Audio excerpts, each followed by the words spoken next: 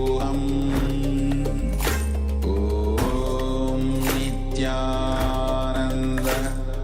Paramashivoham Om Nityananda Paramashivoham Om Nityananda Paramashivoham Om Nityananda Paramashivoham.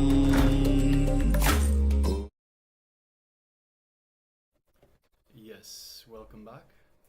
From that wonderful video by the Supreme Pontiff of Hinduism on mother consciousness, on female consciousness, a continuation of the first section, the first video that we had, the first jnana section, that was mother worship. So we have here just a quick comment. We've got Ma Chen Hai Hui saying, in the past 10 years, whenever my mother saw me, she told me about how much she had suffered from her upbringing, to marrying my father, how her grandmother and uncle bullied her, and how her father had abused her in the past. I was very annoyed when I heard it, and at the same time, my grandmother and uncle were very good to me when I was a child. In this situation, I kept telling my mother how the family abused her, and I was about to run away. How should I face and integrate? So you have to understand, this is all, one way your mother has been getting attention from people by saying, this is what has happened to me, this is what I've gone through. So this is one way that she's getting attention. This is one way she feeds her attention need, but you should not let that affect you. So your relationship with your mother should not be based on this communication. So you have some incompletions with your mother from, so you say further down, thank you very much. It showed me the bottleneck with my mother. It was a big lesson for me. Next, we're going to go into a section on mother, on completion with the mother. So you need to complete with the mother a little bit more.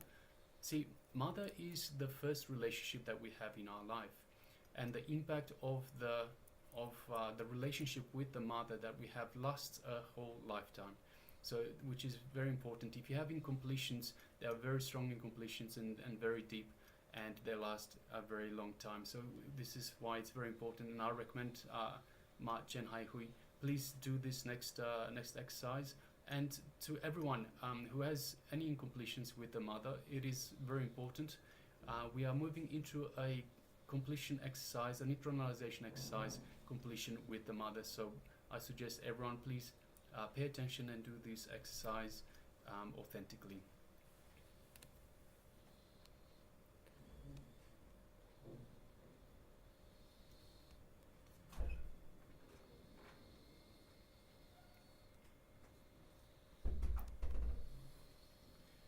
Yes.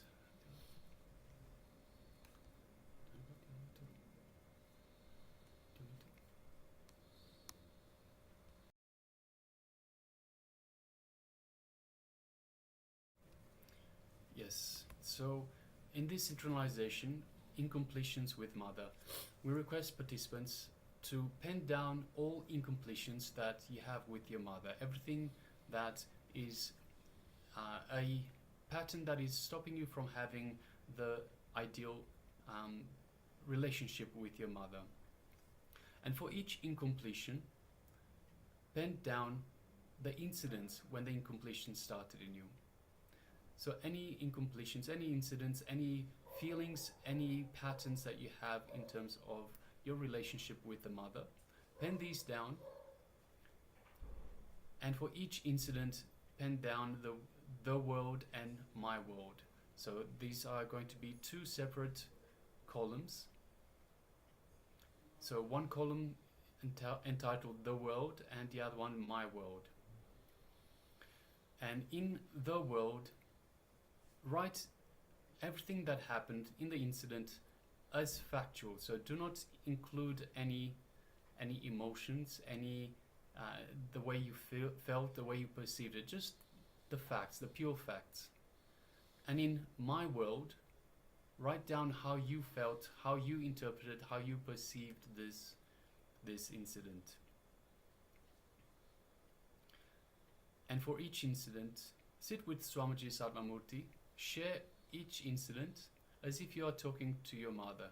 So sit with the Atmamurti. If you have Swamiji Satmamurti, please sit with Swamiji's Atmamurti in front of you and share each incident one by one as if you're talking to your mother. And share what happened and share how you cognized it. So this is what happened, this was the incident, and this was how it made me feel. This is how I perceived it. These are the incompletions that arise out of it.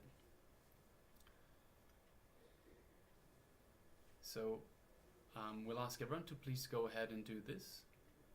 Further, there is another step, but for now we'll just concentrate on this one step. After that, we will call your mother and complete with her. So let's just start with this first step. Sit down and pen down all incompletions with your mother. So for each incompletion, write down the world and my world, the facts as they were, and my world, how I felt, how I perceived the incident as having happened. So we'll display this on your monitors shortly.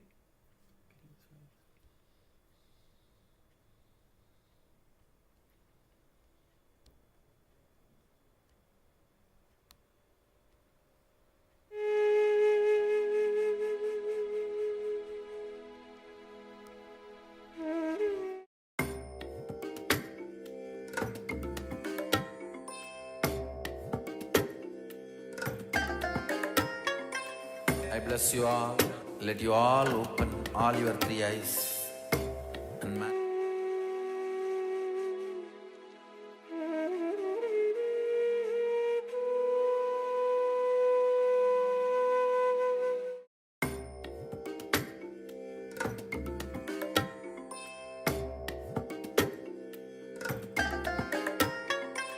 I bless you all. Let you all open all your three eyes and manifest the powers of Mahasadashiva. Om Nityananda Paramashivoham. Om Nityananda Paramashivoham. Om Nityananda Paramashivoham. Nityananda Paramashivoham. Om Nityananda Paramashivoham. Om Nityananda Paramashivoham. Om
Yes, continue to pen down all incompletions with your mother, and for each incompletion, pen down how the incompletion started, when the incompletion started, and write down my world and the world. So what is it that I felt? What is it that I perceived in that moment? And the world is, what were the facts? They're just the pure facts. Don't add any attachments, any emotions, or any cognitions to it. Just pure facts. So please continue for a few more minutes.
let's move on to the next step now. Sit with Swamiji Satnamurti and share all the incidents as if you were talking to your mother. Share what actually happened, the world, and then share how you cognized it. So please go ahead and do that now.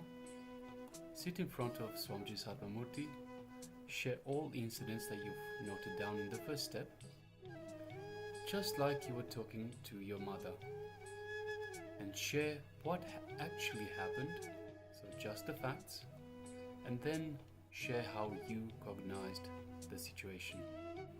Please go ahead now. If you have any questions, please feel free to ask in the chat and we'll address them.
now, let's move on to the next step.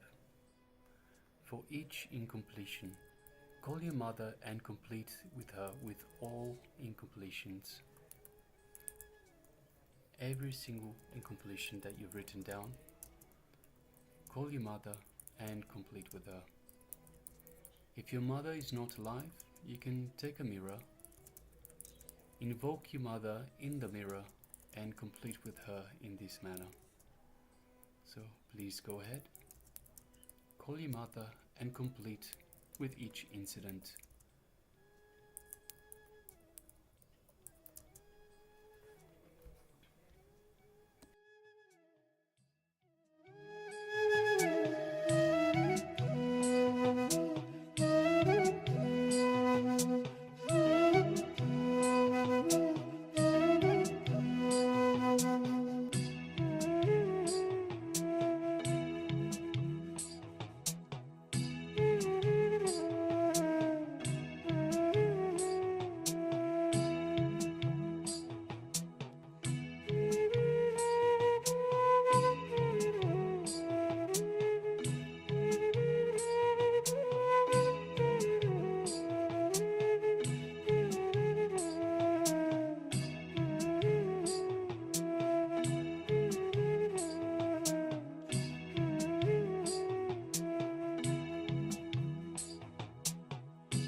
So, in the context of my world versus the world, the completion with Mother involves the deep inner process of healing and integration.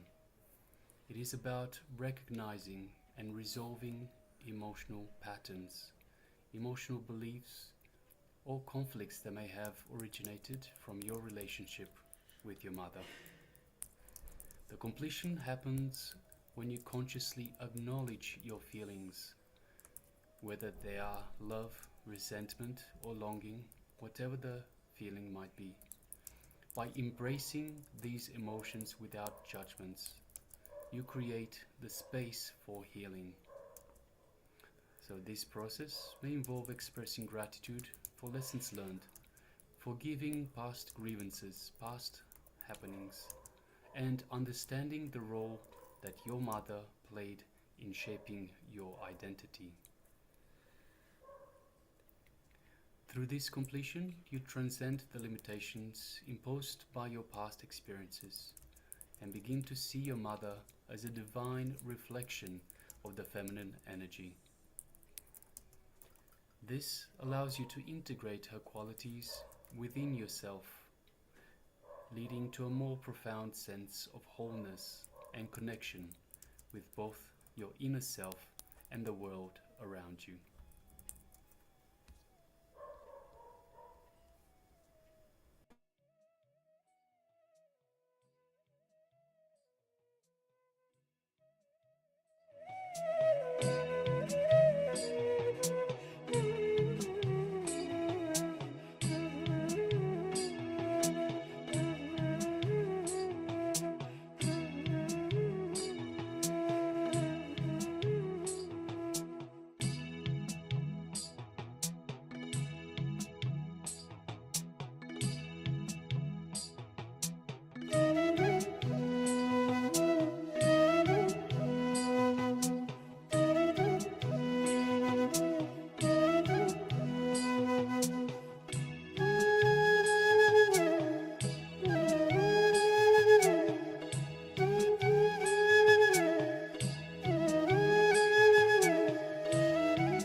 Yes, just responding to Ma Chen Hai Hui. In terms of your incompletions with the mother, so if you have a look at what I just posted in there, the completion happens when you consciously acknowledge these feelings. So you need to embrace these emotions without judgment, and you create the space for healing. So it's not about venting the emotions, it's about embracing the emotions without judgment. Create the space for healing, for inner healing. Create the space for healing in the relationship between your mother and you. So yes, you have these emotions. You have emotions that you feel you haven't expressed to her. You can call back and tell her you also have these emotions, but don't vent as such. So there should be no judgment in the emotions, in the communication. It should be simply, hey, I also have these emotions. So it should be just from the pure space of observing, of embracing these emotions. Do not get caught up into the emotions as such.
Yes, you can relax now. So just take a moment and see how you feel inside now. So we've just gone through a very important, a very thorough completion process, completion with Mother. So I request participants to let us know in the chat, how is it, how did they go through, do they have any questions? Do you have any questions with regards to the process that we've just gone through? What was the highlight for you? What was the click that you received during this process? So once again, this process is meant to experience, to start to see the Mother as a divine reflection of the feminine energy, completing with the Mother, expressing gratitude for the lessons learned, forgiving any past grievances, and understanding the role that Mother has played in shaping your identity.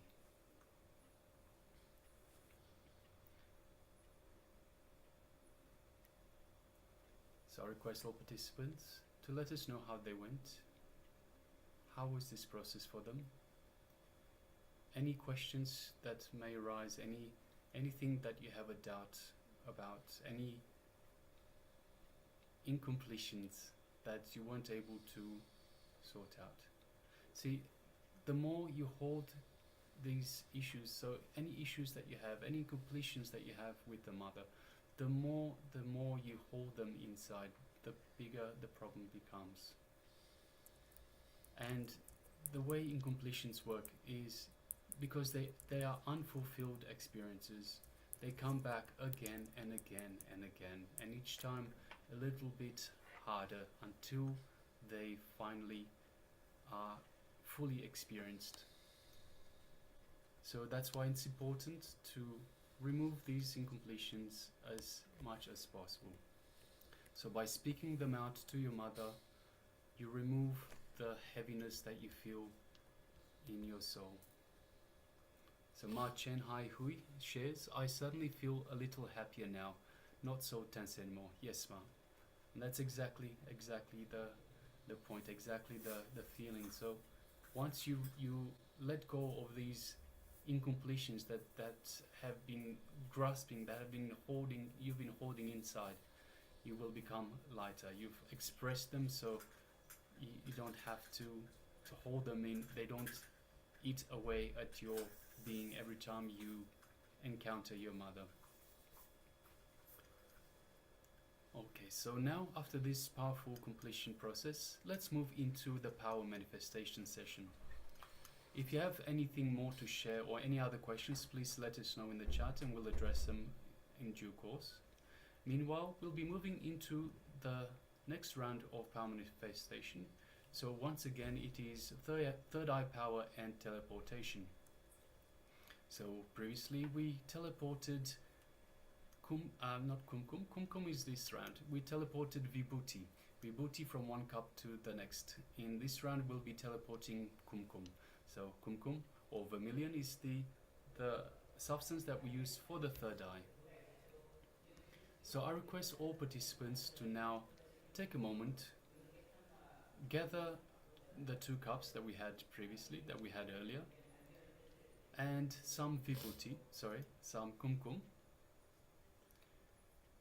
So once again, if you haven't got Kumkum, then any other powder will do. So you can use Vibhuti or Basma, also known as Basma. You can use turmeric, or you can use sandalwood powder. Or if you haven't got any of those, then use an organic fine powder. But make sure it is organic. And make sure it is a fine powder. And have 1 cup with the powder and the other cup empty, and we'll be moving through the power of the third eye, through our will, persistence, through consciousness. We will be moving the powder from 1 cup to the other cup. Also, if you have a camera with the timestamp, please start the camera now, so we have a record of you performing this So you have a record of you performing this power manifestation. So you can share with your family, share with your friends, and say, hey, this is what's possible. If I can do it, you can do it too. And you can invite them along to these courses, to the Paramashivoham levels 1, 2, and 3. Invite them to come along and experience the superconscious breakthrough for themselves. All right. So if you've got the 2 cups and the powder in front of you, let me know. Just give me a thumbs up if you're ready to go. Yes, thank you, Ma. Anyone else? Everyone else, please take a moment and quickly grab 2 cups, one empty and one with the fine powder. Kumkum if you have. If not, you can have vibhuti, sandalwood, turmeric, or any other fine powder.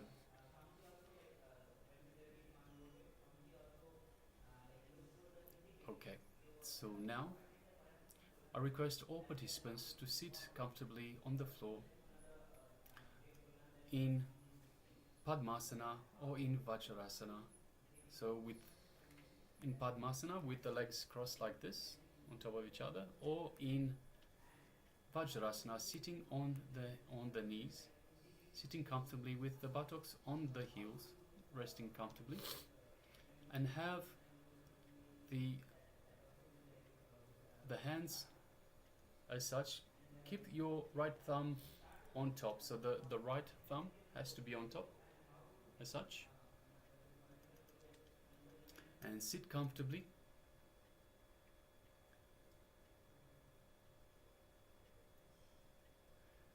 Yes, Yuan Chung Aya, what if I use 2 little rounded containers? Yes, the container is not it's not important. So you can use, if you don't have cups, containers will do, as long as you can show, you can clearly see from one to the other the teleportation of the powder. So now let's sit comfortably. Sit with your head, neck and spine in a straight line to allow the Kundalini Shakti to flow freely through your body. Connect with Swamiji in your inner space. Hold Paramashiva in your third eye, and let's chant the Mahavakya. Om Nityananda Paramashivoham. Om Nityananda Paramashivoham.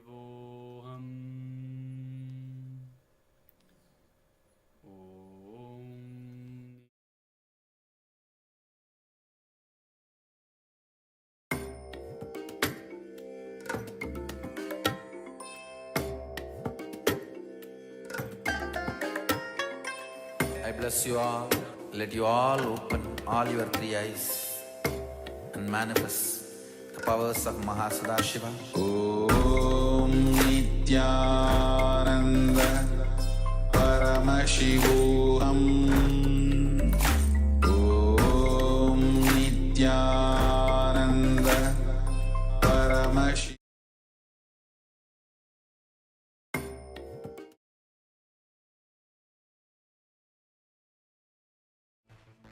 षोडशी पराशक्ति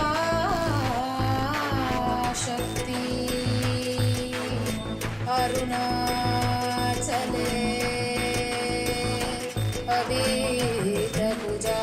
अभीतभुजाम्बिके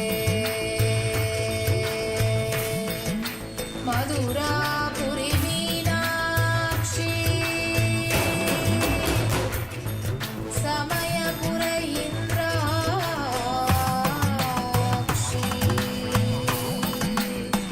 कांची कामाक्षी काशी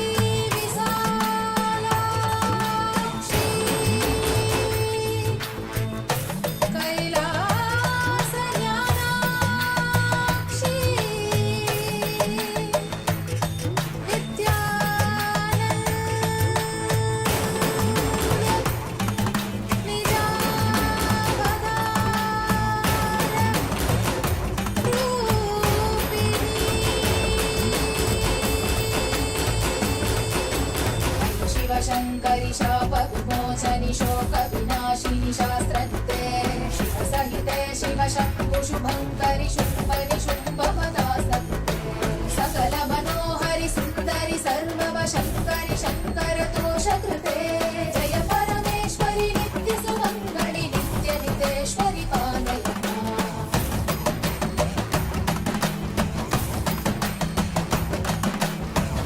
कटाक्षिणि सूक्ष्मविलेक्षणि काङ्क्षितसाक्षिणि सर्वविदे शुभजन शाश्वत मानस भावित कामित याचित पूर्णकृते सुकर सुखीकृत दुष्कर नाशकृते जननिन्दित क्रोधकृते जय परमेश्वरि नित्यसुमङ्गलि नित्यनितेश्वरि पालय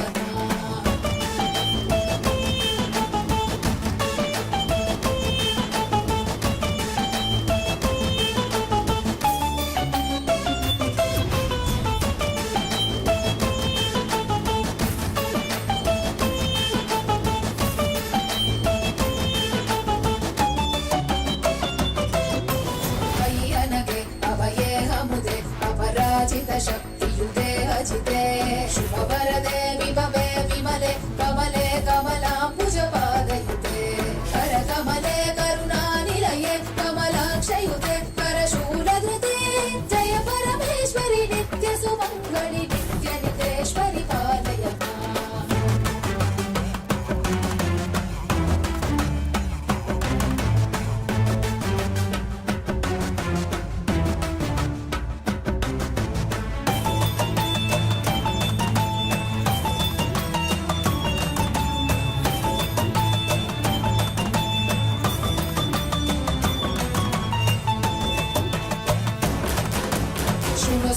सहित स्मरणस्तर सुष्वरनाद च मे हृदये शिव शिव शब्दनिनाद मृदङ्ग श्रुते कुरु नृत्य ममाधिपते शिव नटराज समेत हिताण्डवलास्य कृते शिव हर्ष कृते जय परमेश्वरि नित्य सुमङ्गलि नित्य नितेश्वरि पालय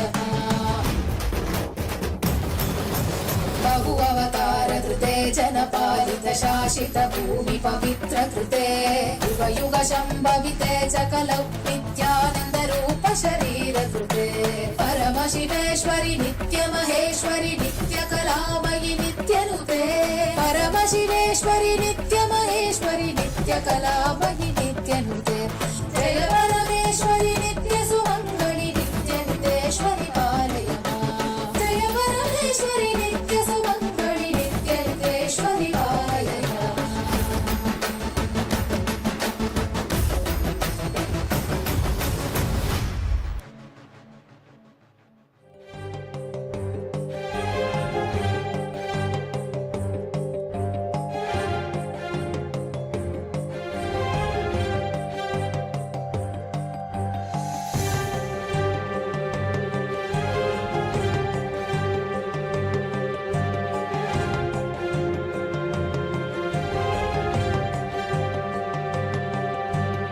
யாதுமாகி நின்றாய் யாதுமாகி நின்றாய் யாதுமாகி நின்றாய்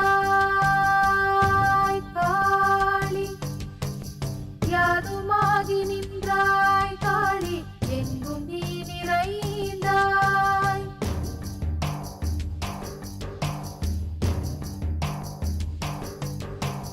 யாதுமாகி நின்றாய் காளி எங்கும் நீ நிறைந்தாய் செய்து நன்மையெல்லாம் காளி தெய்வ லீலையன்றோ யாதுமாகி நின்றாய் காளி எங்கும் நீ நிறைந்தாய் செய்து நன்மையெல்லாம் காளி தெய்வ லீலையன்றோ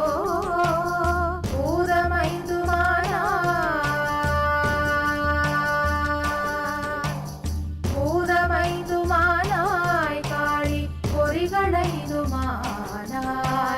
போதமாகி நின்றாய் காளி பொறியை வென்றி நின்றாய் பூதமைந்துமானாய் காளி பொறிகளைதுமானாய் போதமாகி நின்றாய் காளி பொறியை வென்றி நின்றாய் யாதுமாகி நின்றாய்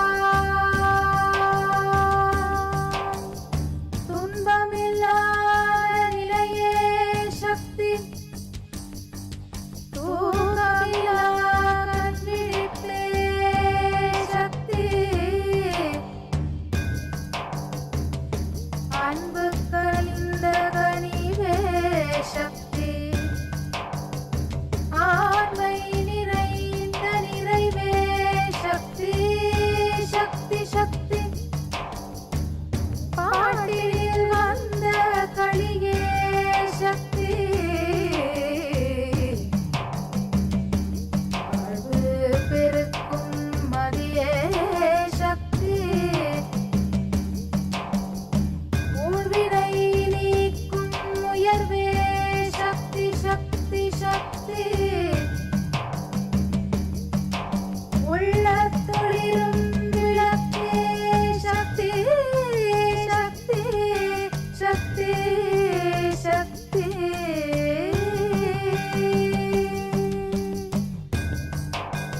யாதுமாகி நின்றாய் யாதுமாகி நின்றாய் யாதுமாகி நின்றாய் காளி யாதுமாகி நின்றாய்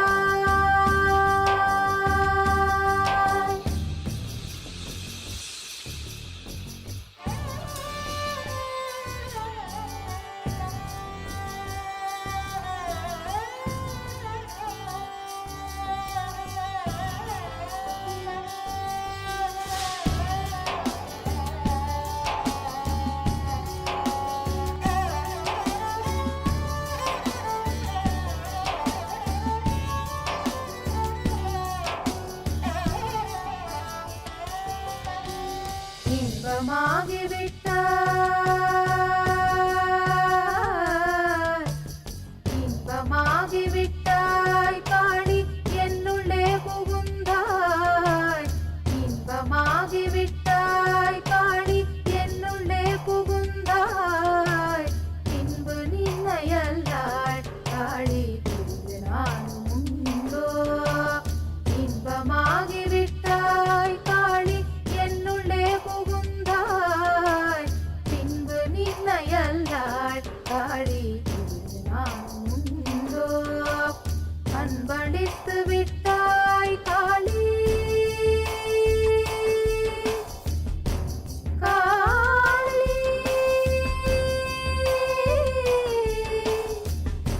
காளி காளி காளி காளி அன்பளித்து விட்டாய் காளி ஆண்மை தந்து விட்டாய் துன்பம் நீக்கி விட்டாய் துன்பம் நீக்கி விட்டாய் காளி தொல்லை போக்கி விட்டாய் துன்பம் நீக்கி விட்டாய் காளி தொல்லை போக்கி விட்டாய் தொல்லை போக்கி விட்டாய் காளி தொல்லை போக்கி விட்டாய் யாதுமாகி நின்றாய் காளி யாதுமாகி நின்றாய் காளி ஓம் காளி ஓம் சக்தி ஓம் காளி ஓம் சக்தி ஓம் சக்தி ஓம் சக்தி ஓம் சக்தி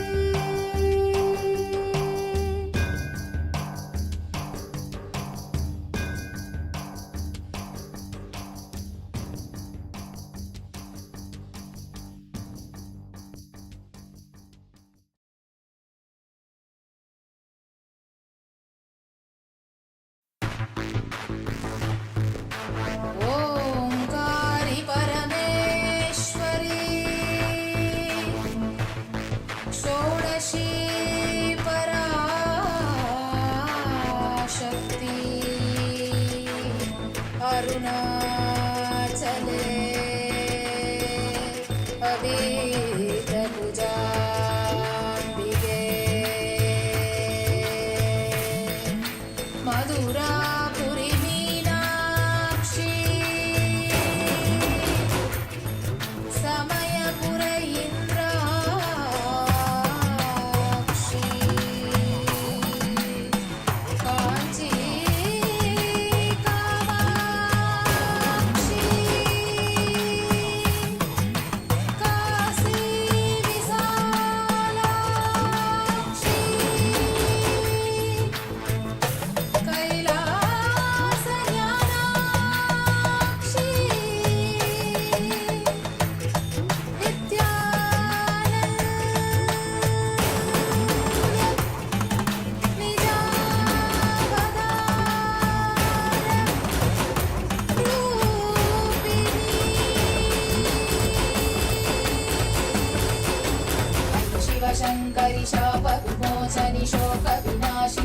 Namaste.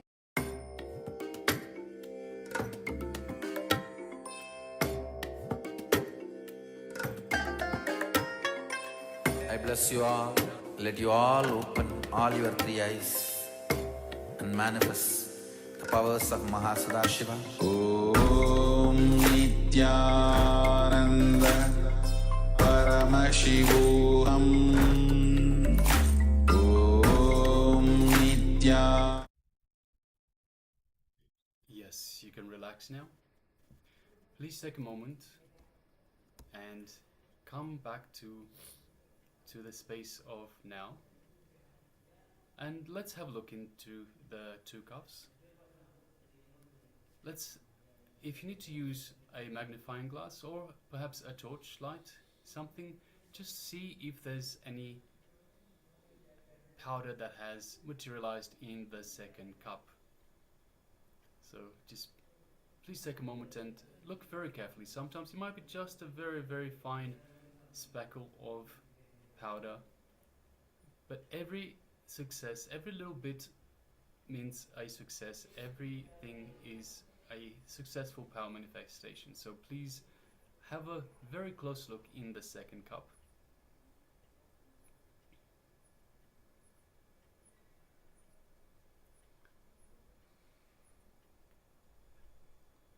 And then let us know your experience.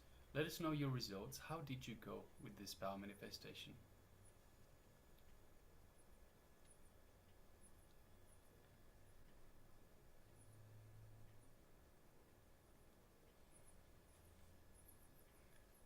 I remind all participants, every power manifestation comes as a measure of your oneness, of your feeling connection to the divine. So the power manifestation manifests from the space of oneness that you have with the Supreme Pontiff of Hinduism, Bhagavan Sri Nityananda Paramashiva, with Swamiji and with Paramashiva himself. So please take a moment and let us know how you manifested this power. And of course, if you have manifested this power and you've taken a video of the power manifestation round, please share widely with your friends, with your family, with everyone that you know, and show them what is possible. Let them know, hey, the powers of Paramashiva are possible, and it's possible for everyone. And then invite them to come along to the PSM Paramashivoham Level 1, 2 or 3, starting with PSM 1. So they're progressive levels, level 1, 2 and 3.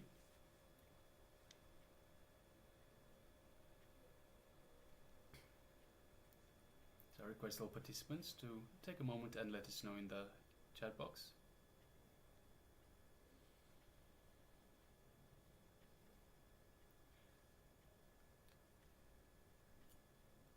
I felt my goddess energy being activated. I felt very happy and couldn't help but dance.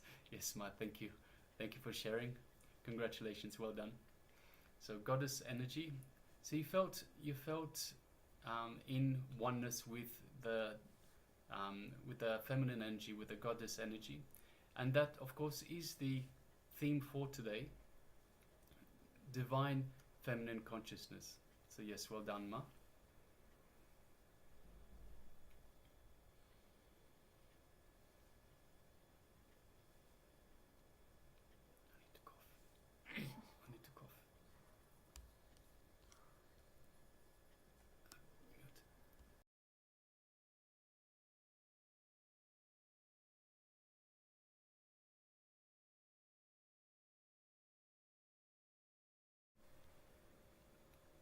Yes, Ewan Chung Aya says no changes for mine for this time.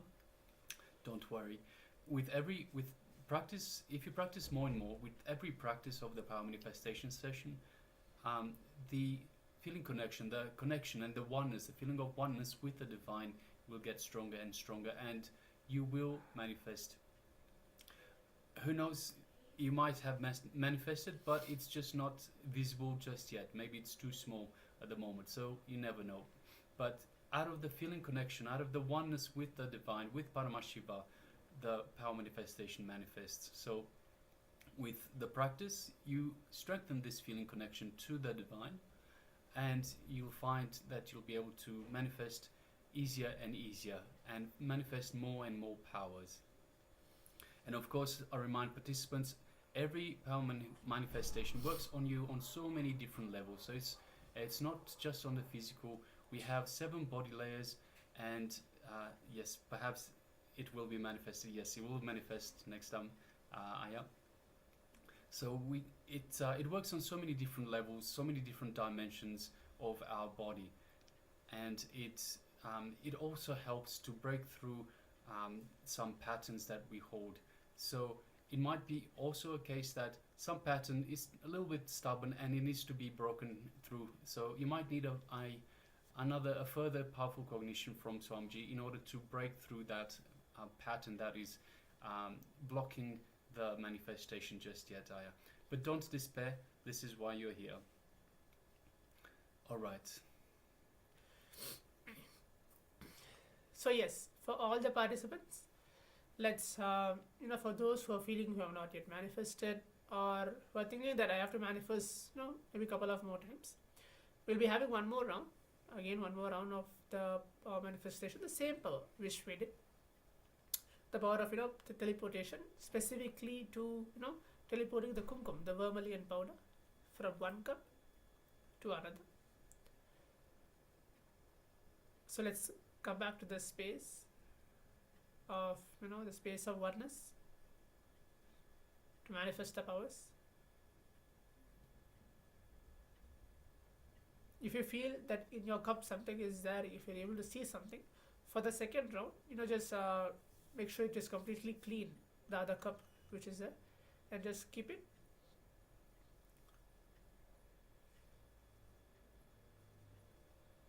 So the only powerful cognition each one of us have to hold is Paramashiva is real, Swamiji is real, none of us, either all the participants are being seated here, nobody is actually manifesting, Swamiji is manifesting through us. All the power manifestation is manifesting through Swamiji. Swamiji's blessings, Swamiji's grace, we are just a channel for Swamiji to flow through each one of us and making the power manifestation happen.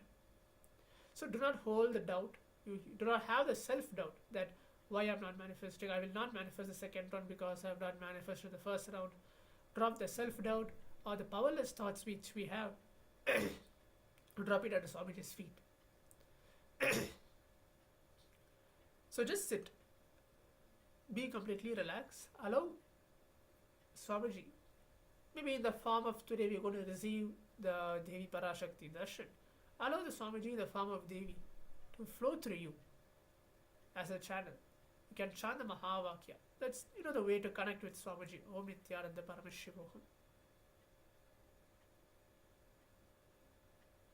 At the end, one more thing, at the end, do not always expect for the result, means checking for the result, whether it's going to manifest or not, how it is going to manifest. Everything happens from the end to end, everything happens by Swamiji. So just sit, let him flow through you. Be as a channel for Paramashiva, for Swamiji to flow through each one of us. So this is, a beautiful reminder for every session that we have, to again and again remind ourselves that yes, I am Paramashiva, I am Swamiji, I am Paramashiva, I am Swamiji, to remind us all these power manifestations.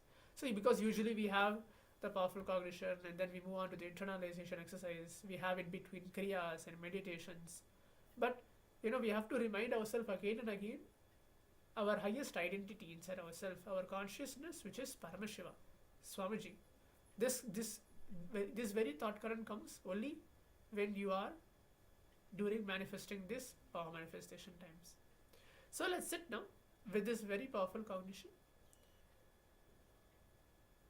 If possible, sit in Padmasana. That's the best posture. And keep your hands in Samana Mudra. Clasp your hand and just be seated. If you're not able to sit in Padmasana, it's okay. You can just make yourself comfortable. Let's begin now.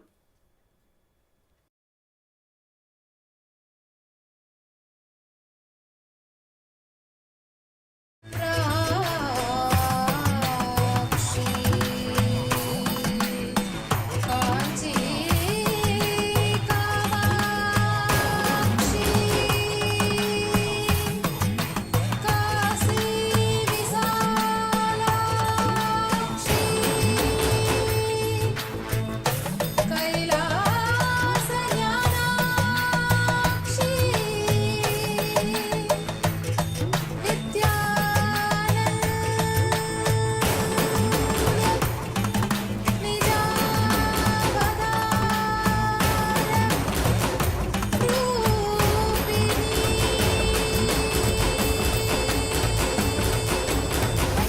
शिवशङ्करि शाप विमोचनि शोक विनाशिनि शास्त्रकृते शिवसहिते शिवशम्भु शुभङ्करि शुम्भनि शुम्भपदास्तकृते सकल मनोहरि सुन्दरि सर्ववशङ्करि शङ्कर दोषकृते जय परमेश्वरि नित्य सुमङ्गलि नित्य नितेश्वरि पालय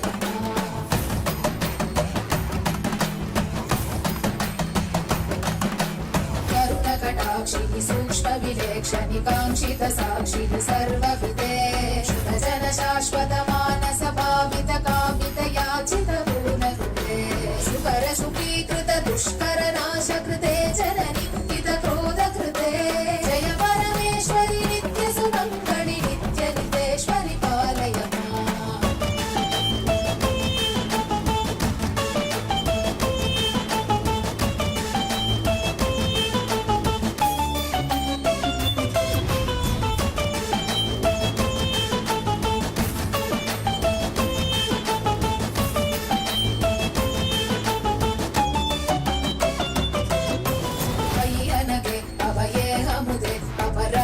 शक्तियुते अजिते शुभवरदे विभवे विमले कमले कमलाम्बुजपादयुते करकमले करुणानिलये कमलाक्षयुते करशूलधृते जय परमेश्वरि नित्य सुमङ्गलि नित्य नितेश्वरि पालय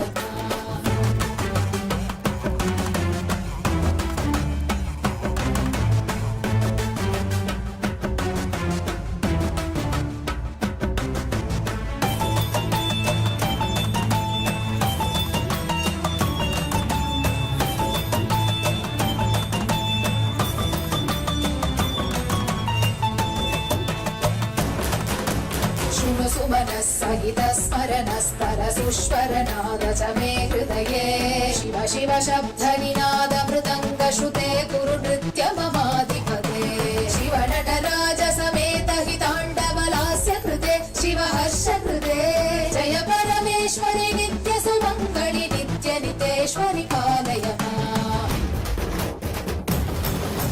बहु अवतार कृते जनपालित शासित भूमि पवित्र कृते युग युग शम्भविते च कलौ नित्यानन्द रूप शरीर कृते परम शिवेश्वरि नित्य महेश्वरि नित्य कलामयि नित्य नुते परम शिवेश्वरि नित्य महेश्वरि नित्य कलामयि नित्य नुते जय परमेश्वरि नित्य सुमङ्गलि नित्य नितेश्वरि पालय जय परमेश्वरि नित्य सुमङ्गलि नित्य नितेश्वरि पालय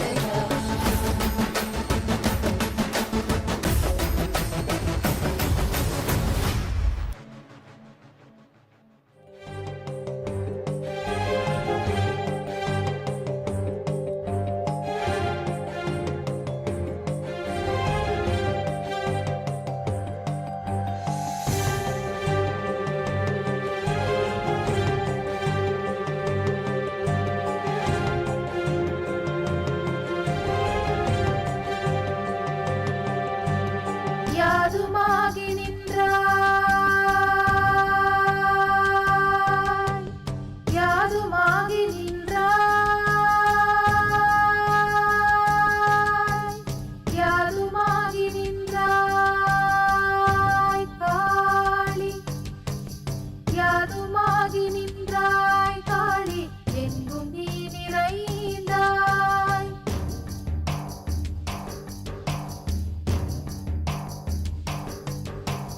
யாதுமாகி நின்றாய் காளி எங்கும் நீ நிறைந்தாய் செய்து நன்மையெல்லாம் காளி தெய்வ லீலையன்றோ யாதுமாகி நின்றாய் காளி எங்கும் நீ நிறைந்தாய் செய்து நன்மையெல்லாம் காளி தெய்வ லீலையன்றோ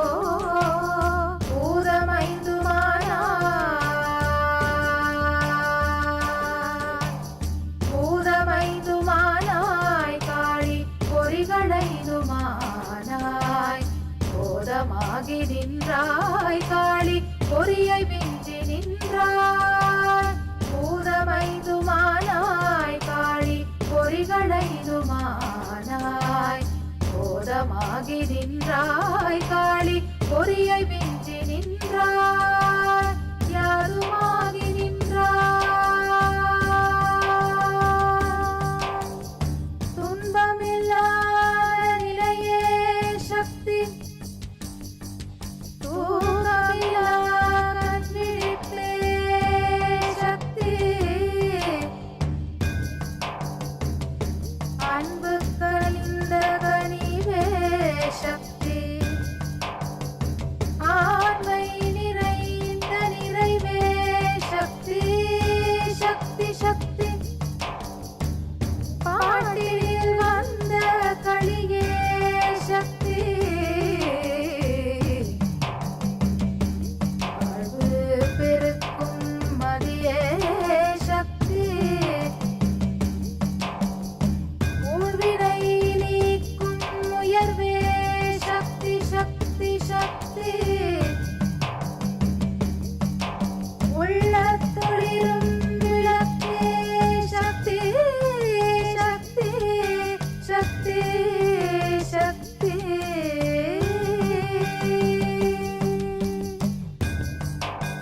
யாதுமாகி நின்றாய் யாதுமாகி நின்றாய் யாதுமாகி நின்றாய் காளி யாதுமாகி நின்றாய்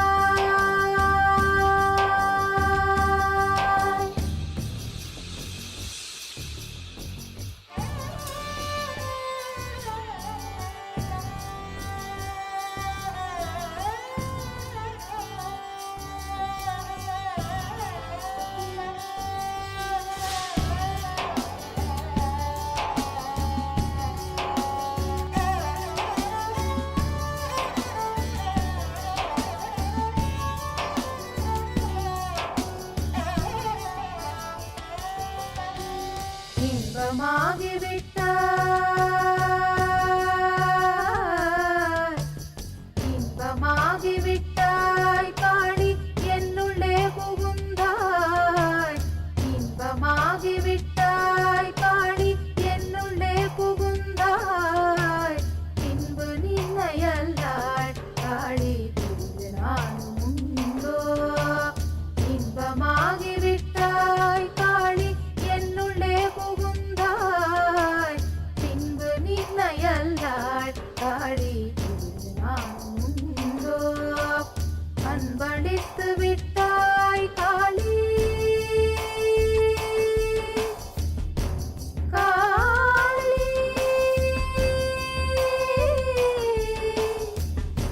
காளி காளி காளி காளி அன்பளித்து விட்டாய் காளி ஆண்மை தந்து விட்டாய் துன்பம் நீக்கி விட்டாய் துன்பம் நீக்கி விட்டாய் காளி தொல்லை போக்கி விட்டாய் துன்பம் நீக்கி விட்டாய் காளி தொல்லை போக்கி விட்டாய் தொல்லை போக்கி விட்டாய் காளி தொல்லை போக்கி விட்டாய் யாதுமாகி நின்றாய் காளி யாதுமாகி நின்றாய் காளி ஓம் காளி ஓம் சக்தி ஓம் காளி ஓம் சக்தி ஓம் சக்தி ஓம் சக்தி ஓம் சக்தி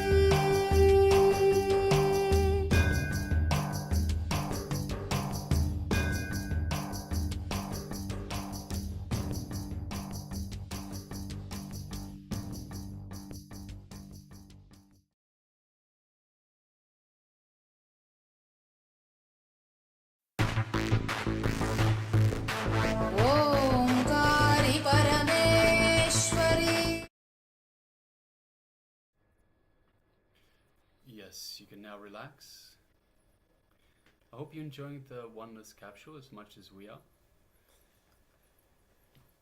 So let's have a look now in the cups once again. Let's have a look for traces or perhaps the full powder having teleported to the other cup, to the other container.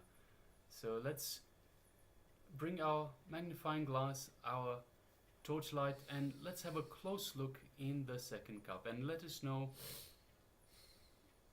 how you manifested this power.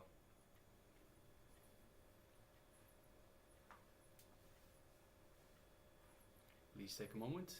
Be very vigilant. Make sure that you look very carefully.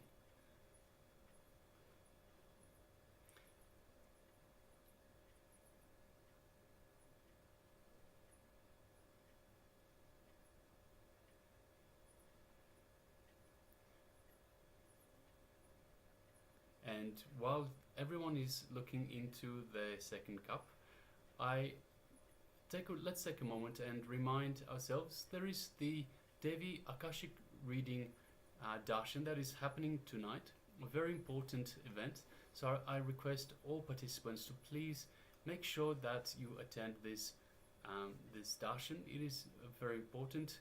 You can ask any questions that you want of Swamiji, of Devi herself. So Swamiji will be gracing us in the Bhava Samadhi of Devi. And we'll be having Akashic reading, so you can ask any questions that you wish to find an answer for, that you wish an Akashic record reading for. So please make sure you join us. The darshan is at 7 a.m. IST, so that's EST, which is Eastern Standard Time, which is on East Coast of the USA. It is 4:30 IST, which is India time, and that would translate to 7 a.m. Beijing time. So please make sure that you attend. It is very important, and of course a very exciting darshan that everyone awaits. Everyone is always keenly waiting for. So please make sure that you come along.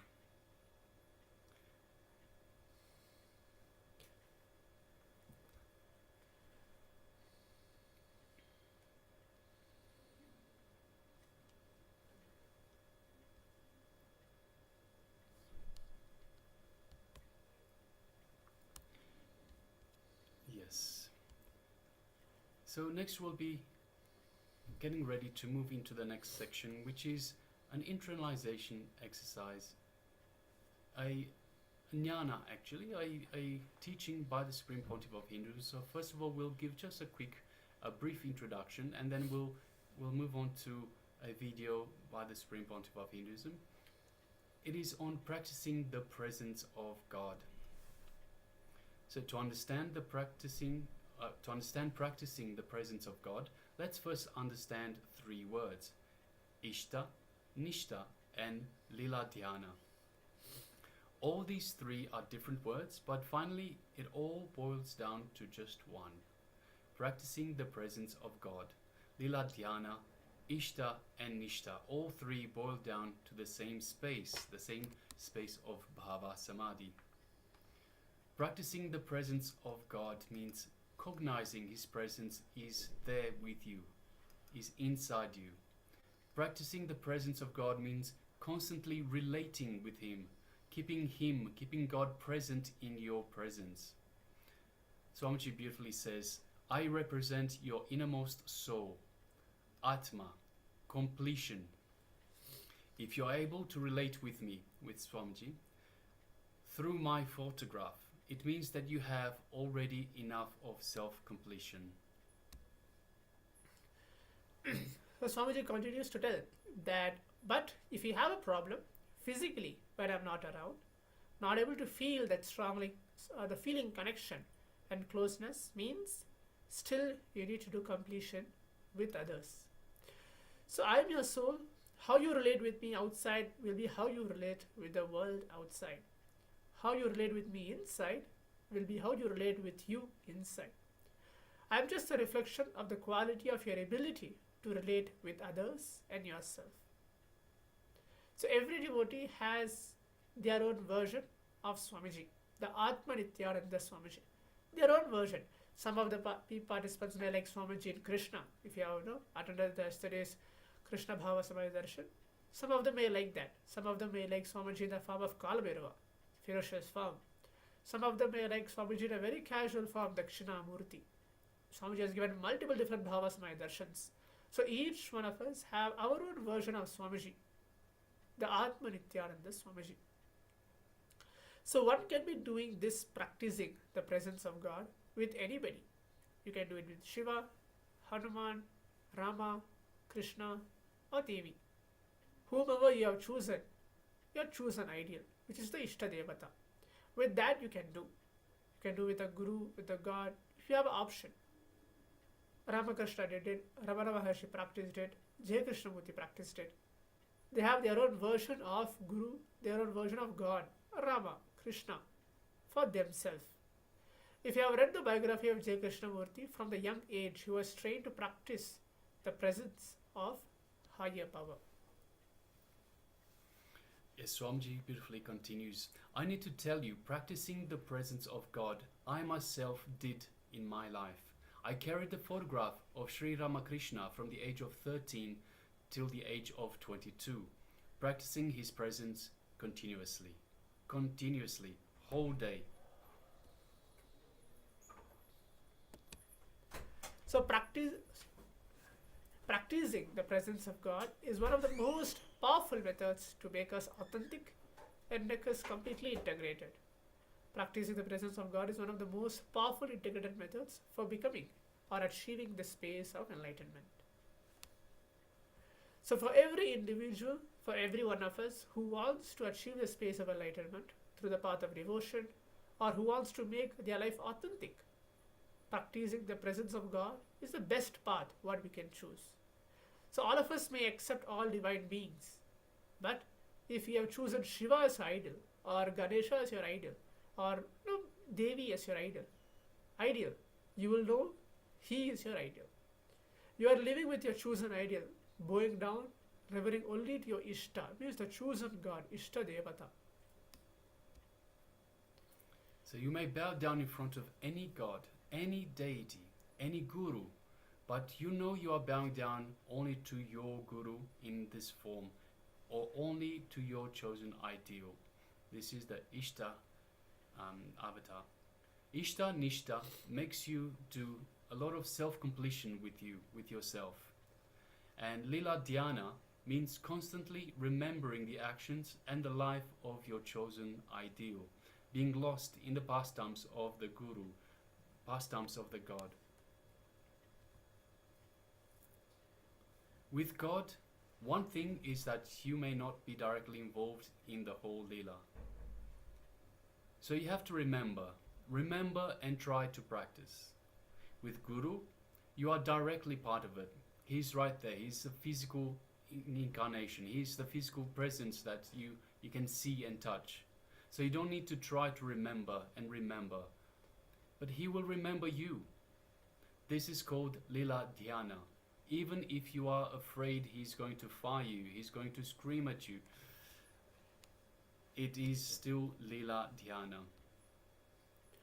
So from time immemorial, Vedic traditions gives you the freedom to choose your Sadguru, choose your God, choose your Ishta Devata. We have 33 crores of gods in Hinduism. As Swamiji said that every one of us can choose any one God and start worshipping.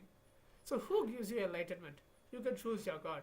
You can choose even your Guru as your God and God as a Guru. And you can even choose both of them separately. That's not an issue. So choosing God as Guru, Arunagirinathar did it. In Tiruvannamalai, there's a great saint, the devotee of Muruga. He chose God, Muruga himself as Guru. And Muruga appeared and initiated him, gave him enlightenment. Guruve, Guruve, Aruvai Guruve. So this is just a beautiful term where he used to always practice by chanting this. Ramakrishna chose God himself as Guru, Mother Kali. He chose Kali herself as Guru in the beginning itself. Then Kali herself came as Bhairavi Brahmani and taught him. Then he chose Kali as God and Totapuri as Guru. So in every master's life, as mentioned earlier, Ramakrishna, Swamiji himself has chose Arunagiri Yogeshwara as his Guru, who is Paramashiva himself. As came down as a planet Earth, to teach him, to the science of enlightenment. Arunagiri Yogeshwara himself as Guru. He himself is God. Yes. So Ishta, Nishta and Lila Dhyana practice by practicing these, you become more complete with yourself. Practicing the presence of God also gives you intense completion with yourself. Swamiji shares, if you observe deeply, you will find out if you have incompletion with you. That day you will feel, I am angry with you. If you feel, I am angry with you, so Swamiji is angry with you, all you need to do is do completion with you and completion with others. I am not angry with you because I am complete with me and with others. So now let's move into the video of Swamiji on the very topic of practicing presence of God. So I request all participants to please come to the space of listening. Sit comfortably with your head, neck and spine in a straight line, and let's bring our full attention to Swamiji.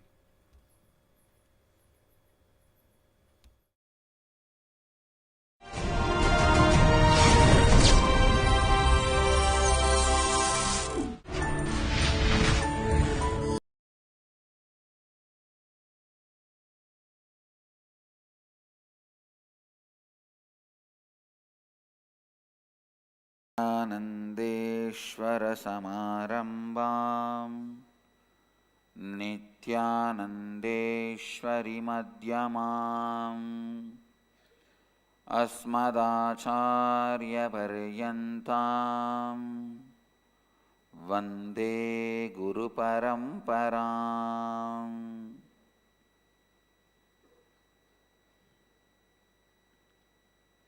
I welcome you all with my love and respects. I welcome all the devotees, disciples, samajis, satsangis sitting with us around the world. इस समय हमारे साथ उपस्थित सभी दर्शकों और भक्तों का मैं प्रेम एवं आशीर्वाद सहित स्वागत करता हूँ. Today I will answer the questions from inner awakening participants to help you all realize the four principles as satyas, tattvas into satyas, into life. The first question today is from ID number 3 Chellaya, who's asking, Swamiji, I have a feeling I'm connected and not connected to you. Back home, I'm so connected to you. I talk to you through the Gurumurti photograph. Whenever I have pain, I touch the photo and I feel the vibration and the pain is gone. I talk to you freely like I'm talking to a friend. I'm staying alone away from my family, but I live with you. When I go out, I tell you that I'm going out, and when I am back, I again tell you I am back. When I go to sleep, when I get up, everything I talk to you. If I am late, you wake me up. I live with you in my home. I drive my car. I feel you are with me so many times. I have escaped even from an accident because I know you pulled me out of it. But here in the IA program, you are physically so near and I feel you are so far away, as though some wall is there between you and me. Why is this so, Swamiji? What do I have to do to break this? Please help me to connect to you like how I do back home, even when I'm physically in your presence. Chellaya, ID number 3. Chellaya,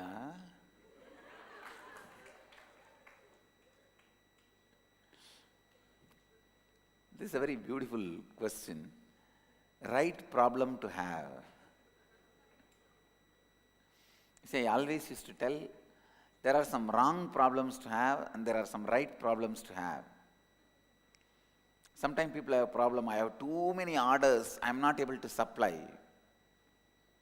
Sometimes people have the problem that I don't have any orders, I am just jobless. Which problem is best to have? Having too many orders and not able to supply is the problem to have, good problem to have. See, listen. Now I am expanding on some of the important truths. I represent your innermost soul, Atma, completion. Understand?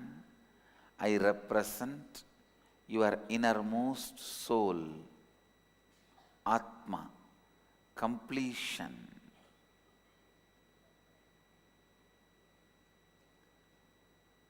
If you are able to relate with me through my photograph, means you have already done enough of self-completion.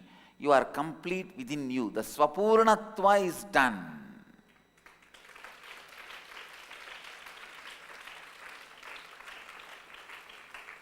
But if you have a problem, physically when I am around, not able to feel that strongly connected and close, means still you need to do Purnatva with others.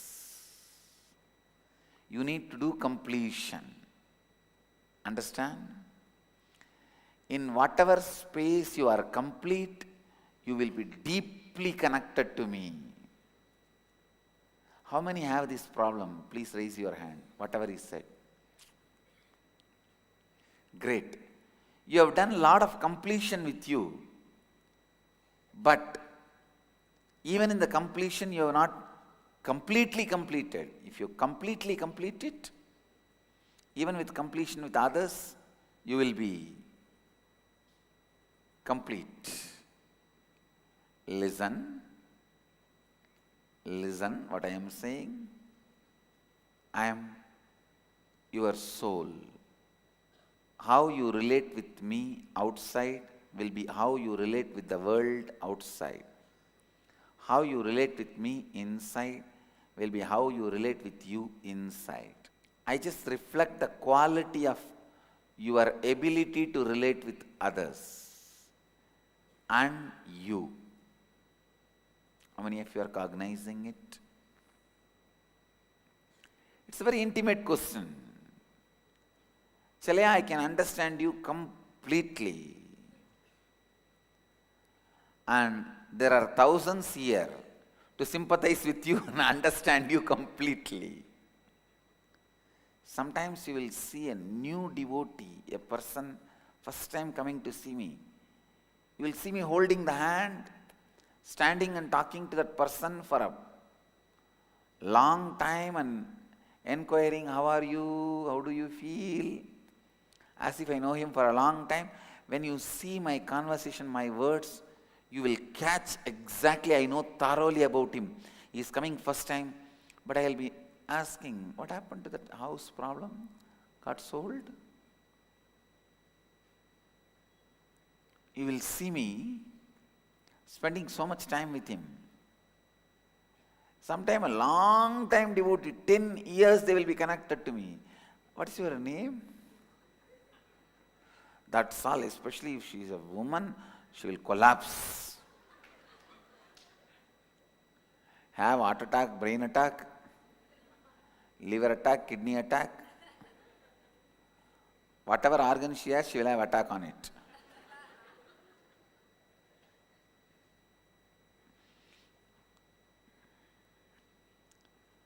I just represent your level of completion. Chalaya, your state means you have done more Swapurnatva but less completion with others. Now you need to concentrate on completing with everyone. If you are having the space of completion with all the relationship around you, you will feel the same nearness which you feel with my photograph with me physically. And I will also be reciprocating in the same way. I will also be reciprocating, reacting to you in the same way. Understand? Every devotee has his own version of me. Atma Nityananda.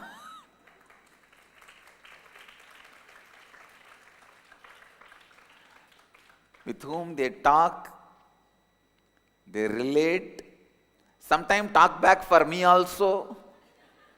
How many of you talk back for me? God, when I am in the body itself. And then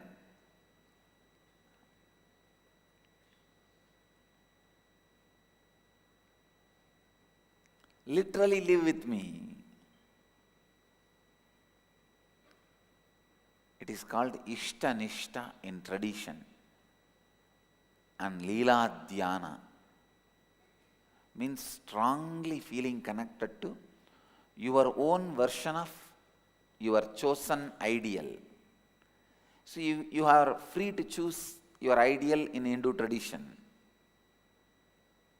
You can choose your guru, whoever you want as your guru. Your Kula Guru can't be changed, but Sadguru can be changed. Means Kula Guru means family guru. All family will have one guru, that community guru. Kula Guru is more for training you when you are a child into the disciplines of what to do and what not to do. Like take bath 3 times a day, do Sandhya Vandana, Gayatri Japa. Small instructions. Sadguru is who gives you enlightenment. From the time immemorial, Vedic tradition gives you the freedom to choose your Sadguru, who gives you enlightenment. You can choose your God. You can choose even your Guru as God, God as Guru. Understand? You can choose your Guru. You can choose your God. You can choose your God as Guru and Guru as God, and you can even choose both separately. Choosing Guru as God, we have hundreds of examples. How many have done that? Choosing God as Guru, Arunagiri Nadar did. In Tiruvannamalai there was a great saint, the devotee of Muruga. He chose God, Muruga himself as Guru, and Muruga appeared and initiated him, gave him enlightenment. Guruvai, Varuvai, Arulvai, Muruga. He calls Muruga, the Skanda, Subramanya, as Guru. You can choose God as Guru, Guru as God. And you can also choose both independently. Like you can have Shiva as God and Swami as a Guru. You can have Nityanandeshwara as God and Nityananda as Guru. You can have Rama as God, Ramadasa as Guru. You have all the options. For that, I can give you hundreds of examples. How many chose God and Guru independently? So these are all the examples. Ramakrishna chose God himself as Guru. Kali, he chose Kali herself as Guru in the beginning. Then Kali herself came as a Bhairavi Brahmani and taught him. Then he chose Kali as God and Totaburi as Guru. Hinduism gives you the vast variety. Vast variety. You need to understand.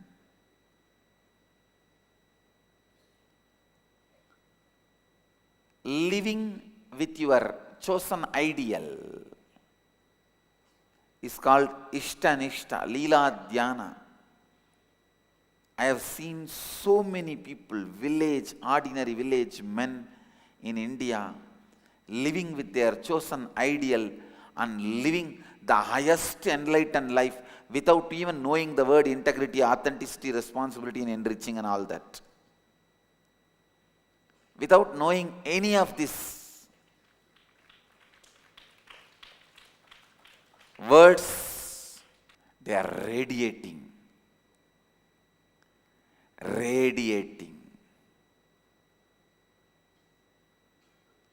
enlightenment. I tell you, just this one truth, Ishta-Nishta and Leela Dhyana, made millions of Indian villages enlightened.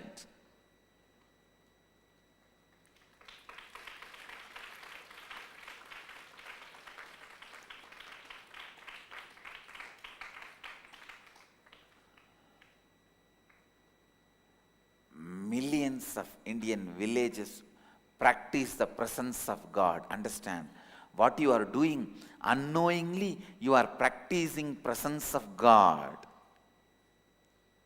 This country, every time I speak about the great civilization, the civilization of Bharat, the Western world kids are taught to live with Barbie dolls or the cartoons they see in the TV. Fortunately, God saved me. I am born in a village of South India. From that age, I was living and practicing the presence of God.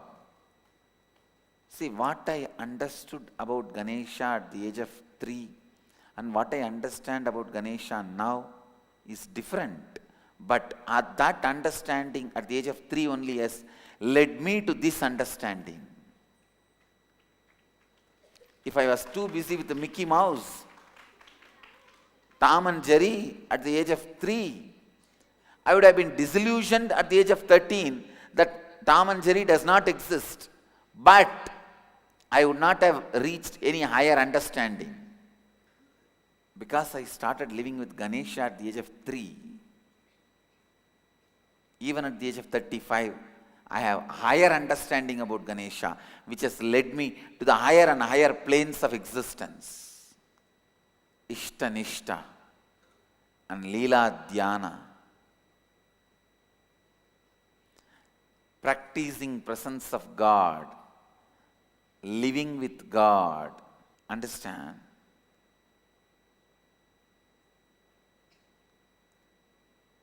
For every individual who wants to achieve enlightenment through the path of devotion, who wants to make their life authentic, this is the best path. Chale, I tell you that whether you want it or not, your life will continue to become more and more authentic.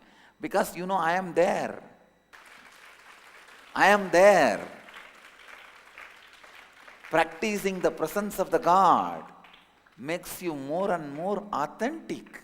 That's the beauty of the Hindu tradition. Beauty of the Vedic spiritual tradition. Ishta Nishta makes you do lot of self-completion with you. Actually, because of this Leela Dhyana practice, you become more complete with you. And if you observe deeply, you will find out, if you have incompletion within you, that day you will feel, I am angry with you. I am angry at you. When you have incompletion, you will see the reflection on me. Means, if you feel I am angry at you, all you need to do is do completion with you and completion with others. How many of you feel I am angry at you? So all of you have to do completion with you and completion with others. I am not angry with you. If I am angry with you, then I am incomplete. I am not angry with you because I am complete with me and with others. All you need to do is, you need to complete with you and others.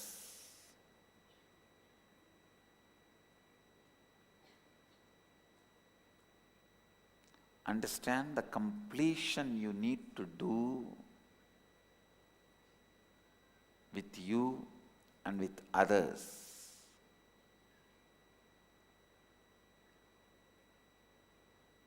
Is responsible for how you feel connected to me outside and inside.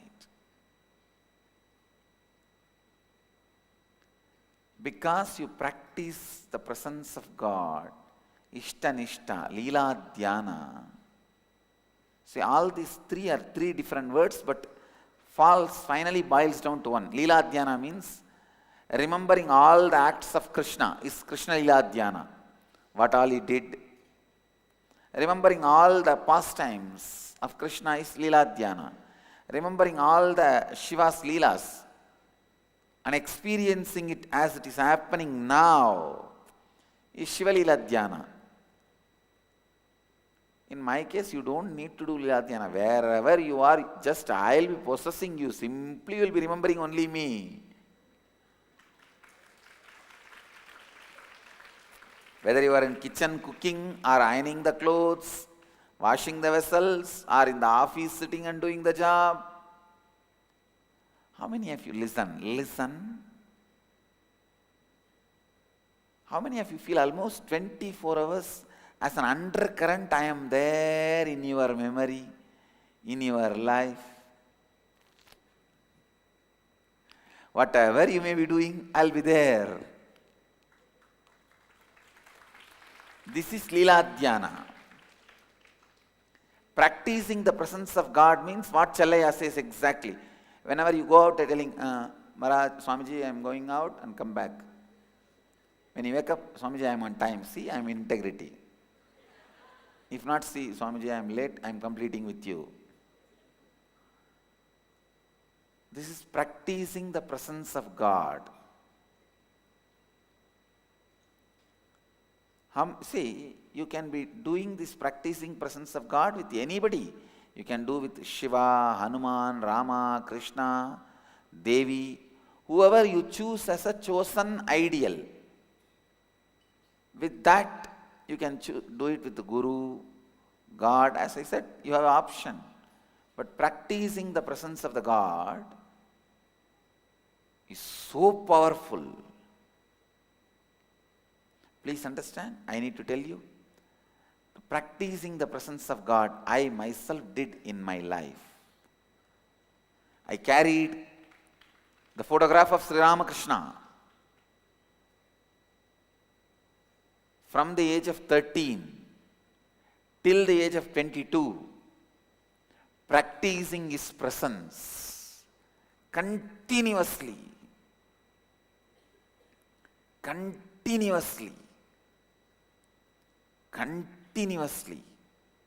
Whole day.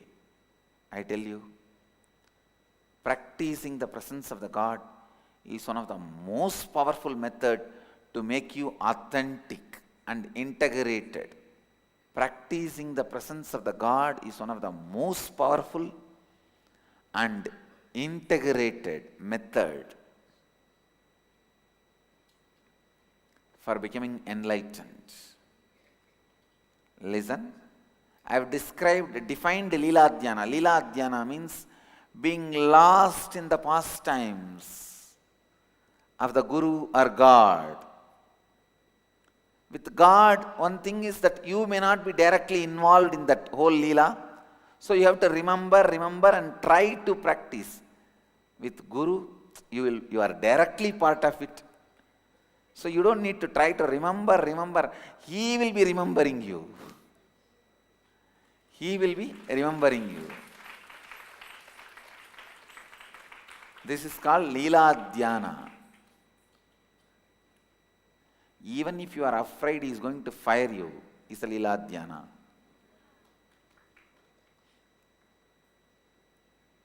Then practicing the presence of God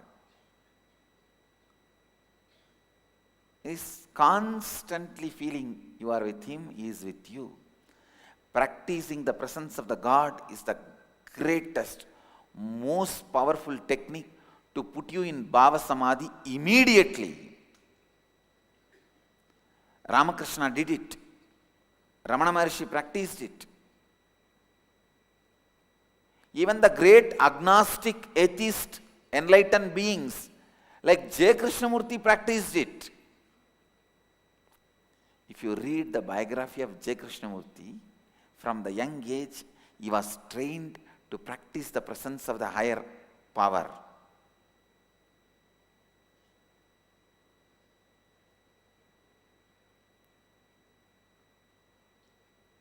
Other than the dirty mouth U.G. Krishnamurti, fortunately he died. Actually, I sent an email to him when I read his book. He was claiming enlightenment is pain. I sent an email to him that, come on, let's have a public debate in open. Poor fellow died immediately.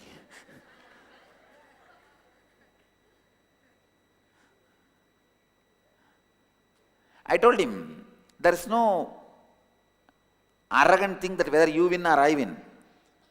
If you are able to take me to the level further than where I am, I will become your disciple. If I am able to take you further than where you are, you become my disciple. We will enrich each other. Come on. Fellow died before coming.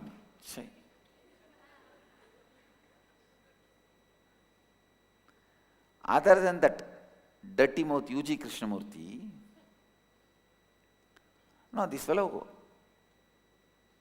fires everyone. And I wanted all these so-called modern gurus to know, I am giving you a warning through national channel. No question of attacking, abusing any of the tradition and traditional masters. Don't think you are Osho. If that fellow was alive, I will tear him to pieces.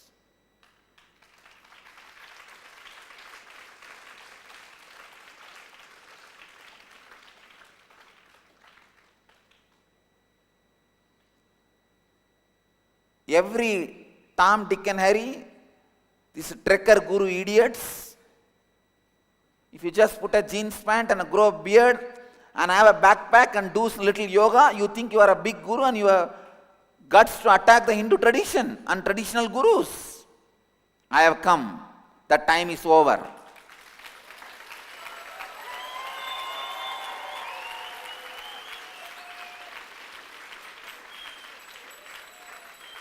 Keep your dirty mouth within you, maybe secretly open to only your close disciples, not to public. All the modern day trekker gurus, be very clear. If you are teaching the products of Hinduism, yoga, meditation, Hindu philosophies, and saying all religions are same, I am not going to spare you.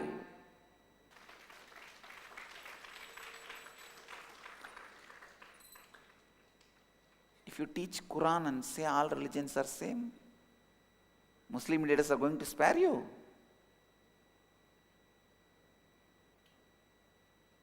So be very clear. Owner of the Hinduism has come already.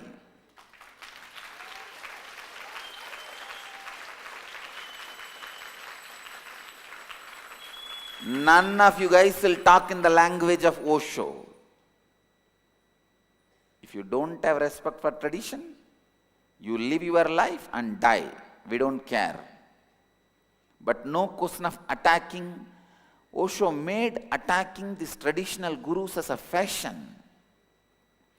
Attacking Shankaracharyas, attacking Pramukh Swami Maharaj, attacking Asharam Babuji, attacking all the traditional gurus. He made it as a fashion. Fellow fortunately died before I came, before I started my public life. Otherwise, I would have given him the same taste of his medicine. But only you know, fellow saved himself by dying. All these fellows left and right abuse these practices like presence of God. So because Osho set a trend, all the fellows till these Dadiwala gurus, putting a jeans pant and having a backpack, and if you know, just stretch your hands, stretch your leg, blow your nose 3 times. If you know that, immediately you think you are a guru and abusing all the tradition. Flush your Vedas. One fellow has made a comment, one of the so-called guru. Flush yourself first. If you can't, tell us, we will do it. Now it is time all these so-called modern backpack trekker guru fellows keep away from Hinduism. Don't try to attack Hindu gurus or Hinduism. I wanted to give this as a warning on a national channel. If you know how to talk, we will also know how to talk. Constantly hurting the religious sentiments. Hurting the Hindu religious sentiments has become fashion. See, these trekker gurus have naturally little charisma and orating skills. Naturally, the traditional gurus, many of them they have spent all their time in meditating and growing spiritually. They may not have those few of those skills, those drama skills. So these fellows go on attacking them. I have come having both. I can do your drama and that drama, both.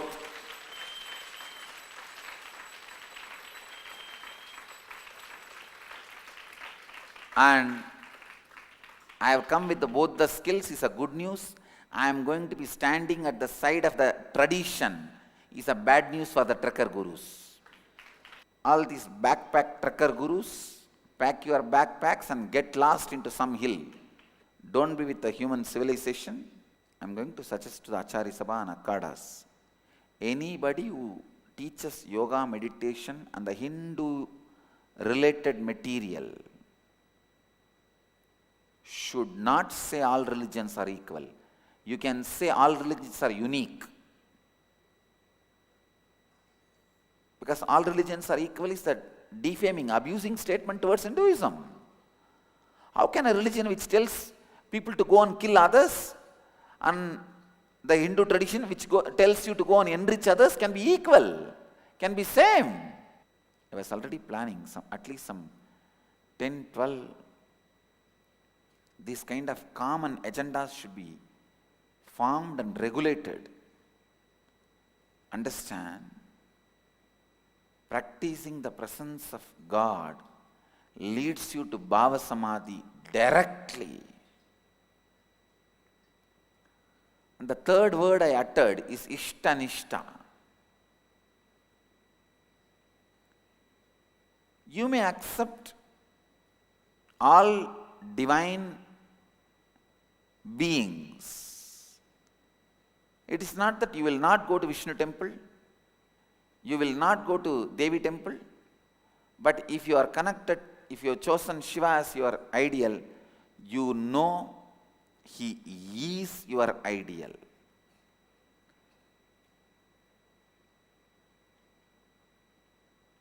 Ramakrishna gives a very beautiful example. A woman in the house, she will serve everybody. She will serve the brother-in-law, sister-in-law, father-in-law, mother-in-law, husband's elder brother, younger brother, sister's husband, everyone she will serve, give them food, give them water to wash the hands, take care. But she knows her bed is only for her husband. Same way, you may bow down in front of any god or any deity or any guru, but you know you are bowing down only to your guru in this form.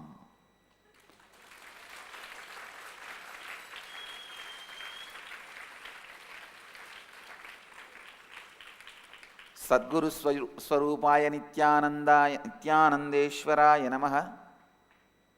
Very clear. Sadguru Swarupa Meenakshya Namaha. Sadguru Swarupa Ganeshaya Namaha. Sadguru Swarupa Subramanyaya Namaha means you may bow down in front of any god, any deity. You know you are bowing down only to your chosen ideal, Ishtanishta. Same way, if your chosen ideal is Shiva or Devi or Muruga, even if you bow down to me, you should bow down as me, as the embodiment of that your chosen ideal. For example, if your chosen ideal is Vishnu, even while you bow down to me, if you bow down at all, you should bow down to me only as the embodiment of Vishnu. If your chosen ideal is me, even if you bow down to anybody, you should bow down only them as the embodiment of me.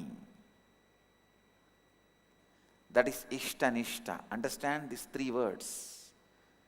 Then you will understand this whole space Chellaya is going through.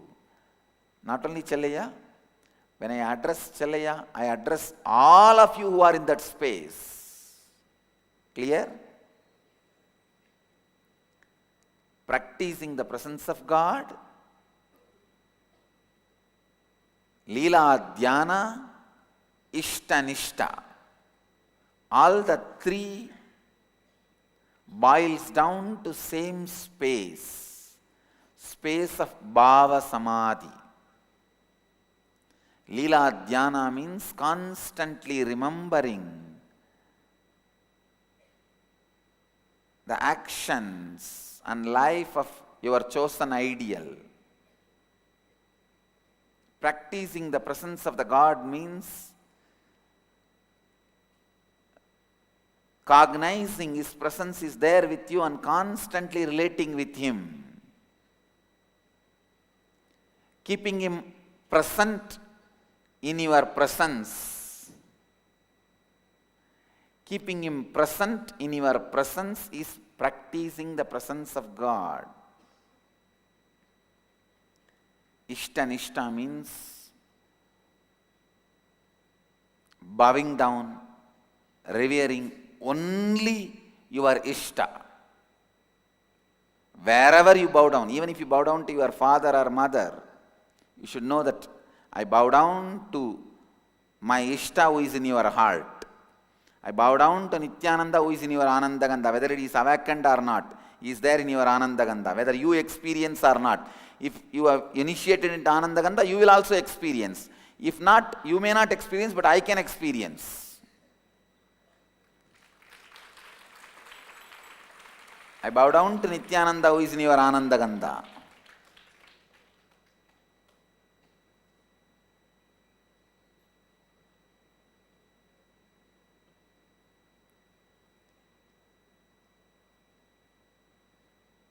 Solution for this feeling close with the photograph and very distance with me is listen. Because you already practice the presence of God with my photograph, so you are feeling that intimacy, you are feeling the completion, but now you have to complete with everyone. In the outer space also you should be in completion, then you will feel the same intimacy, same nearness, even outside you, and I will also be responding in the same way.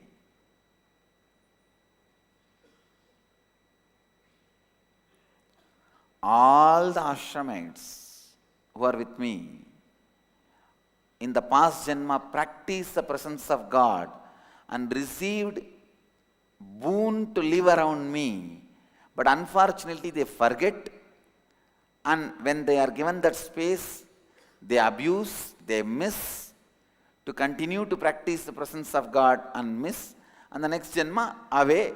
Then again after 2 janmas practice the presence of the God and come back. They are doing this, fallen in the same rut.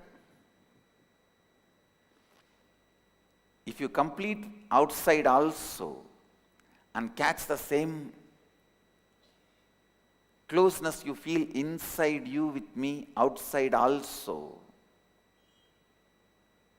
you are complete and you live enlightened life. You enrich yourself and others.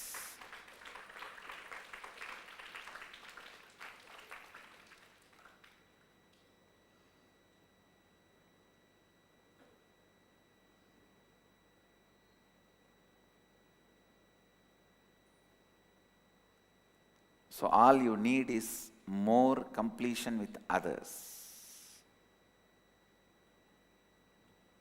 Next question. The next question is, what is the significance of doing homas?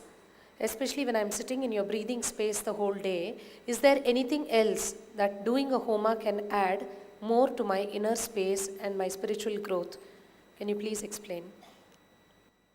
What is the significance of doing homas? When I am sitting in your breathing space whole day, is there anything else doing a homa can add more to my inner space and growth? First listen. What's the significance of doing homas? Homa is not faith-based action, it is science-based action. First understand, it is not faith-based action, it is a science-based actions, which has been considered as a science because media promoted it.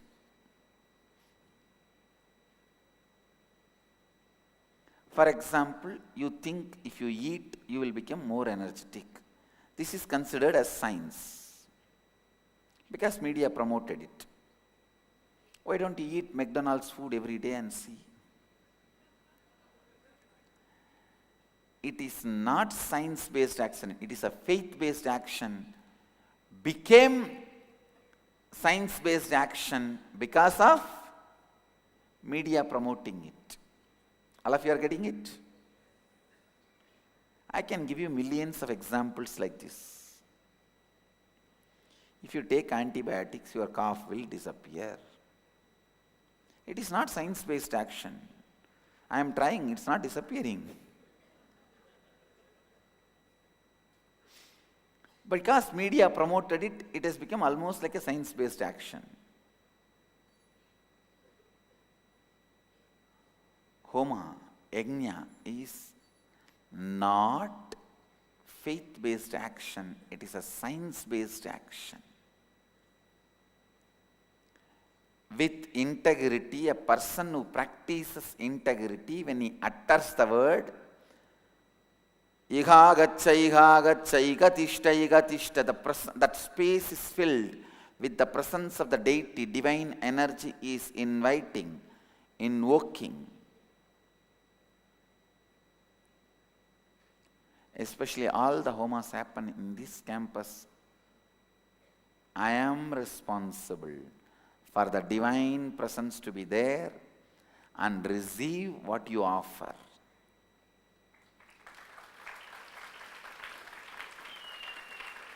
Getting it? Better get it.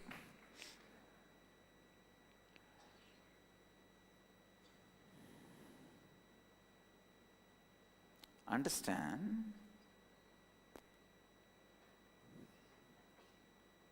when you invoke those energies in the fire properly and procedures, divine appears and receives your offering.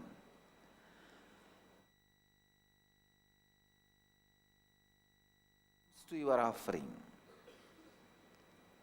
you are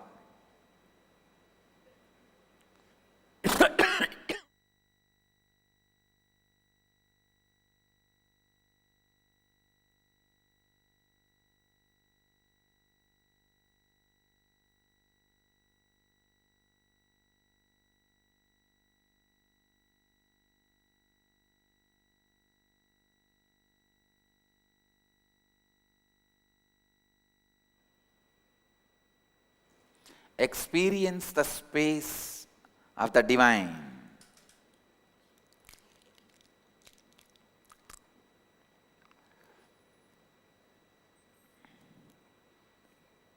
Even this is a faith-based action only.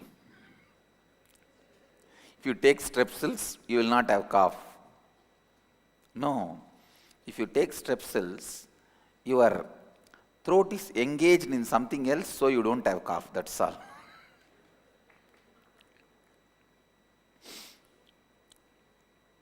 All right. Homas. yajnas, yagas, all of them are very powerful science-based actions. Tomorrow, Kala Bhairava Homa, you will see the presence. Literally, you will be there, receiving the offerings, responding to you.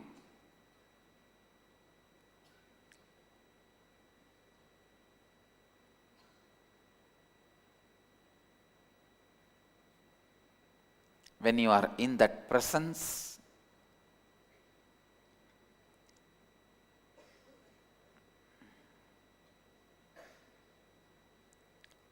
offering, please understand, he will be straight away, literally answering your prayers and giving you the boons. Homas are, if you do the scientific analysis and research, their percentage to ability to cure the disease will be more than allopathy. I challenge. Just the science of doing it with our integrity and authenticity is lost. That is where the problem is. We will revive now. We are reviving now. Especially, I am reviving it with my Gurukul kids. My Gurukul kids are the best integrated, authentic beings on the planet Earth.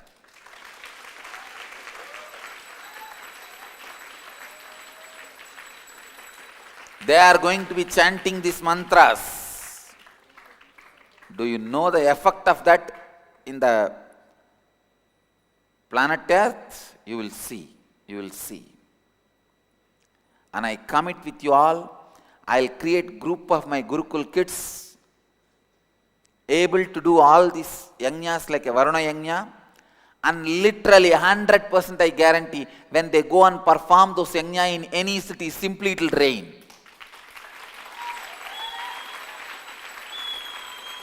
I'll demonstrate, please understand, I'll demonstrate and show 100% result for the yajnas like Varuna yajna and Vaidishwaraya homas. You will see, I am training.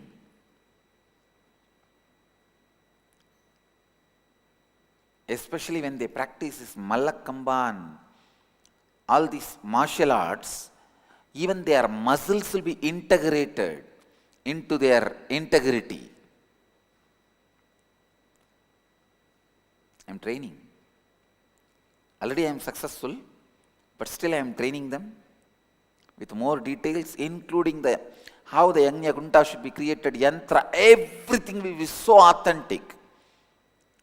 When they say, let it rain, it will just shower, only the water which showers from the sky can put the fire off. Nobody else can put it off.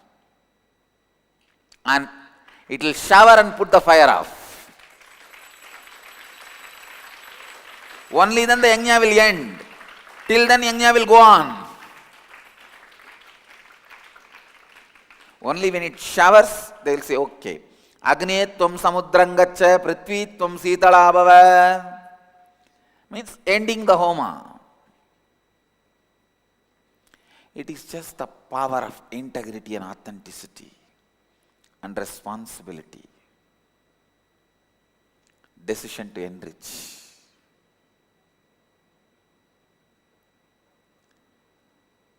I'll prove this as a science to the world.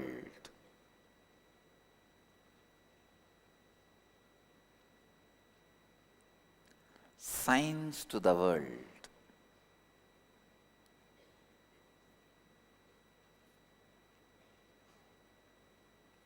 When you are sitting in my breathing space or in the homa, be in the space of pure listening.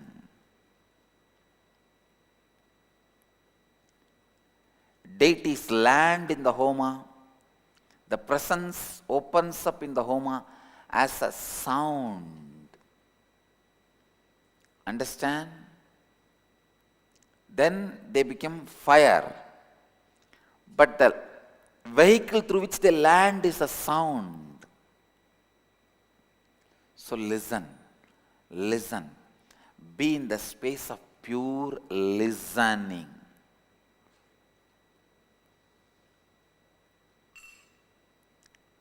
It can transform you.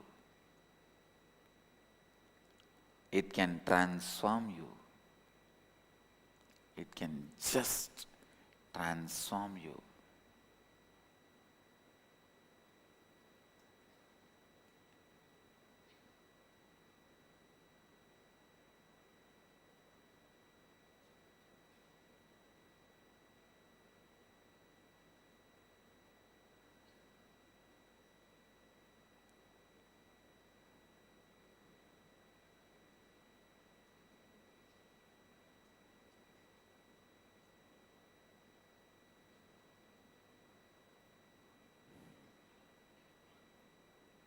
Homa is science-based action, not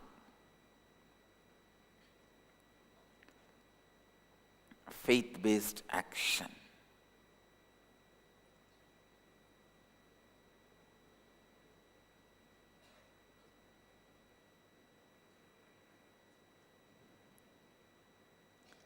With this, होमा आपके विश्वास पर आधारित नहीं है, होमा एक वैज्ञानिक कार्य है.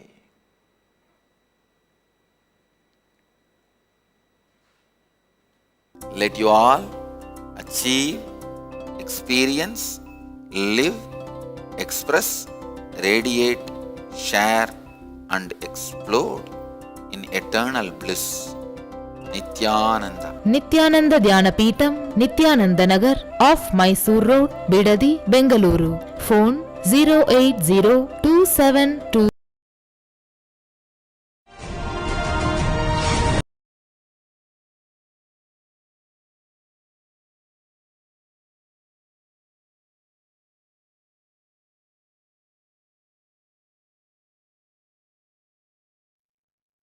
Yes, Nityananda Megha.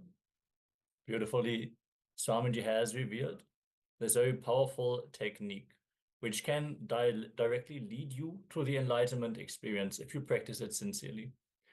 Just be aware that Paramashiva is always present. He's omnipresent, all-pervasive, expressing even through your very own consciousness. A small story. There was an Adinam, which is a monastery with monks, and some of the disciples of the Guru, they got envious of one of the chief disciples because he got so much attention, so much direct care from the Guru. Naturally, at some point, the Guru noticed that there was a commotion, there was something going on. So he gathered all of them around and he gave them an exercise saying, here, each of you take one banana and find a place where no one sees you and only there eat this banana. So everyone, naturally, when the Guru says to go and do, everyone goes. And after some time, all of them gathered back together. Only the chief disciple came back with a banana. He has not eaten it. So the Guru asked, why did you not eat the banana? And beautifully he said, I simply was not able to find a place where Paramashiva is not seeing me. I was not able to eat the banana. So that is the difference between the chief disciple and the other disciples. He is practicing the presence of God. It is not just that around the Guru, he will behave, he will act as per the words, he will cherish his feeling connection in a way that it is always present with him. So let us now enter into an internalization exercise on this session. Yes. If you observe deeply you will find out if you have incompletions with you. That day you will feel I am angry with you. You feel I am angry with you. All you need to do is do completion with you and completion with others. So we had looked at this earlier today. So Swamiji says, I am not angry with you because I am complete with me and with others. So as part of this internalization exercise, let's have a look at this. Let's contemplate on this understanding. Let us all write down 25 powerful cognitions and decide to live in completion with yourself and others. Yes. You can take any powerful cognitions that you have received, maybe from this video that we have just watched, or any powerful cognitions that you perceive. Just go all out. You will see the moment when we expand. 25 sounds like a big number, right? But if we look in and retrace, you will find actually so many powerful cognitions have already set foot in us. They have already started sprouting. We can start with the powerful cognitions that we received today. So from all the sessions that we've taken today, start writing down all the powerful cognitions that you received, that you've cognized from today's program so far. So start writing down, and if they're short, if it's not up to 25, then start looking back the previous day, yesterday, and so forth. Keep going until you have 25 powerful cognitions. So these are cognitions that made you click, that something clicked in your mind and you said, aha, that is a powerful cognition. So please grab a pen and paper and start penning down these powerful cognitions.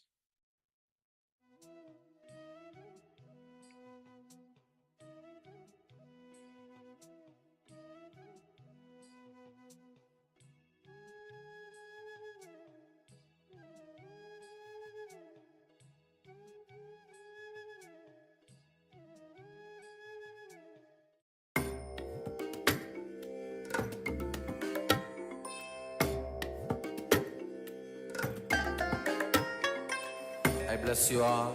Let you all open all your three eyes and manifest the powers of Mahasadashiva. Oh.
Yes.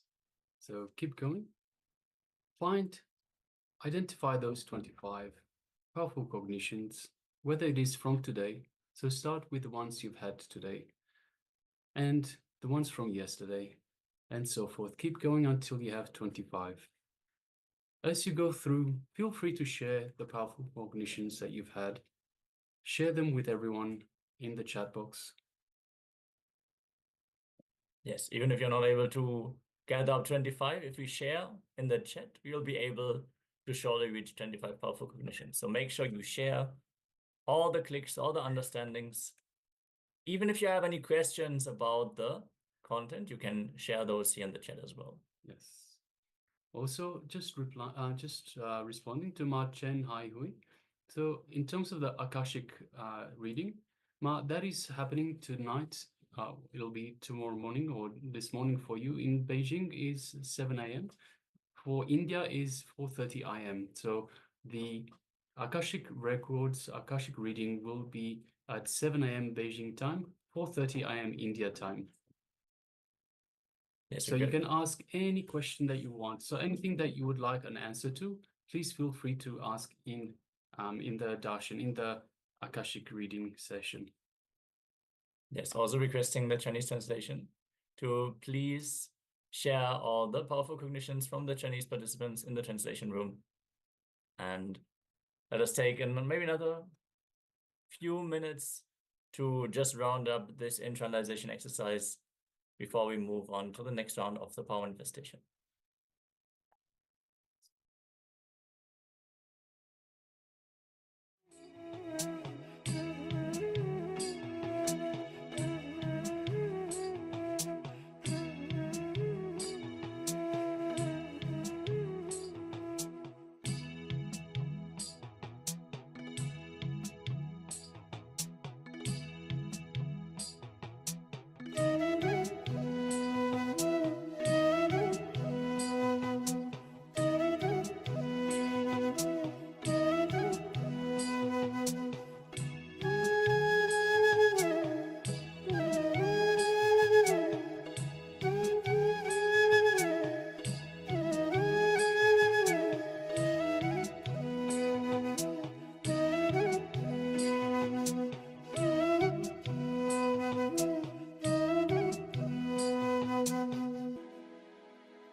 Yes, you can now relax. So now let's take a moment. If you haven't already shared your powerful cognitions, please take a moment and share your powerful cognitions with us in the chat box. And we'll slowly go through one by one. So we're starting with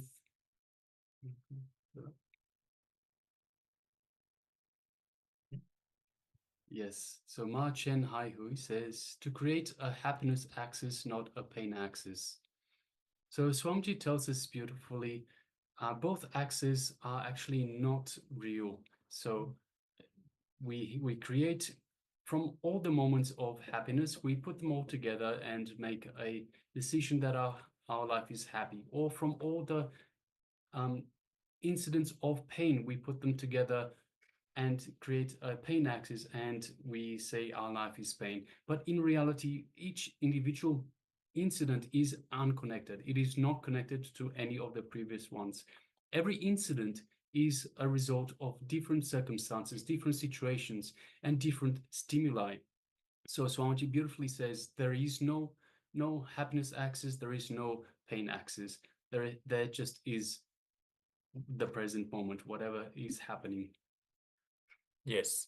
So Swamiji tells to, instead of relying on the idea of pleasure or pain, just rest in the reality, and simply the negative effects of both will come down. Even if you rely on pleasure, you will have the desire to hold on to it. And since our pleasures are based on ephemeral things, non-permanent things, the pain will also come. So Swamiji clearly says to rest in the Nirvikalpa Samadhi, the space between all the ups and downs, rest in Paramashiva. The next powerful cognition shared is you are not free to stop creating, you have the right to choose not to possess. Yes, we are owners of the reality. If we take up the responsibility and own everything, not possess, not grab, not steal, own means what? Own in the sense of enriching, in the sense of contributing, making it available to more and more people. From the same context as all this knowledge is freely available, the powerful cognitions that Swamiji shares are freely available to everyone.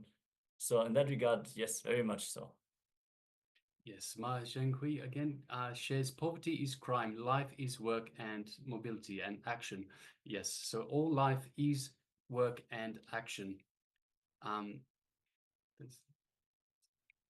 And also female energy is passive and abundant. So female energy is the creative energy. It is the energy that is definitely passive. It is, you have the male energy that is aggressive, and the female energy that is passive and loving. So yes, we just had a massive message. One moment.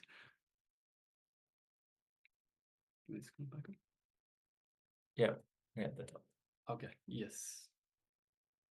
Yeah, and then she's also sharing about the 4 tattvas. Great.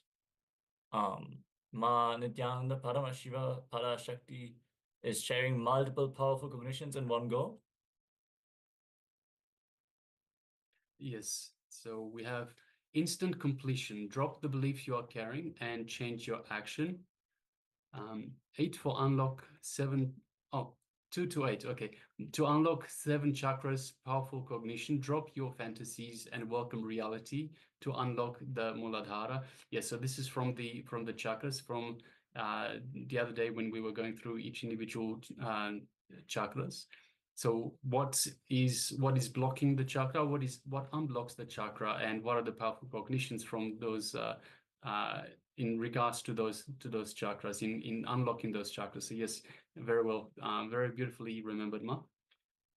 So we have face fear to unlock. Face fear to unlock the Swadhisthana. Stop worry about your worries to unlock Manipuraka. Express selfless love without exceptioning anything in return, without expecting anything in return, yes, to unlock the anahata.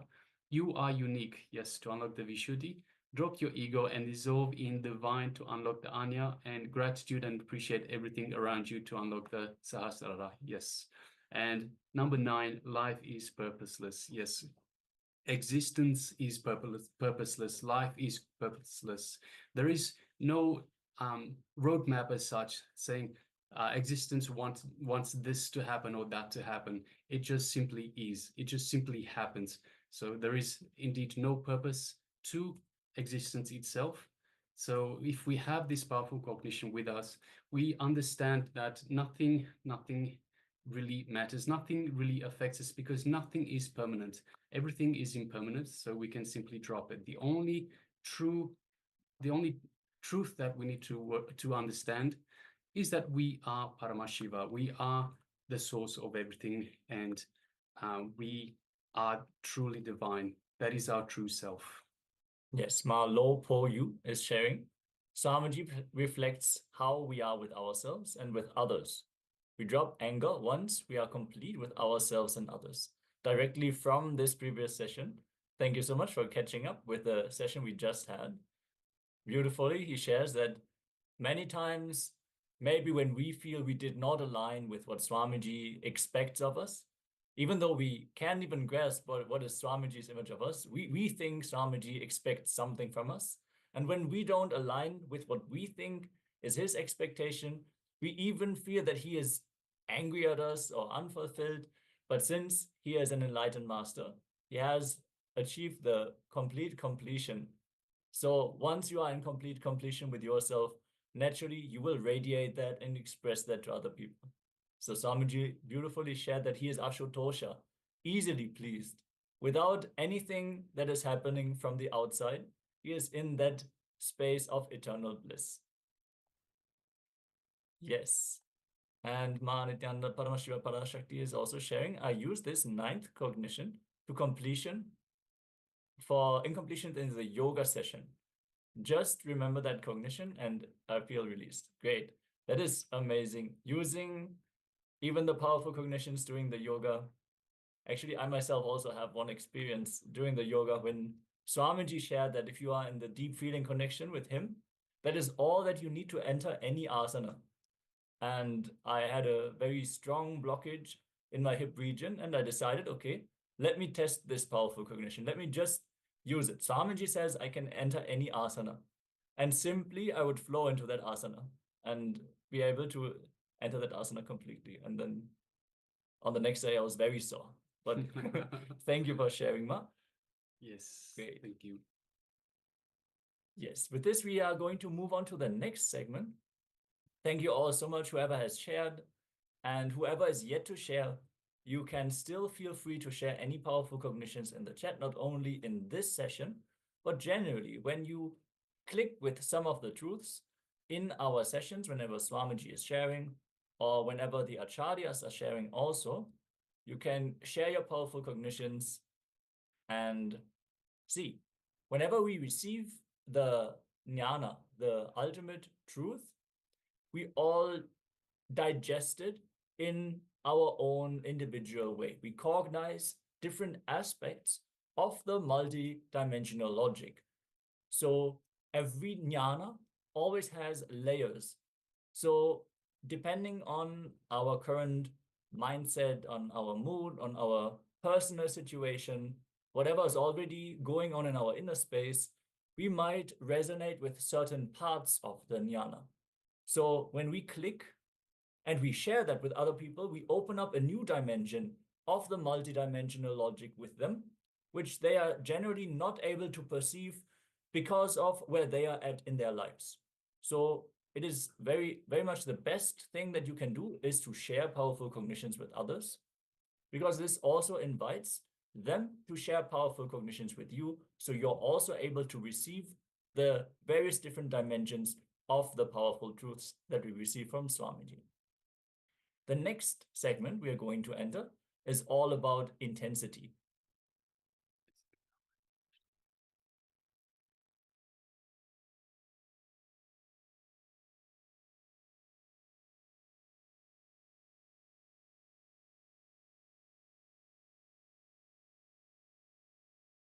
Yes, sorry. The next segment is going to be power manifestation. We're going to enter into another round of teleportation. Today we're manifesting one of the amazing powers. All of the powers are extraordinary, but teleportation is great. Yeah, so today we've already gone through 2 rounds of teleportation. So first of all, we've teleported the kumkum. Actually, no, first of all, we teleported the vibhuti from one cup to the other. Then in the second round, we teleported kumkum. Now in the third round, let's teleport sandalwood.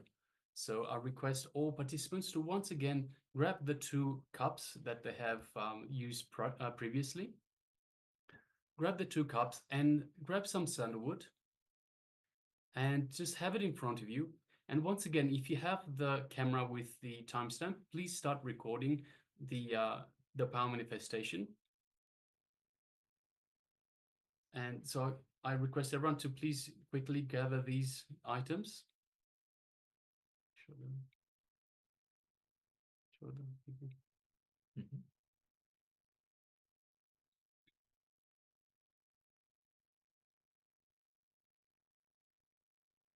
Ma Chen Haihui is asking, may I ask the teacher, what if the other party is not willing to achieve perfection with me?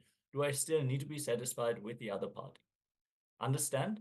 The very fundamental principle of Swamiji's teaching is Paramadvaita.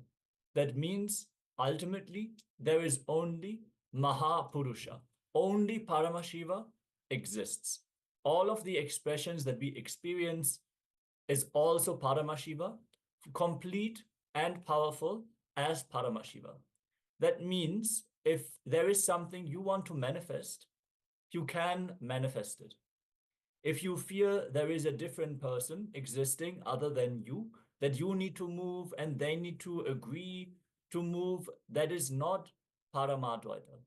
You can hold the space, you can create this space, you can provide powerful cognitions, you can complete in your own inner space, and your completion itself is powerful enough to move the other person also.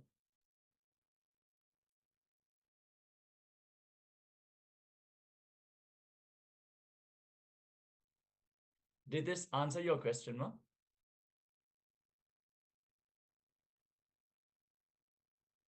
So.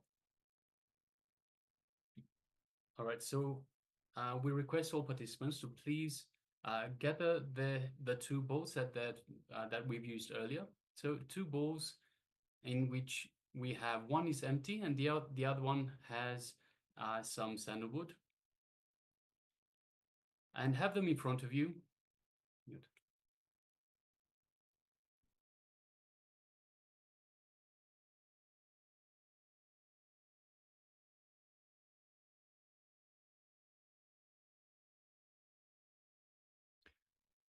And now let's get ready for the power manifestation. So I request all participants to sit comfortably in either Padmasana, so that's with the legs crossed like this, so with the legs crossed, either in Padmasana or Vajrasana, and clasp your hands as such with the right thumb on top,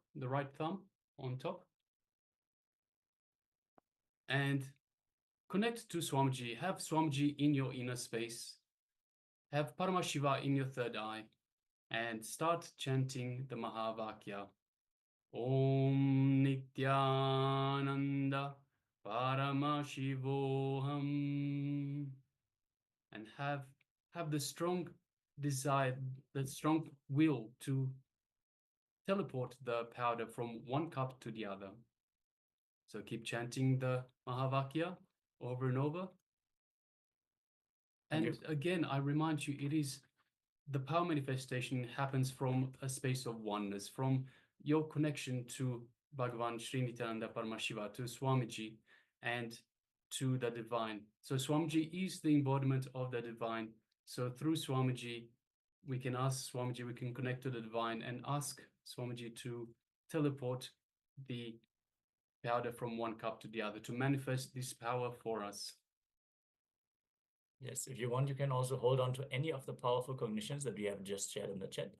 Just hold on, cognize consciously this powerful cognition is real, and it itself is individually intelligent enough to make you manifest this power. So as you chant the Mahavakya and connect to Swamiji, declare that this is your possibility.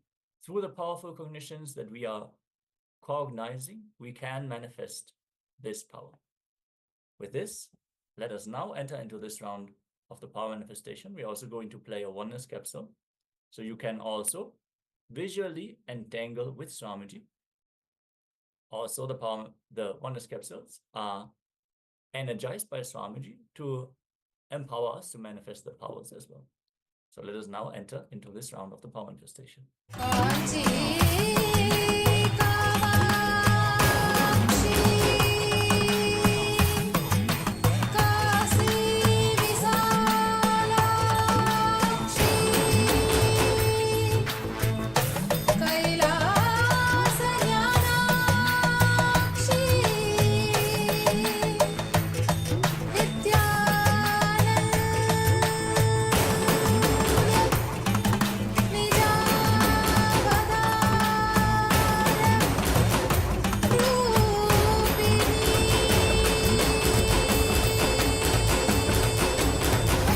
शङ्करि शाप विमोचनि शोक विनाशिनि शास्त्रन्ते शिव सहिते शिव शम्भु शुभङ्करि शुम्भनि शुम्भपदास्तन्ते सकल मनोहरि सुन्दरि सर्वव शङ्करि शङ्कर दोषकृते जय परमेश्वरि नित्य सुमङ्गलि नित्य नितेश्वरि पालय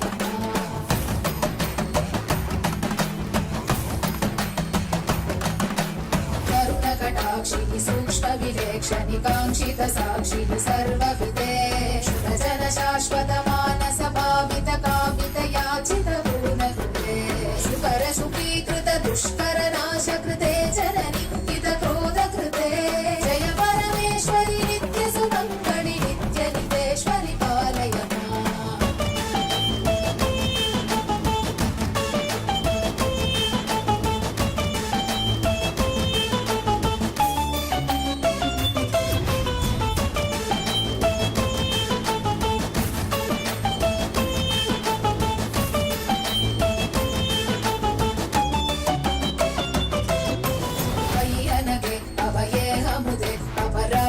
शक्तियुते अजिते शुभवरदे विभवे विमले कमले कमलाम्बुजपादयुते करकमले करुणानिलये कमलाक्षयुते करशूलधृते जय परमेश्वरि नित्य सुमङ्गलि नित्य नितेश्वरि पालय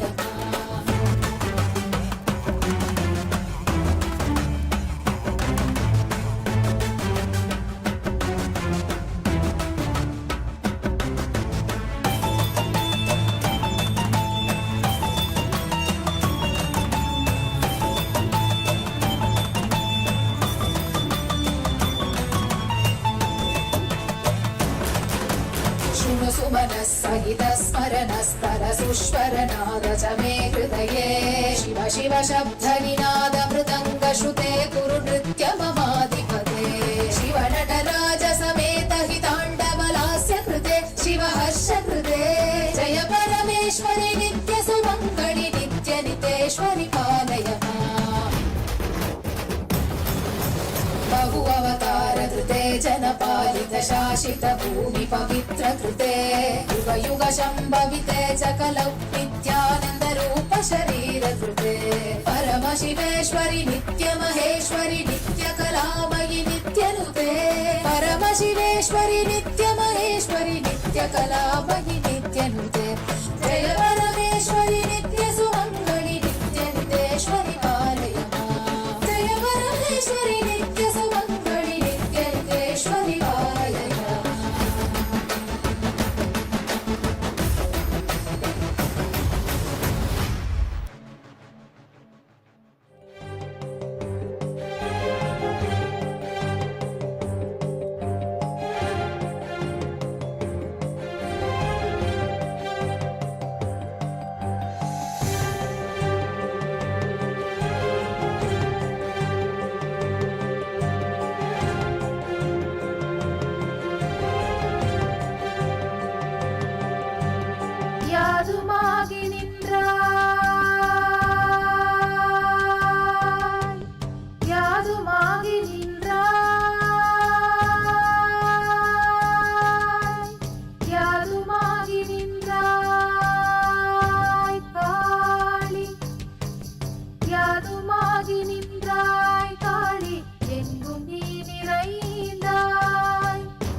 பூதமாகி நின்றாய் காளி பொறியை விஞ்சி நின்றாய் பூதமைதுமானாய் காளி பொறிகளைதுமானாய்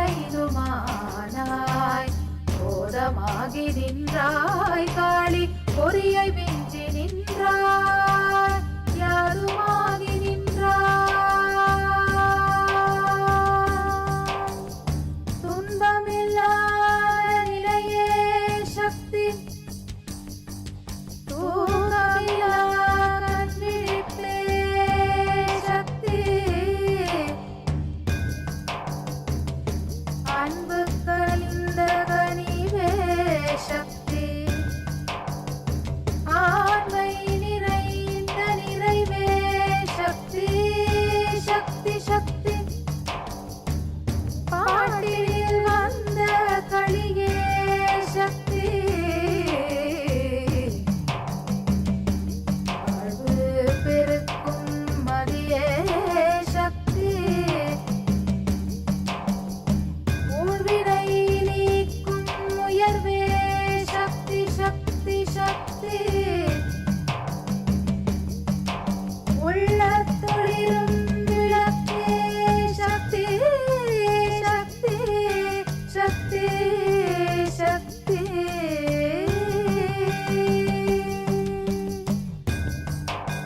யாதுமாகி நின்றாய் யாதுமாகி நின்றாய் யாதுமாகி நின்றாய் காளி யாதுமாகி நின்றாய்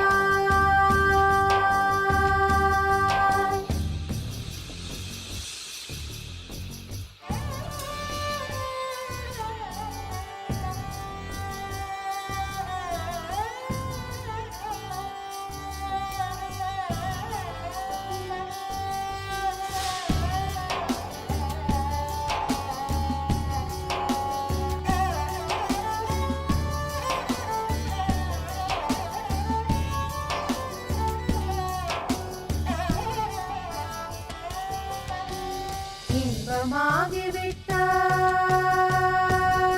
விட்டாய் இன்பமாகி விட்டாய் காளி என்னுள்ளே புகுந்தாய் இன்பமாகி விட்டாய் காளி என்னுள்ளே புகுந்தாய் இன்பு நின்னையல்லாய் காளி பிரிந்து நானும் உண்டோ இன்பமாகி விட்டாய் காளி என்னுள்ளே புகுந்தாய்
Yes, you can now relax. Let's take a moment and let's have a look in the two cups. So in the cup where we teleported the powder, the sandalwood powder, use a torchlight or even a magnifying glass in case there's small specks. So if you've teleported the entire thing, that would be fantastic. That is fantastic. If you've only Yes. So make sure you have proper lighting so you can see even the most minute specks of the powder in the other cup. And make sure to again share.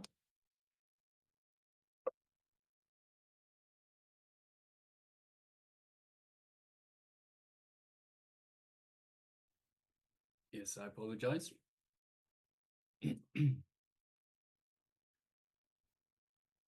Yes, so this power, you might have manifested the entire teleportation of the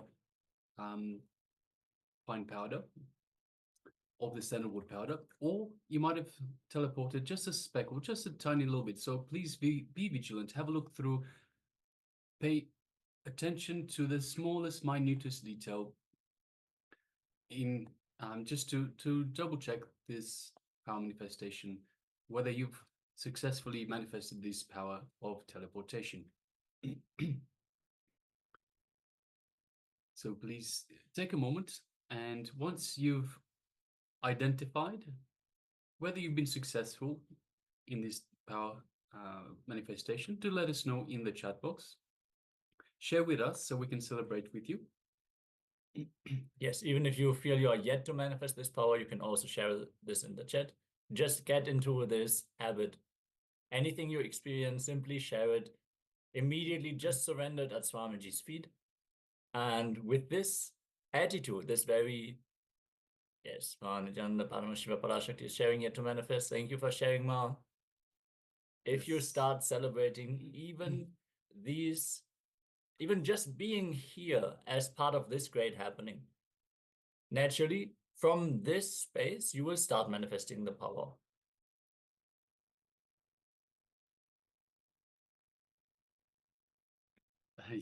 Yes, Ma Chen Hai Hui says, I saw two powders on the table, but I'm not sure if they were coffee powder or cigarette ash powder I put, and I don't know if they were blown over by the electric fan. Yes, Ma. Thank you for sharing. Let's assume, let's be positive. Let's assume that it was power manifestation. Let's go with power manifestation, and you manifested sandalwood powder onto that coffee table. Yes, and let us hold this space. Swamiji shares, even when you are yet to manifest, it doesn't mean that you did not manifest the power. It is just that more power needs to be manifested. The energy needs to express through you more. So if you want to fill a bucket with water and you start filling the bucket, but the bucket is not full yet, is the bucket empty? No. But what do you need to do? You need to fill it more. That is the same principle that applies for the power manifestation.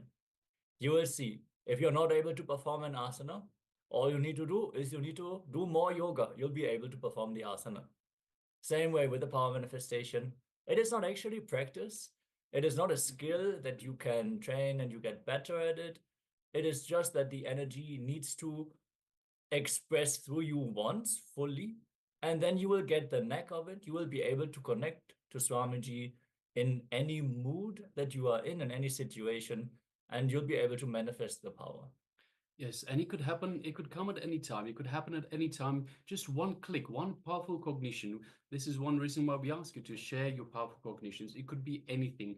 So you might catch a powerful cognition from earlier in the program or from one of the other participants. So any powerful cognition, it could happen at any time. It could move some patterns, and all of a sudden the power manifestation just flows through you. So well done to everyone. Thank you to everyone for participating. And next, we are going to move into a teaching, a jnana session on intensity. So what is intensity? Intensity means radiating the energy that does not create any conflict inside or outside of us.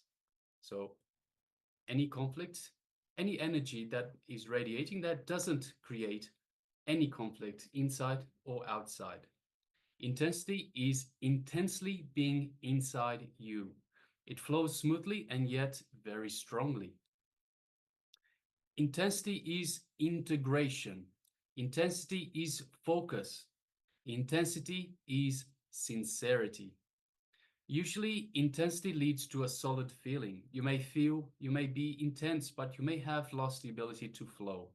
You may be flowing, but you may have lost the intensity. We always think if it is flowing smoothly like a river, it will not have intensity. And if it is intense like a stone, it will not be flowing freely. No, intensity is like a flood, which is intense and flowing. Being is intensity. So what is being? Being complete, total, integrated, expressing your full energy is what Swamiji, the Supreme Pontiff of Hinduism, calls being. If you are partial in your experience or expression, be very clear, you are being hypocritical. Water becomes steam only at 100 degrees Celsius. Even at 99 degrees Celsius, it is still water. It does not transform to steam. Same way, if you are not integrated in seeking, all your energies are not integrated. The total transformation cannot happen. Yes, intensity is independent of the nature of the work intensity of the work. Intensity does not depend on the nature of the work or the action. It can be as complex as running a billion-dollar company or as simple as cleaning the floor. It is not what that is important, but the how. If you can do what you are doing with totality and intensity, that you are completely lost in the action, you have caught the thread of intensity. The moment you are lost in the action, you become like a flute on the lips of existence itself. The air that goes into the flute comes out as music because you become a channel for the energy of existence to flow through you. Be total and intense. That is all that is needed for the arrow to hit the target, whatever it may be. You might have experienced it during your yoga practice. When you are fully within your body as you are doing yoga, you naturally just flow from asana to asana. But if you are caught in some external things, some thoughts, some plans for the day, something, you will feel, oh, this body part is stiff. I'm not able to bend this part now. I'm not able to perform this asana. You get stuck. You're not flowing. When you are flowing, it means you are total. It means you are intense. And when you are intense, you will see it by the fact that you are flowing. Everything is just running smoothly. Even if you are doing a lot of work, everything will just flow smoothly. An interest can be lost, but never the intensity. Interest comes from the mind.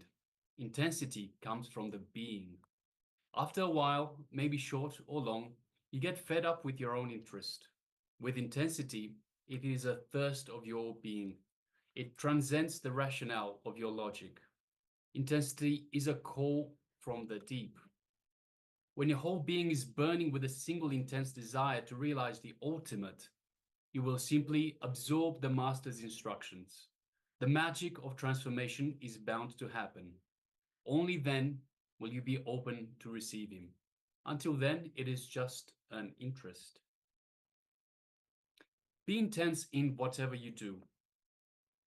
Tantra, the mystical science of meditation techniques, says that to know the truth, one needs only one condition: intensity. Be total in what you are, in what you do. Live intensely in the moment and taste the real life. Otherwise, you are not living. You are just waiting for death. The Tamil classic Periya Puranam describes the stories of the Nayanmars, the ardent devotees of Lord Shiva. There are so many instances of the devotees realizing the ultimate by simple activities like making garlands for the Lord. An example is Gananatha Nayanma, a devotee of the Lord who engaged in simple services like plucking flowers for worship, making garlands for the Lord, sweeping and washing the floor of the temple, and keeping the lamps in the temple burning. Just this simple life led him to reaching the ultimate and brought him his name Gananatha, meaning the chief of the Ganas, attendants of Lord Shiva. Intense, innocent inner space. When you live the master's body language, you live enlightenment. Whenever any thought came into Swamiji's inner space, whether it was related to clothes or food or anything, the first thing he would think was, how will Annamalai Swamigal behave? One of his very important gurus of his life. Naturally, he won't have any desire. Then forget about it. Intensity is the ultimate technique. So be intense in whatever you do. Whether you eat, you sing, you dance, you pray, or you work. Just be completely into that moment. Intensity is enlightenment. As of now, some part of you is intense, while some part of you is lazy. Being 100% intense is enlightenment. Intensity is a strong intention to wake up, the strong intention for fulfillment, for living enlightenment, for eternal bliss. It is the only gap between us and enlightenment. Intensity. Yes. We are going to have a few clips where the Supreme Pontiff of Hinduism is going to be sharing about intensity. So we're requesting everyone to settle down in a space of deep listening and restful awareness. Yes, just before we move on, there is one more sharing from Wu Jieshi. I apologize if I mispronounce it. I have never succeeded in manifesting superpowers. Do not give up. Do not give in to the self-denial, to the patterns of failure. So one thing to remember, it is not you who is manifesting the powers. It is the Supreme Pontiff of Hinduism. It is Swamiji that is manifesting the powers through you. Swamiji is the embodiment of the super consciousness that is Paramashiva, of the divine. So through Swamiji, the powers manifest. Swamiji manifests through you. So it is your connection to Swamiji that needs a little bit more strength. So with practice, the feeling connection with Swamiji, with the Guru, will get stronger and stronger, and you'll find slowly the powers will start manifesting. Actually, it was exactly this powerful cognition that helped me to manifest the power for the first time. When you understand that it is Swamiji manifesting the power, there's no pressure on you. There's no failure that can happen from your side. It is all on him only. So what you need to do is only surrender. Surrender the result, surrender the expectation, surrender even the success. Even when you succeed at power manifestation, there's nothing that you do. It is only Paramashiva manifesting as Swamiji to us. Yes, so we are celebrating, in fact, the divine manifesting through us when we celebrate the power manifestations. Yes. Yes, thank you all for being so active in the chat. That is definitely leading to the best experience for all of us, also including the acharyas. It is best to have very engaged participants so we can also attend to you. Like whenever you need something in particular, you need help with completion, like multiple people were sharing about completion. And there was one comment which you have not yet attended to. With regards to completion, Swamiji has a video that teaches to call the party you wish to have completion with. Is that recommended or simply complete with ourselves inside? We actually just had this on earlier today with regards to completion with the mother, completing the incompletions we have with mother. So you sit and have a look at your perception of the incidents as well as the world. So my world and the world. My world is how I felt, how I interpreted the incidents, and the world is the actual facts, only the facts without your emotions, without you getting engaged into that moment.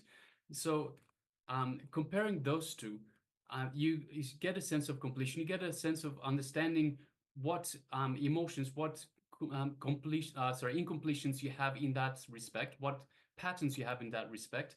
And by embracing those issues that you have with that other person, so understanding the feelings that you have, the emotions that you have with that other person, you learn to move past those emotions, and you complete with the other person. You call the other person as well, and you start creating a space of oneness with them. So in the case of the mother, you realize the role that she played in your life. So similarly, with the other person, you understand the role that that person played in your life, in your growth, and you understand this is the fact. These are the facts. So you let go of the incompletions.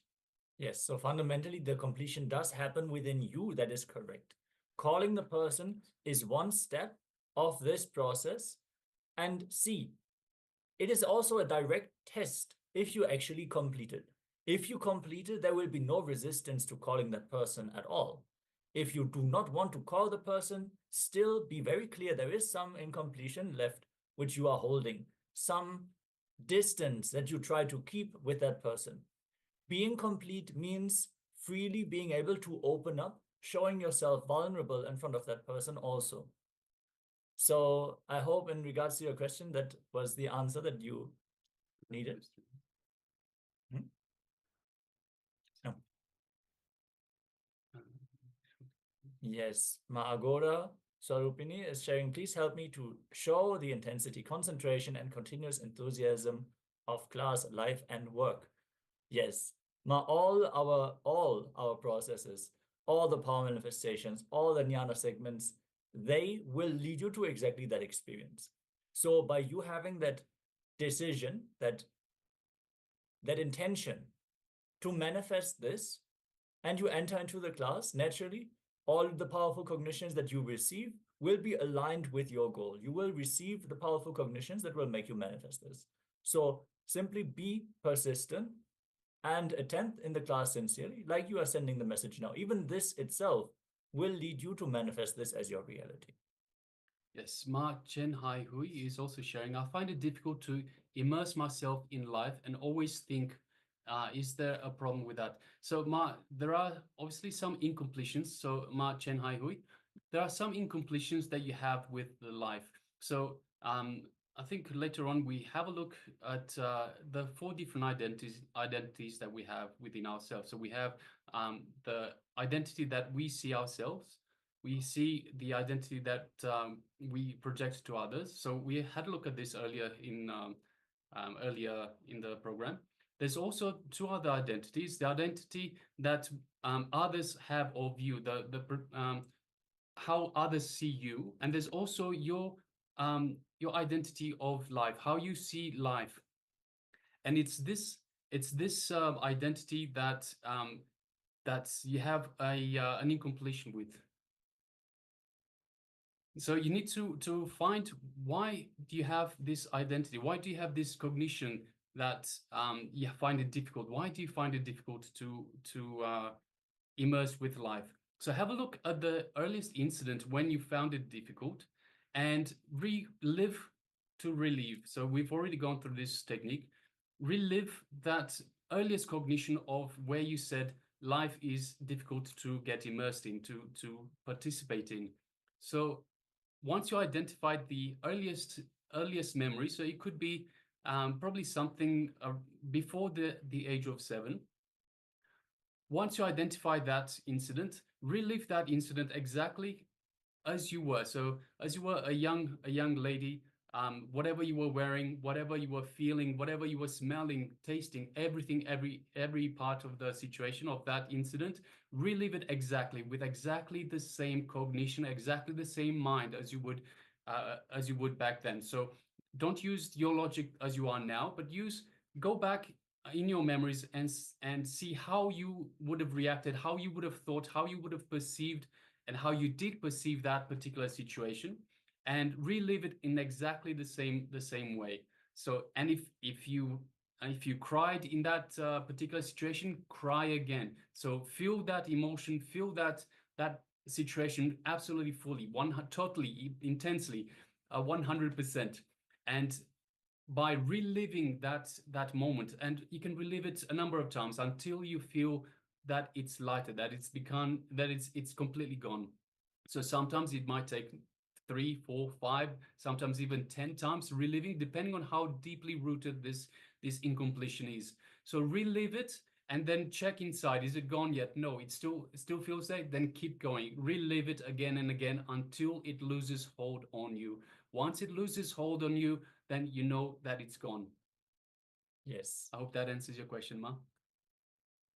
Yes. Ma Zhang Hui is sharing. I have a strong understanding that the way to enlightenment is through meditation and yoga. Yes. Foolproof, time-tested science for thousands of years. Definitely, Ma. Yes. This is a sure shot to enlightenment. Again, through intensity. And Swamiji beautifully tells us that meditation is anything that raises your consciousness level. And of course, yoga is the practice of preparing your body to hold the higher energies, the higher consciousness that we are preparing, that we are doing and practicing in meditation.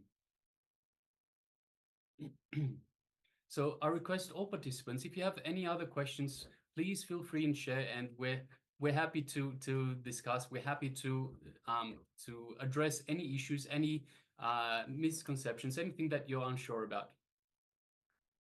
Yeah, and with this, we are now going to enter into the video segment with Swamiji, where he is also going to share more insights into intensity. See, now that we have all been sharing our powerful cognitions, our questions, so much has been revealed, and all of it is directly related to intensity. So let us now receive the answers from Swamiji directly, and requesting everyone to please be in a space of deep listening and restful awareness to be able to receive Swamiji and his teachings, the pure truth from Swamiji directly.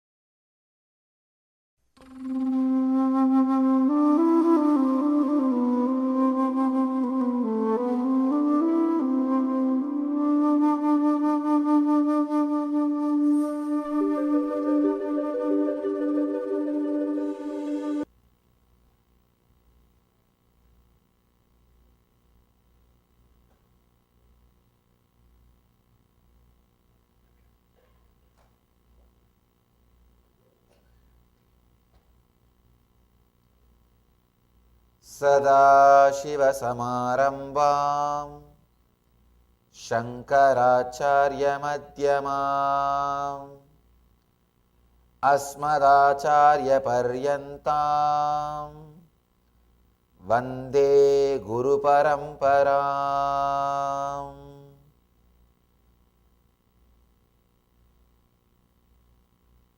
Different techniques, different methods, different deities, different paths. Then what is the point that decides the person's enlightenment? Because in all paths, in all the ways, people achieve enlightenment. What is that it decides? Intensity. That decides the person's enlightenment, the higher experience. With intensity, whatever you do will be meditation. Without intensity, even if you meditate, it will be just a ritual. It will be just ritual. As I was telling, whenever I teach meditation to 100 people, I learn 100 versions of that same meditation.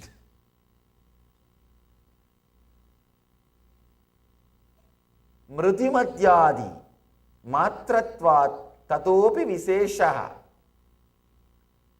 The success depends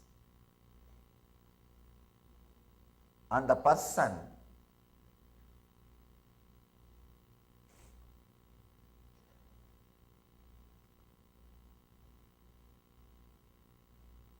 not on what he is doing, but what he is. But what he is. It depends on the intensity which he carries. Patanjali says, based on the intensity, low, medium and high, the success is achieved.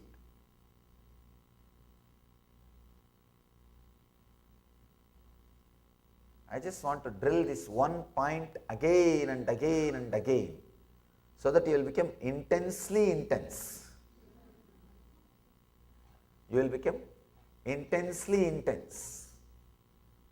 Otherwise, we do the same old things. See, intensity means the ability to stand for what you believe and break free from the past method of function, the past attitudes of function, past way of functioning. Please understand. Ability to break from the past way of functioning and live in a new way, to start in a new way. That is what I call intensity. Otherwise, we go on and on and on in the same way. You can see in your life, even inside your house, you will walk in the same route, sit in the same sofa, go to your bed the same way, and you will lie down in the same way, and you will come back and sit in the same chair in the dining table. You will eat and come out to the garage. You will drive in the same way. You will not even be alive, creative. I always tell my brahmacharis, my ashramites, at least do new mistakes. I will have some entertainment. Even for that, we don't have creativity. You need intensity to do things new. Otherwise, even your mistakes, same old, maybe a difference in quantity, little big or small, but not in the very quality. I have a story for you. A cowboy rode into town and went into the saloon for a few drinks. When he came out again, his horse was gone. He stormed back into the saloon and shouted, "Who stole my horse?" There was no reply. He was getting angry. "Right, if no one owns up to stealing my horse, I am going to do what I did in Arizona." Still there was silence. The cowboy was fuming. "This is your last chance. If no one owns up to stealing my horse, I am going to do what I did in Arizona." Just then, a lone voice piped up, "What did you do in Arizona?" The cowboy said quietly, "I walked home."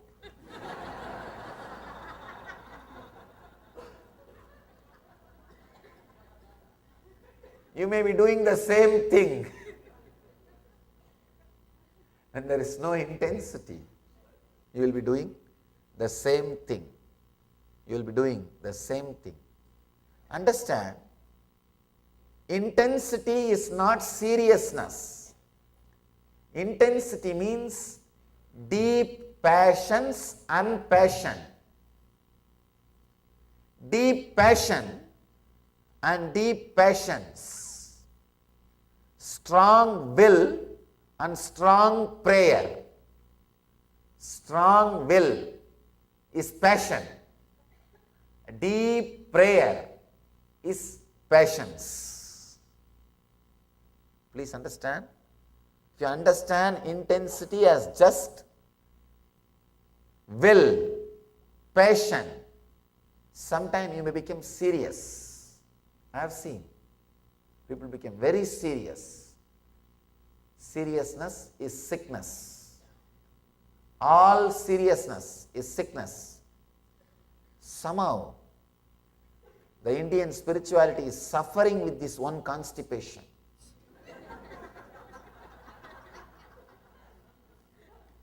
A long face.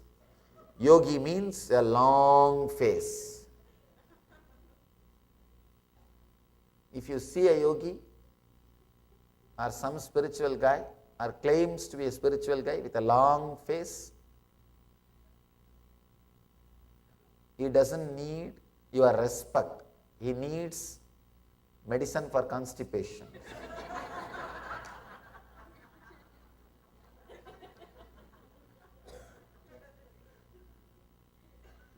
Really.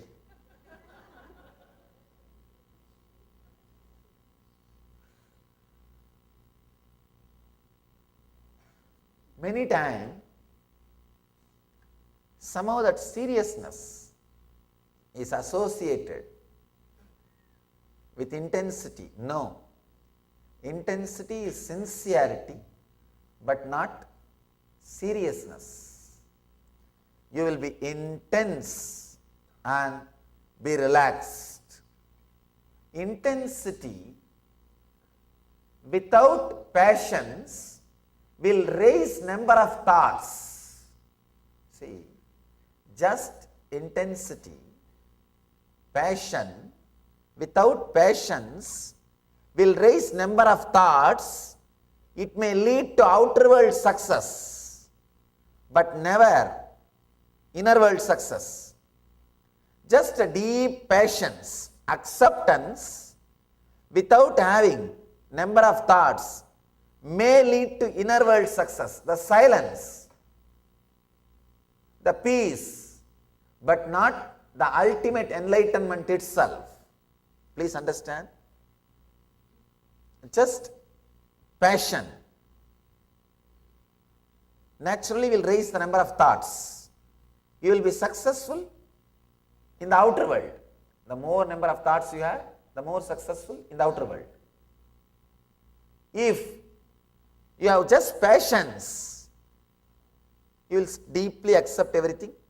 You may be successful having peace in the inner world, but not the ultimate success, the enlightenment itself, which gives you the fulfillment in the outer world and the inner world. So the enlightenment is totality of passion and patience. Intense number of thoughts with a deep silence means your very frequency will be different. Very frequency will be different. People ask me, Swamiji, do enlightened persons have thoughts? Please understand, if you have 10 acre as your mind, for example, if your mind is a 10 acre, your inner space is 10 acre, all 10 acre is filled with thoughts. In my inner space, I have 10 million acres and some 100 acres are filled with thoughts. Negligible, but much more than you. Please understand. For the inner space I have, it is negligible. That is why we call no mind. But if you see the number of thought, the actual factual space, it is much more than you. It is much more than you. But because it is compared to the empty vast inner space, the space in which thoughts are there are very less. That is why we call it no mind. 10 million acre, just only 10 acre is used for agriculture. Will you even remember? No. Negligible. That is why I have mind which you don't understand by the word mind. So what you understand as mind, I don't have. That is not there. But it does not mean there are no thoughts. There is no process. The process is 100 times more intense than you, but the background and the canvas on which the process is happening, the space in which the process itself is happening, is so vast, the process is negligible. The process is negligible. So please understand, in the intensity, you do not have just passion. You have passions also. You became complete. You became fulfilled. you just radiate the truth. Intensity is a strong feeling that I should achieve, and strong prayer that I should achieve. It's like you put your whole being, you put the whole effort, and you know the ultimate is supporting you. It's like you will have a deep will, strong will and deep prayer. Even if anyone is missing, it can't be called as intensity. Strong will and deep prayer. Understand? If you understand the divine is supporting you, the effort you put, even if it is little, suddenly you see the success happens. Just by remembrance, the divine is supporting you. You don't even have to bother whether it is factual or not. You don't have to measure. Am I supported? How many hours it stood with me? What has happened? There is a story. One guy asked a boon from God. God, you should always be with me. God said, all right, I'll always be with you. So whenever this guy walks, he will see one more set of footprints behind him. Means God is walking. Whenever he is in joy, he will see two sets of footprints, he and God. Whenever he is in suffering, he will see only one set of footprints. So he called the God again. What is this? Whenever I am in joy, you are following me. When I am in suffering, there is only one set of footprint. You are not following me. God laughs and says, fool, when you are in joy, you are walking, I am following you. When you are in suffering, I am carrying you. So the footprint which you see is mine, not yours. So be very clear. When you are intense, when you just remember, he is there supporting, even simple effort, suddenly you see it will become reality, success. It will become success. So even a simple thought that is there, please understand. First Patanjali talks about samadhi states, then he talks about intensity.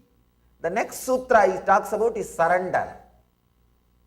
Means strong will and strong prayer.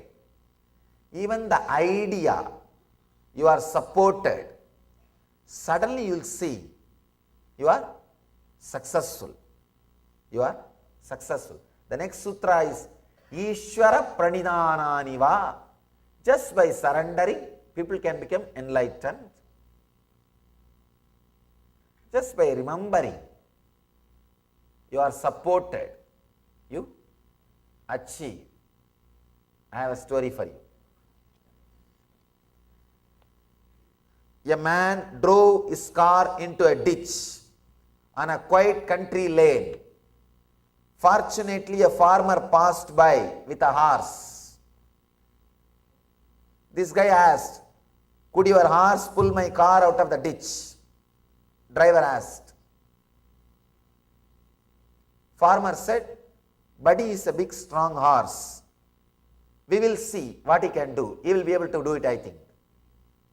Anyhow, the farmer hitched the buddy up to the car and said, pull Blackie, pull. Buddy, the horse did not move an inch. Then farmer said, pull Samson, pull. Buddy did not move an inch. Then the farmer said, pull Troy, pull. Buddy did not move an inch.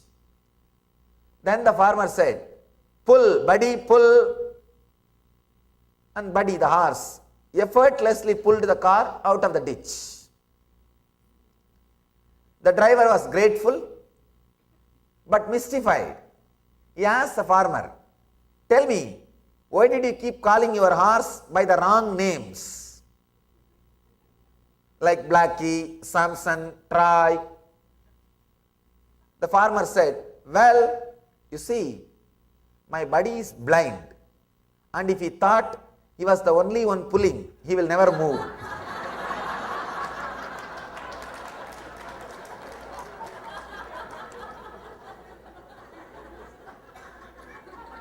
We are all blind. If we think we are the only one pulling, we will never even try. We will not even try. We will not even move. So be very clear. Intensity means simply happen. Things will simply happen. That is why Patanjali, just with intensity, he puts the next sutra, Ishvara Pranitananiva. By surrender, the ultimate is achieved.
Sadashivasamarambam Shankaracharya Madhyamam Asmadacharya Paryantam Vande Guru Paramparam.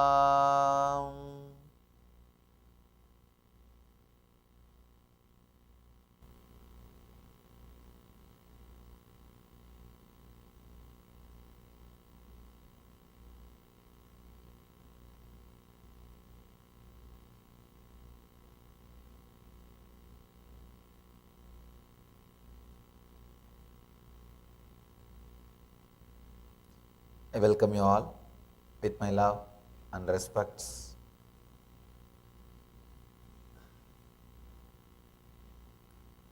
Today's subject, intensity never fails. Experience with yourself.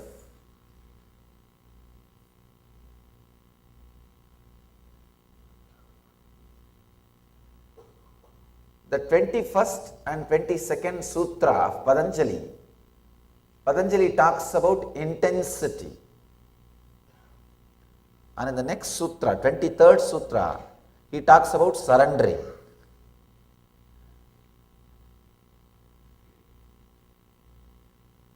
First, Patanjali talks about yoga. Then he explains about different samadhis, samprajñāta samadhi, the samadhi which happens to you when you are lost in one form. All other things are disappeared except one form. Then second, he teaches about asamprajñāta samadhi. Even that one form is lost. And even that form is not there. Then he speaks about the methods, the qualities which can make you experience that samadhi, asamprajñāta samadhi. Then Patanjali speaks about, now he is speaking about intensity. I can say the way in which, let me tell you my own experience, how I had enlightenment. Even Buddha, when he was just intense, when he was just filled with passion, not with passions, he tried, nothing happened. Suddenly at one moment, he relaxed. The passions joined the passion and he became enlightened. When he understood he is not alone pulling, he relaxed and he just tried. If you think you are alone, you would not even try. Or the idea it is difficult will not let you move. Let you use your muscles to its peak potential. Will not let you experiment or experience your peak. Let me tell you my own experience. Yesterday I was telling about an incident. I went to a Master Annamalai Swamigal and I cut my thigh. You heard that incident. After that, I started playing with what he taught me. From where the idea I raising. He told me from where the pain is coming, just look inside. After the pain disappeared, he said, from where the idea, the person who experiences pain, raises, just look inside. I was looking very deeply and intensely. Maybe I can say 2 years or 1.5 years. I was playing continuously with the technique, sometimes very seriously, very passionately.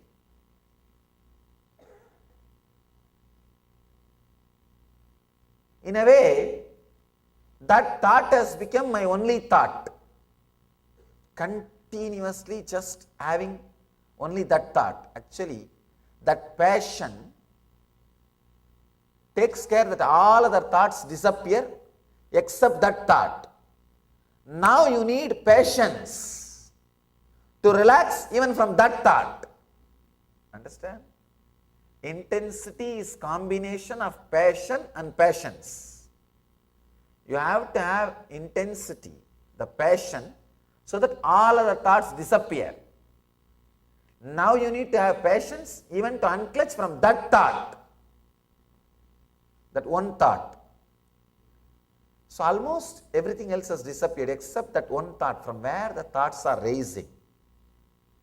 One day, I was sitting in the foothills of Arunachala, that place is called Pavalakkundru. I have spoken elaborately on this experience in a discourse called Living Enlightenment. It's in YouTube. If you find time, maybe you can spend a little time with that discourse.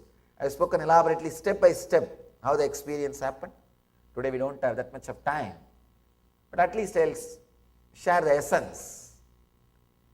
When I was sitting, I saw this one thought, that from where thoughts are raising. One funny thing is, because I was constantly working with that thought, from where thoughts are raising, but unable to find the source, that thought has become a strong pain memory for me. The moment I remember to find the seeking, the source, the moment I remember I should start seeking from where thoughts are raising. Because of my past failures, immediately I will be depressed. It will be so much of pain. I will sit, no, I will do every day the same thing, but I will never realize. I will just walk out with a deep failure. Today also the same thing it is going to be. By and by, it became a sort of a pain memory. Strong pain. I can neither drop that habit of seeking from where thoughts are raising, because the intense yearning for enlightenment is there, nor I am able to discover. So what to do? It's like almost married.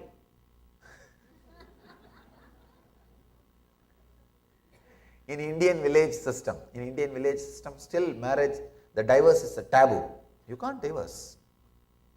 And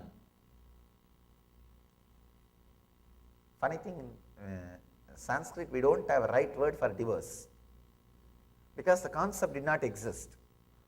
The Vedic marriage, you commit till the fire is there in your stomach, means still you are alive. Anyhow, it's almost like a marriage. You can't escape. You can't escape. It is there. And you can neither swallow nor spit it out. And neither I am able to stop seeking nor feeling joy to do that. It became pain. Actually, at some part of your life, your own spiritual practice will become pain. Even the thought will become pain.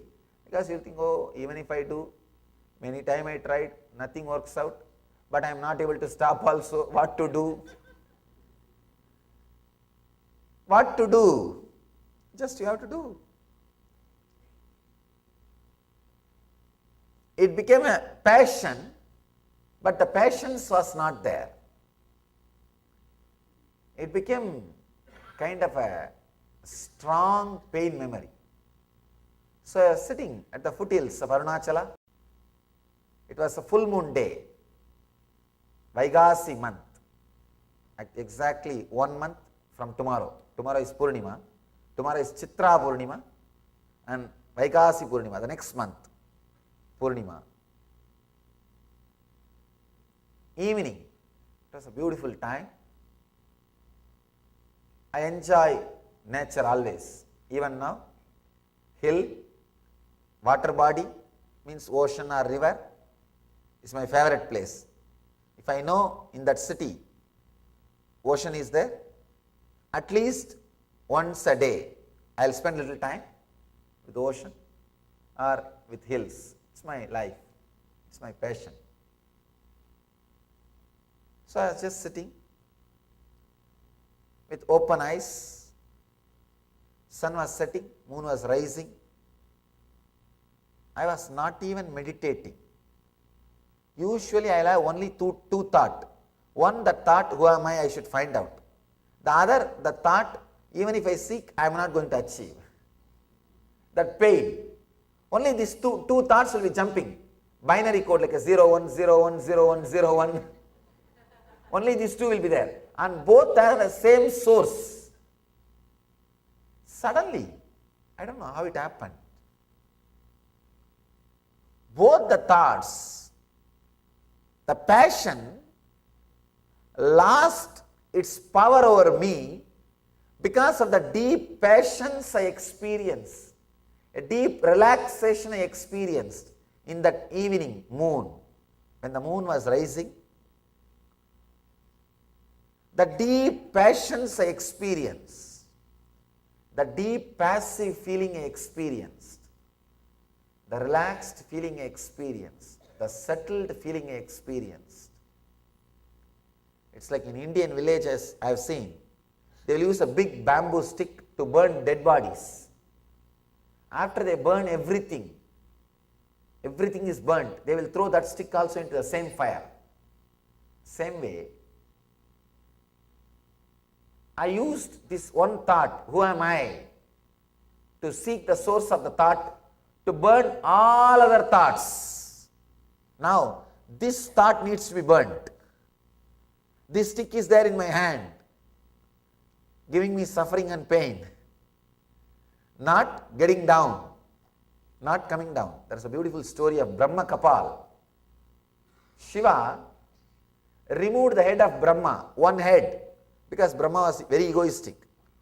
He was very egoistic. He removed one head of Brahma. It's a very mythological, beautiful description. In our tradition we say Brahma is able to see in all four directions and up, fifth head. He had 4 heads, 4 directions, and 1 head towards up, the above. It means he had the ability to see all 360 degrees, this side and this side. Means a pure consciousness. But for some reason when he became egoistic, the ability to see this side 360 degrees lost, means he lost enlightenment. That is what is meant by the word Shiva removed the one head. But a funny story, very nice story, very deep meaning. The story says that head got in Shiva's hand. Shiva's hand. And whatever is put in that head, that kapal, that eats it away. So nothing was left for Shiva. Same way,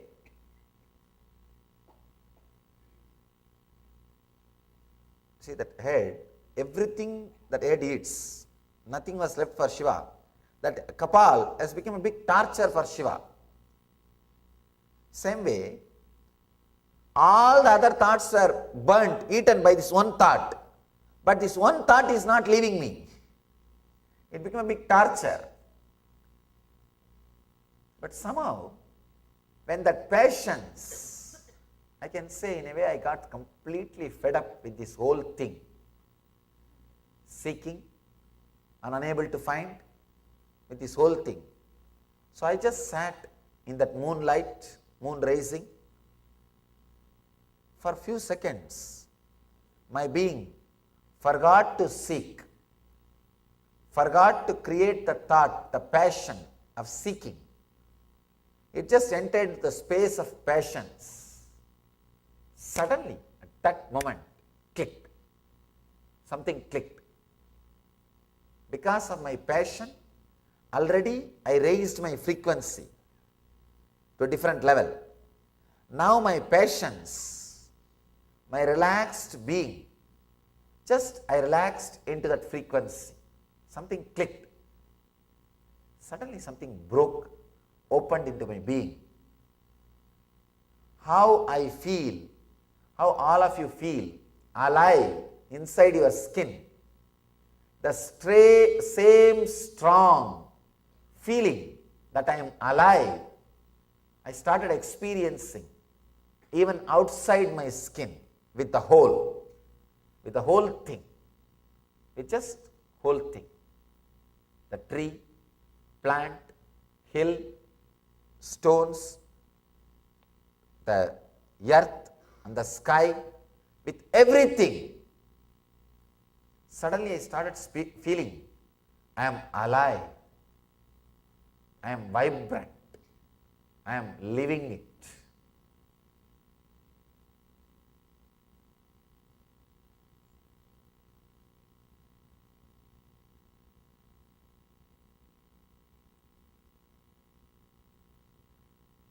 As long as that passion and passions was there inside me, the intensity, that experience stayed.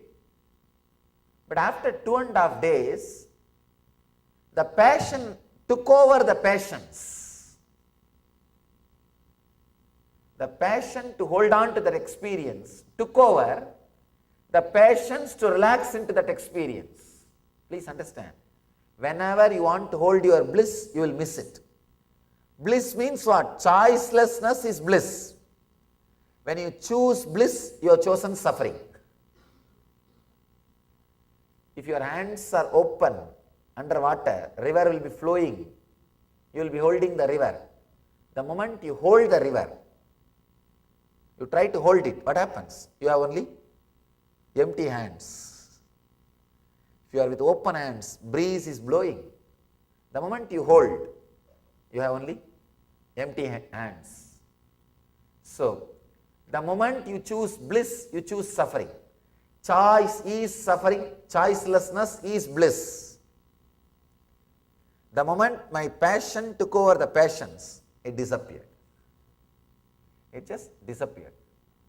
Again, it took more than 10 years for me completely tune, polish my being and relax with a deep passion and passions. When that experience happened again, never left, it just stayed. It just stayed and started radiating through this body.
सदाशिवसमारम्भां शङ्कराचार्यमध्यमाम् अस्मदाचार्यपर्यन्तां वन्दे गुरुपरम्पराम्.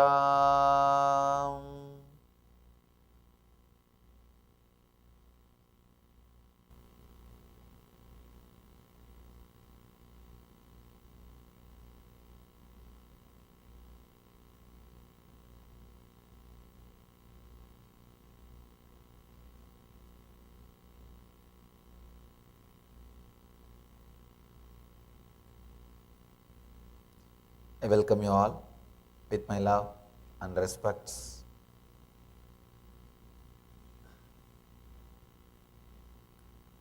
Today's subject, intensity never fails.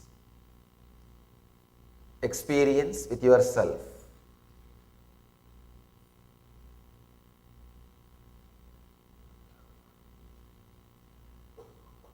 The 21st and 22nd Sutra of Patanjali talks about intensity. And in the next sutra, 23rd sutra, he talks about surrendering.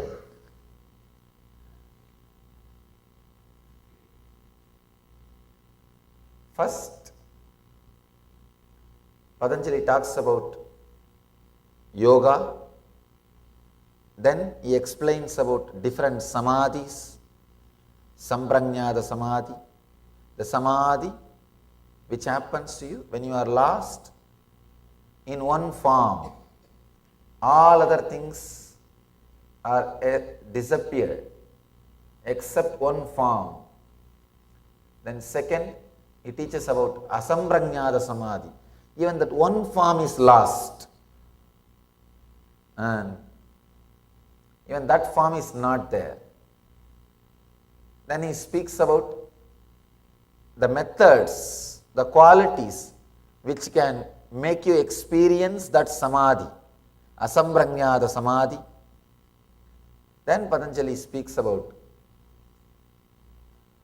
now he is speaking about intensity.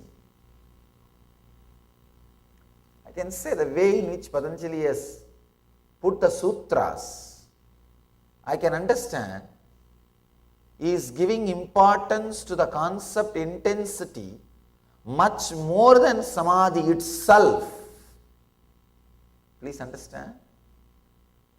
Much more than samadhi itself, he is giving importance to the concept of intensity much more than enlightenment itself. Today I really wanted to share an important secret with you all from my own experience. Not only what I learned from my teachers, from my own experience. Intensity is much more important than enlightenment itself. You may think things are a little crazy. You may think enlightenment is the ultimate thing. How can something else be more important than enlightenment itself? Please understand, enlightenment is not a one incident as we all think. It is not a noun, it is a verb, a continuous intense happening. When I opened up to enlightenment, whatever I thought was me, the whole thing got completely evaporated. That moment is what I call enlightenment. Please understand, that does not mean the process itself stopped at that point. No. Enlightenment is ultimate but not final. The ultimate goes on happening every moment in you. So, word enlightenment should be used as enlightening. That's a proper word. It is a continuous process. So intensity is responsible for this process to be a continuous process. Enlightening, not enlightenment. Intensity, I can say, intensity will become way of life. It is technique for beyond enlightenment. For beyond enlightenment. See, sometimes you may experience Satori state, the first experience of enlightenment, maybe by accident or when you are intensely open to some deity or guru, nothing. If you are just intensely open to your master, available, suddenly you see you are experiencing Satori, that one glimpse of Samadhi, one glimpse of Samadhi. But intensity is required to retain it, to live it, let that fill you, and intensity only makes that Satori into Samadhi, into ultimate enlightenment. And that intensity only keeps the whole thing alive.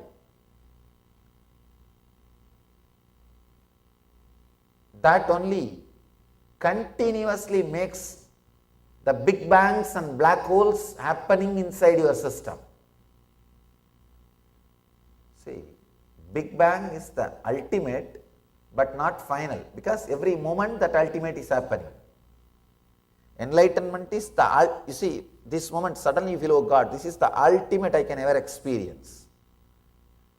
The next moment, 100 times more explosion is happening inside you. You see, no, this is the ultimate I can experience. And after a few days, again, 1000 times more intense thing is happening inside you. You say, no, this is the ultimate I can ever experience. I have seen many of our disciples. After every workshop, LBP level 1, they will say, oh, this is the ultimate I have seen in my life. And after LBP 2, they will say, oh, this is the ultimate I had with Swamiji. After 3, they will say, no, this is the ultimate I had with Swamiji. It goes on and on and on. Ultimate is not final. Ultimate is not final. Ultimate means the ultimate thing which you can comprehend. The intensity keeps the ultimate alive inside your system. Keeping the ultimate alive inside your system is what Patanjali calls Kaivalya. Please understand.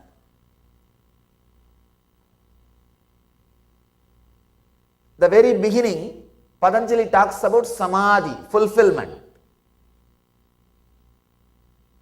Sama Adi means becoming one with the origin, the root, source.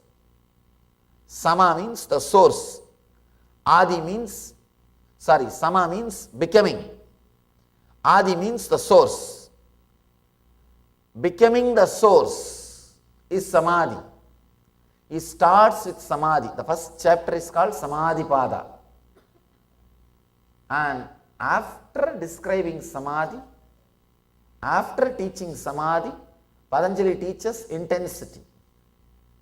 Then understand the value Patanjali puts it for intensity. The space Patanjali gives for intensity. The place Patanjali gives for intensity. Intensity keeps the Samadhi alive in your system. Intensity lets that ultimate constantly happening in your system. That, when the intensity keeps Samadhi alive in your system, that is what is called Kaivalya. I use the word living enlightenment. Living it In every step of your life, you experience the utility value of enlightenment. And constantly, you are living it. You are radiating it. You are just sharing it with the whole world. Living enlightenment means you will be just radiating. You will be just overflowing with it.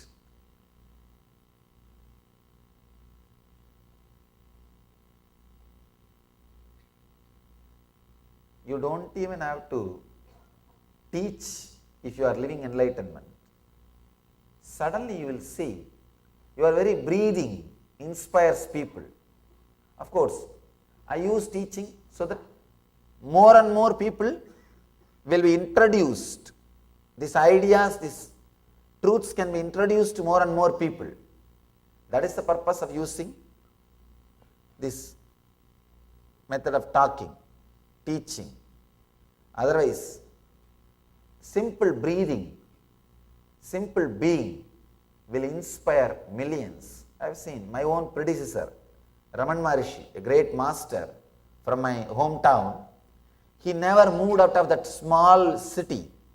The whole city, I can say, only even now in 15 minutes you can cross from you can cross the city one end from the other end by bicycle. By bicycle you can cross the city from one end to the other end in 15 minutes. In his period, 60-70 years before, surely hardly it will take 5 to 10 minutes. A small city. He never left that city. He never moved out of that city. Once he entered, he just relaxed. But he inspired and inspiring, continues to inspire millions of seekers around the world. Millions around the world are inspired. You will be surprised. He never moved out of that small place where he was staying. Just he was relaxed. And he did not even wear more than one piece dress. All he had, one piece dress and one small walking stick, one water bowl. We call it kamandalu in Sanskrit. That's all. He lived and he inspired millions of people. He continues to inspire millions of people. Living enlightenment, when you are radiating Jivan Mukti, suddenly, not only you are living the truth, you are just radiating. Everybody is inspired, sharing. Extraordinary expression happens through you.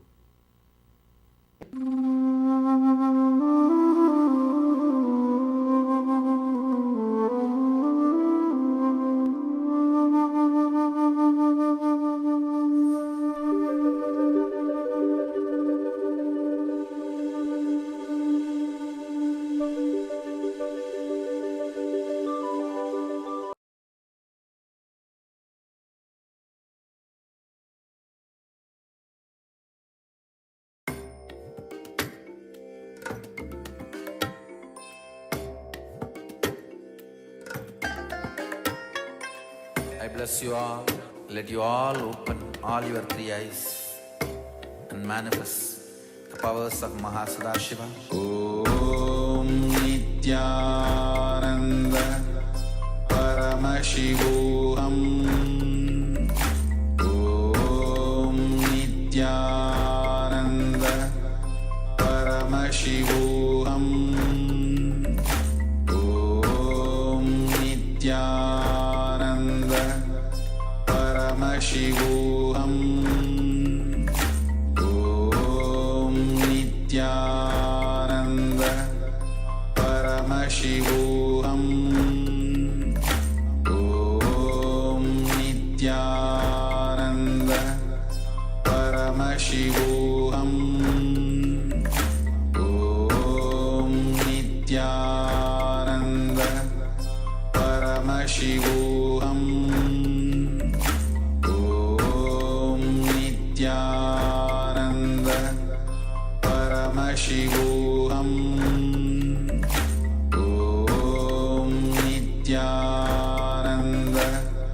Paramashivoham Om Nityananda Paramashivoham Om Nityananda Paramashivoham Om Nityananda Paramashivoham Om Nityananda Paramashivoham Om Nityananda Paramashivoham Om Nityananda Paramashivoham Om Nityananda Paramashivoham Om Nityananda Paramashivoham Om Nityananda Paramashivoham Om Nityananda Paramashivoham Om Nityananda Paramashivoham Om Nityananda Paramashivoham Om Nityananda Paramashivoham Om Nityananda Paramashivoham Om Nityananda Paramashivoham Om Nityananda.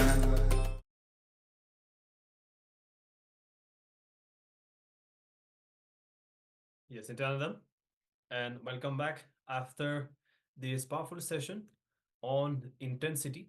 Let us continue, and we'll now be starting with our internalization exercise, where we'll be applying all the powerful cognitions that Swamiji has revealed in this video. So we request all the participants to gather back and please come on camera.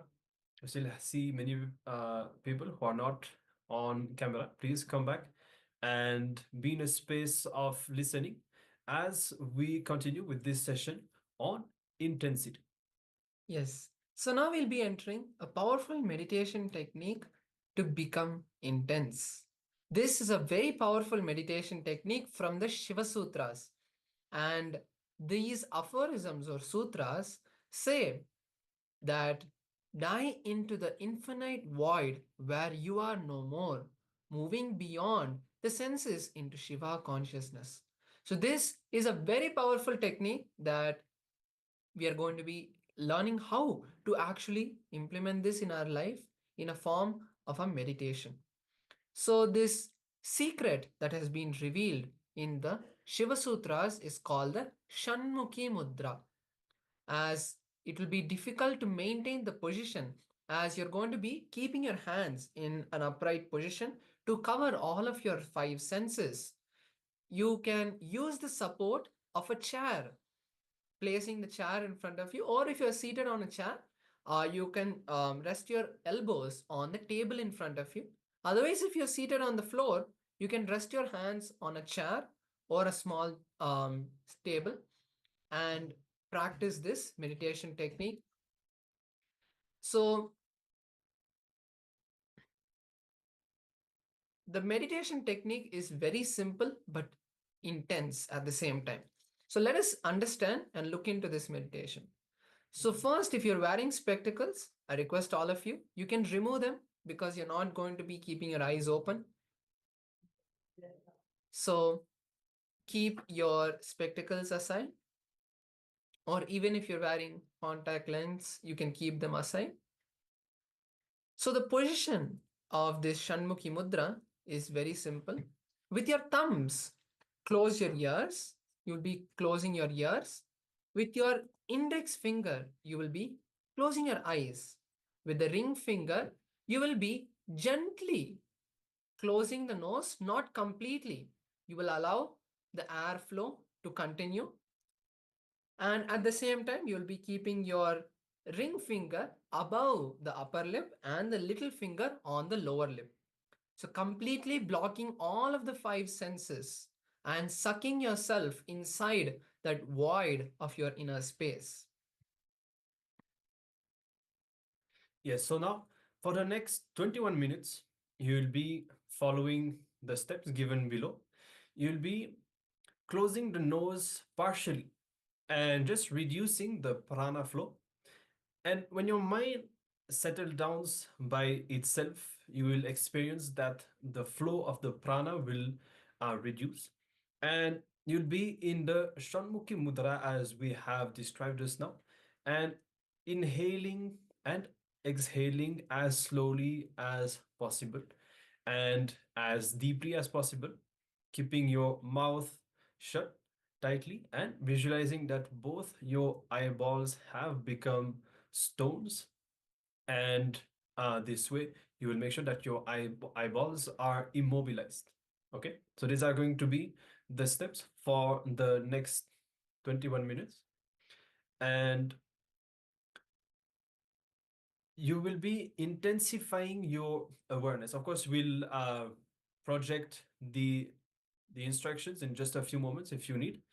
And see, throughout this whole meditation, do not create stress. Okay, even though you are locking all the senses, try to be relaxed as much as you can, and do not create stress. Try to penetrate with deep awareness. Do not create any pressure, only awareness. And you'll be visualizing intensely as if you are penetrating your third eye. Okay, so you'll be having your awareness on the third eye, visualizing that you are penetrating the third eye as all the other senses are locked.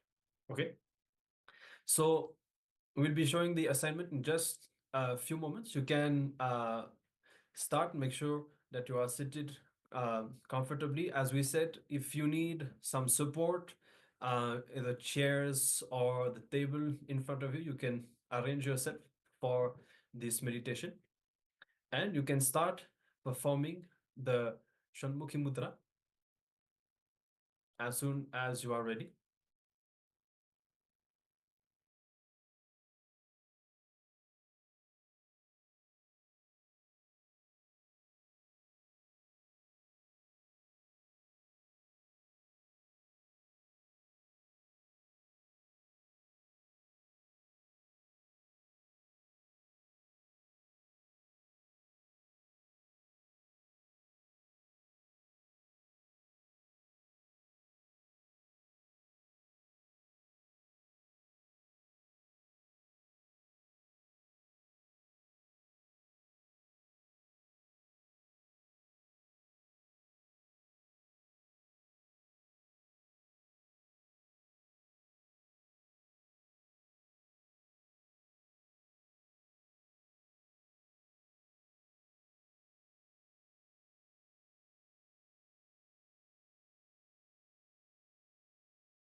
Yes. So we hope that you are all settled down and ready to start this meditation. Remember, it's all about intensity. Swamiji has given us this powerful meditation technique to experience intensity by awakening the third eye with this powerful technique of the Shanmukhi Mudra. So if you haven't started already, you can start the Shanmukhi Mudra, and with your hands in the posture that we have described, with your thumbs on the ears, index on the eyes, and middle fingers on your nose, and the ring fingers and the little fingers on your lips. Now you will be closing the nose only partially, and you will allow the prana flow to reduce, which will settle your mind. And in the Shanmukhi Mudra, inhale and exhale as slowly as possible and as deeply as possible. Make sure that you do not inhale or exhale through the mouth, and visualize that both your eyeballs have become stones. So there will be no movement of the eyeballs as much as possible. As we said, do not create stress or pressure, but visualize intensely as if you are penetrating your third eye. Okay? So let's continue now this meditation. For the next 21 minutes, follow the steps that we have described as much as possible. Try to perform this meditation without taking break so that the intensity will be raised to the maximum. If you feel that it is too demanding, you can take a break whenever required. And if you have any doubts or questions regarding any of the steps, please feel free to ask us in the Zoom chat. Let's begin.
Slowly, very slowly, please relax.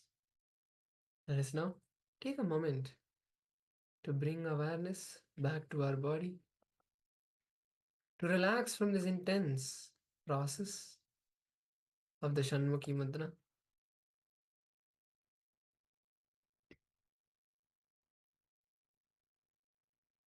Now, after this intense meditation process, we'll be entering into the power manifestation.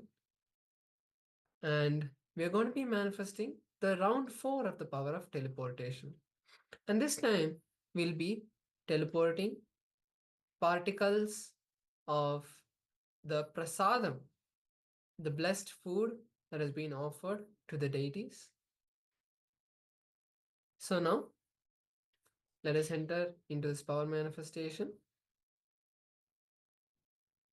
Now, for this power of teleportation, you can have a few grains of rice.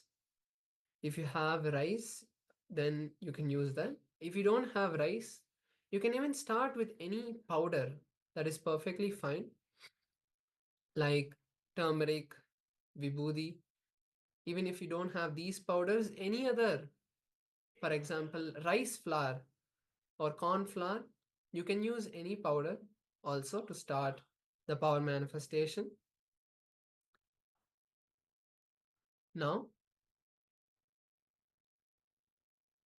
take a few minutes to first get that powder and keep it in front of you. Once you get the item that you're going to be manifesting the teleportation with, next, sit with your head, neck, and spine in a straight line, and we'll be entering the power manifestation at this point. Then, close your eyes and keep your hands in the Samana Mudra. Connect with Swamiji and intensely chant or even listen to the Mahavakya. Feel your body as light as Paramashiva, and you will see that from one cup to the other cup,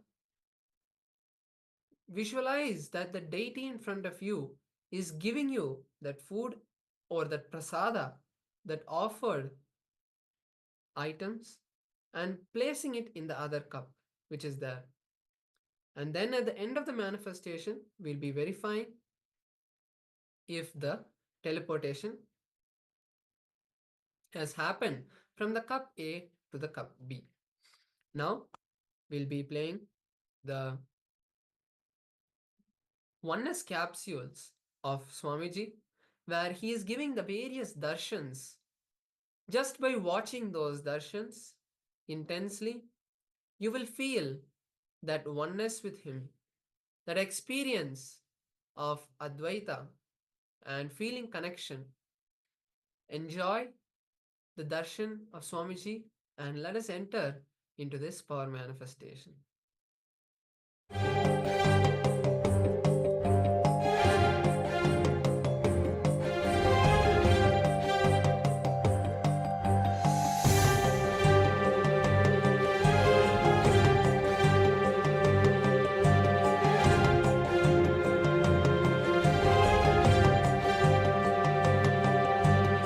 யாதுமாகி நின்றாய் யாதுமாகி நின்றாய் யாதுமாகி நின்றாய் காளி யாதுமாகி நின்றாய் காளி எங்கும் நீ நிறைந்தாய்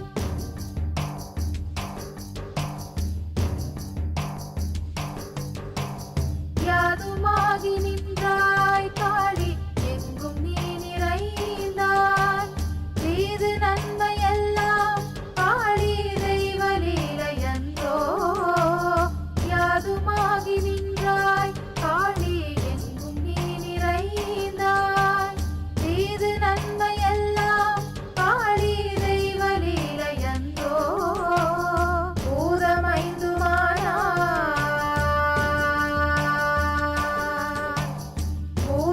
பூதமைந்துமானாய் காளி பொறிகளைந்துமானாய் போதமாகி நின்றாய் காளி பொறியை வென்றி நின்றாய் பூதமைதுமானாய் காளி பொறிகளைதுமானாய்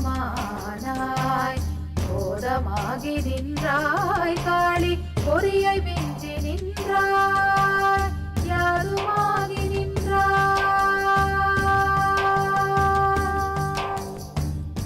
துன்பமில்லாத நிலையே சக்தி தூக்கமில்லாத விழிப்பே சக்தி அன்பு கனிந்த கனிவே சக்தி ஆண்மை நிறைந்த நிறைவே சக்தி சக்தி சக்தி பாட்டில் வந்த களியே சக்தி வாழ்வு பெருக்கும் மதியே சக்தி ஊழ்வினை நீக்கும் உயர்வே சக்தி சக்தி சக்தி உள்ளத்தொளிரும் விளக்கே சக்தி சக்தி சக்தி சக்தி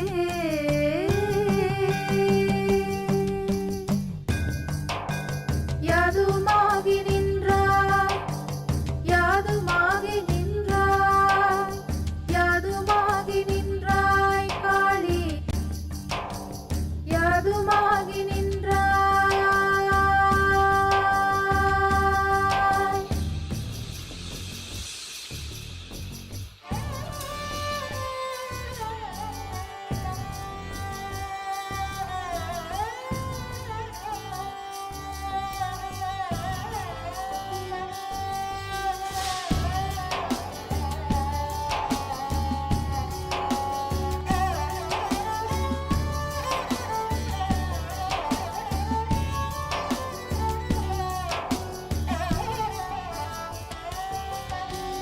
இன்பமாகி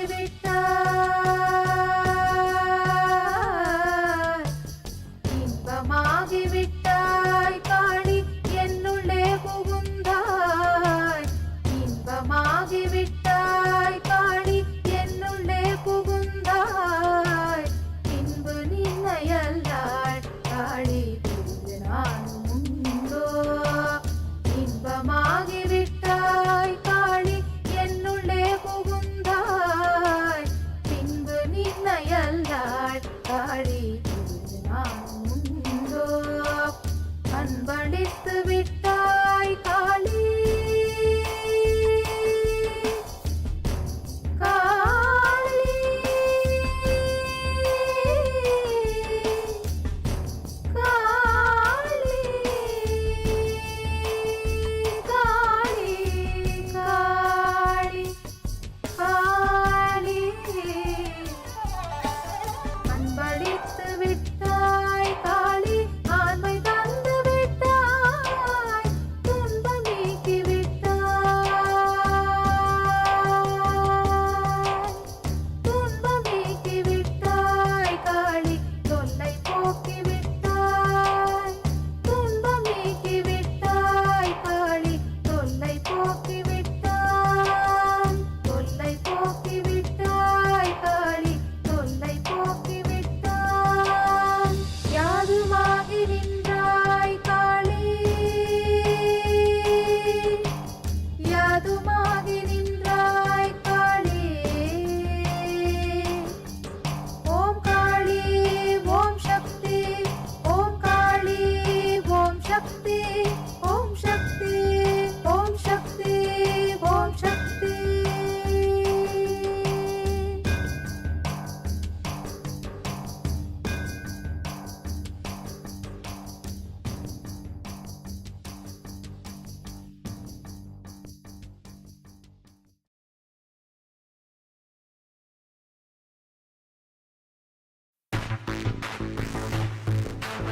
ओंकारी परमेश्वरी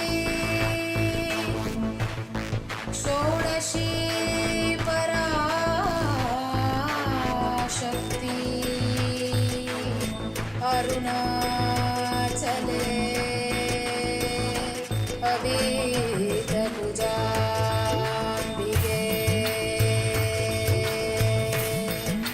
मधुरापुरी मीनाक्षी समयपुर इंद्राक्षी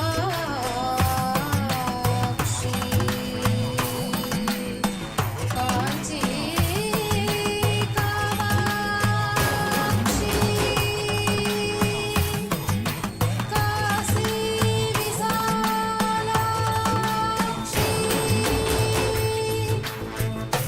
कैलास ज्ञानाक्षी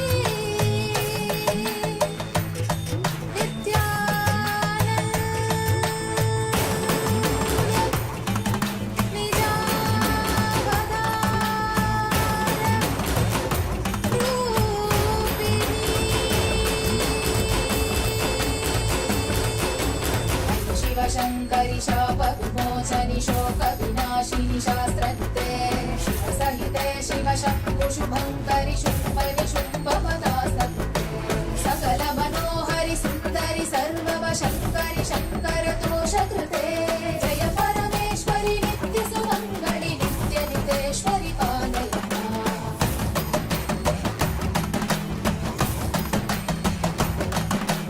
करुणकटाक्षिणि सूक्ष्मविलेक्षणि काङ्क्षितसाक्षिणि सर्वकृते शुभजन शाश्वत मानस भावित कामित याचित पूर्णकृते सुकर सुखीकृत दुष्कर नाशकृते जननिन्दित क्रोधकृते जय परमेश्वरि नित्य सुमङ्गलि नित्य नितेश्वरि पालय माम्।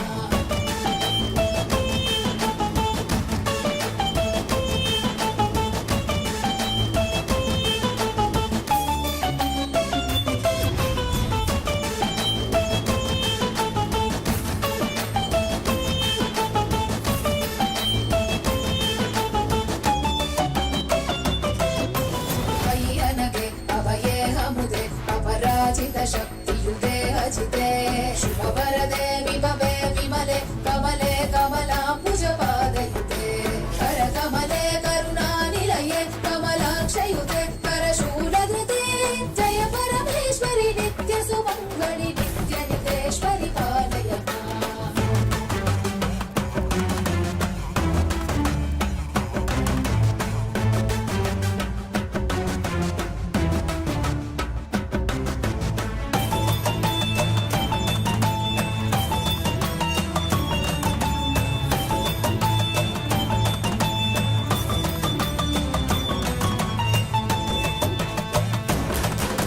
शृणु सुमनः सहितः स्मरणस्तरसुष्वरनाद च मे हृदये शिव शिव शब्दनिनाद मृदङ्गश्रुते कुरु नृत्य ममाधिपते शिव नटराज समेत हिताण्डवलास्य कृते शिव हर्ष कृते जय परमेश्वरि नित्य सुमङ्गलि नित्य नितेश्वरि पालय माम्। बहु अवतार धृते जनपालित शासित भूमि पवित्र कृते युग युग शम्भविते च कलौ नित्यानन्द रूप शरीर कृते परम शिवेश्वरि नित्य महेश्वरि नित्य कलामयि नित्य नुते परम शिवेश्वरि नित्य महेश्वरि नित्य कलामयि नित्य नुते जय परमेश्वरि नित्य सुमङ्गलि नित्य नितेश्वरि पालय माम्। जय परमेश्वरि नित्य सुमङ्गलि नित्य नितेश्वरि पालय माम्।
பொன்னமாகி நின்றாய் காளி பொறியை வென்றி நின்றாய் யாருமாகி நின்றாய் துன்பமில்லாத நிலையே சக்தி தூக்கமில்லாத விழிப்பே சக்தி அன்பு கனிந்த கனிவே சக்தி ஆண்மை நிறைந்த நிறைவே சக்தி சக்தி சக்தி பாட்டில் வந்த களியே சக்தி வாழ்வு பெருக்கும் மதியே சக்தி ஊழ்வினை நீக்கும் உயர்வே சக்தி சக்தி சக்தி உள்ளத்தொழிலும் விளக்கே சக்தி சக்தி சக்தி சக்தி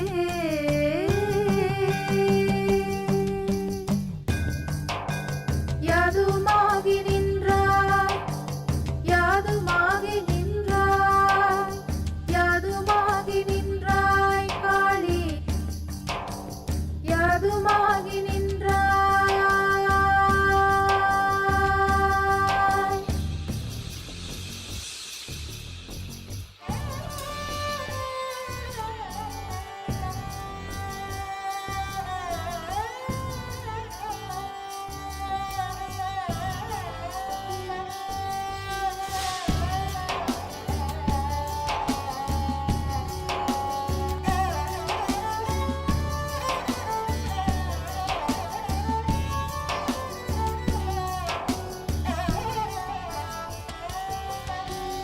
இன்பமாகி விட்டாய் இன்பமாகி விட்டாய் காளி என்னுள்ளே புகுந்தாய் இன்பமாகி விட்டாய் காளி என்னுள்ளே புகுந்தாய் இன்பு நின்னையல்லாள் காளி பிரிந்து நானும் உண்டோ இன்பமாகி விட்டாய் காளி என்னுள்ளே புகுந்தாய் பின்பு நின்னையல்லாள் காளி பிரிந்து நானும் உண்டோ அன்பளித்து விட்டாய் காளி காளி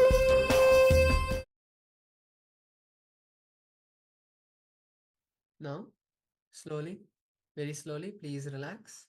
And now let us take a few moments to verify our manifestation. It's always very important that at the end of any manifestation, we verify it.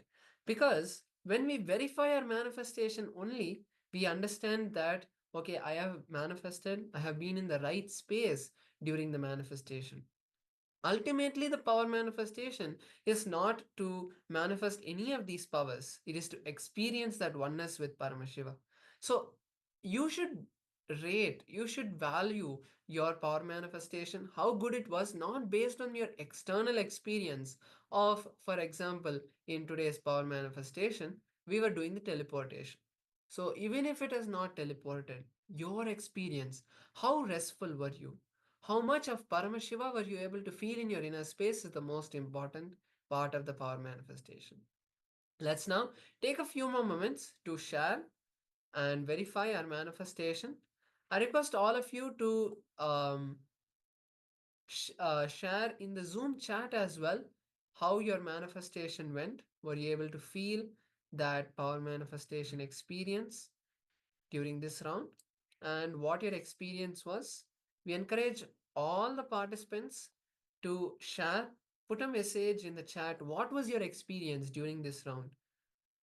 And as we share our experience, even enjoying and celebrating that smallest manifestation, you're able to see in the other container, there is even a small pile of the powder or even a few particles of that powder.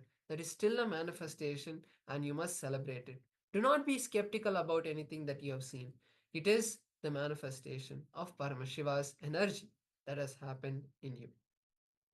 Now, with this, we'll also be moving into the next session where we are going to be learning about the further powerful cognitions to experience the divine feminine consciousness.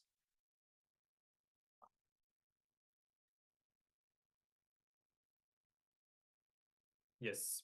So let's now start with our next session, requesting all the participants to come to a space of listening. And you can continue to share your power manifestation results as well in the meantime. And now, in this next session, we are going to be learning how we are intelligence. This is going to be the theme. You are intelligence. And Swamiji says that intelligence is not something to attain. Okay, every single being is already endowed with intelligence.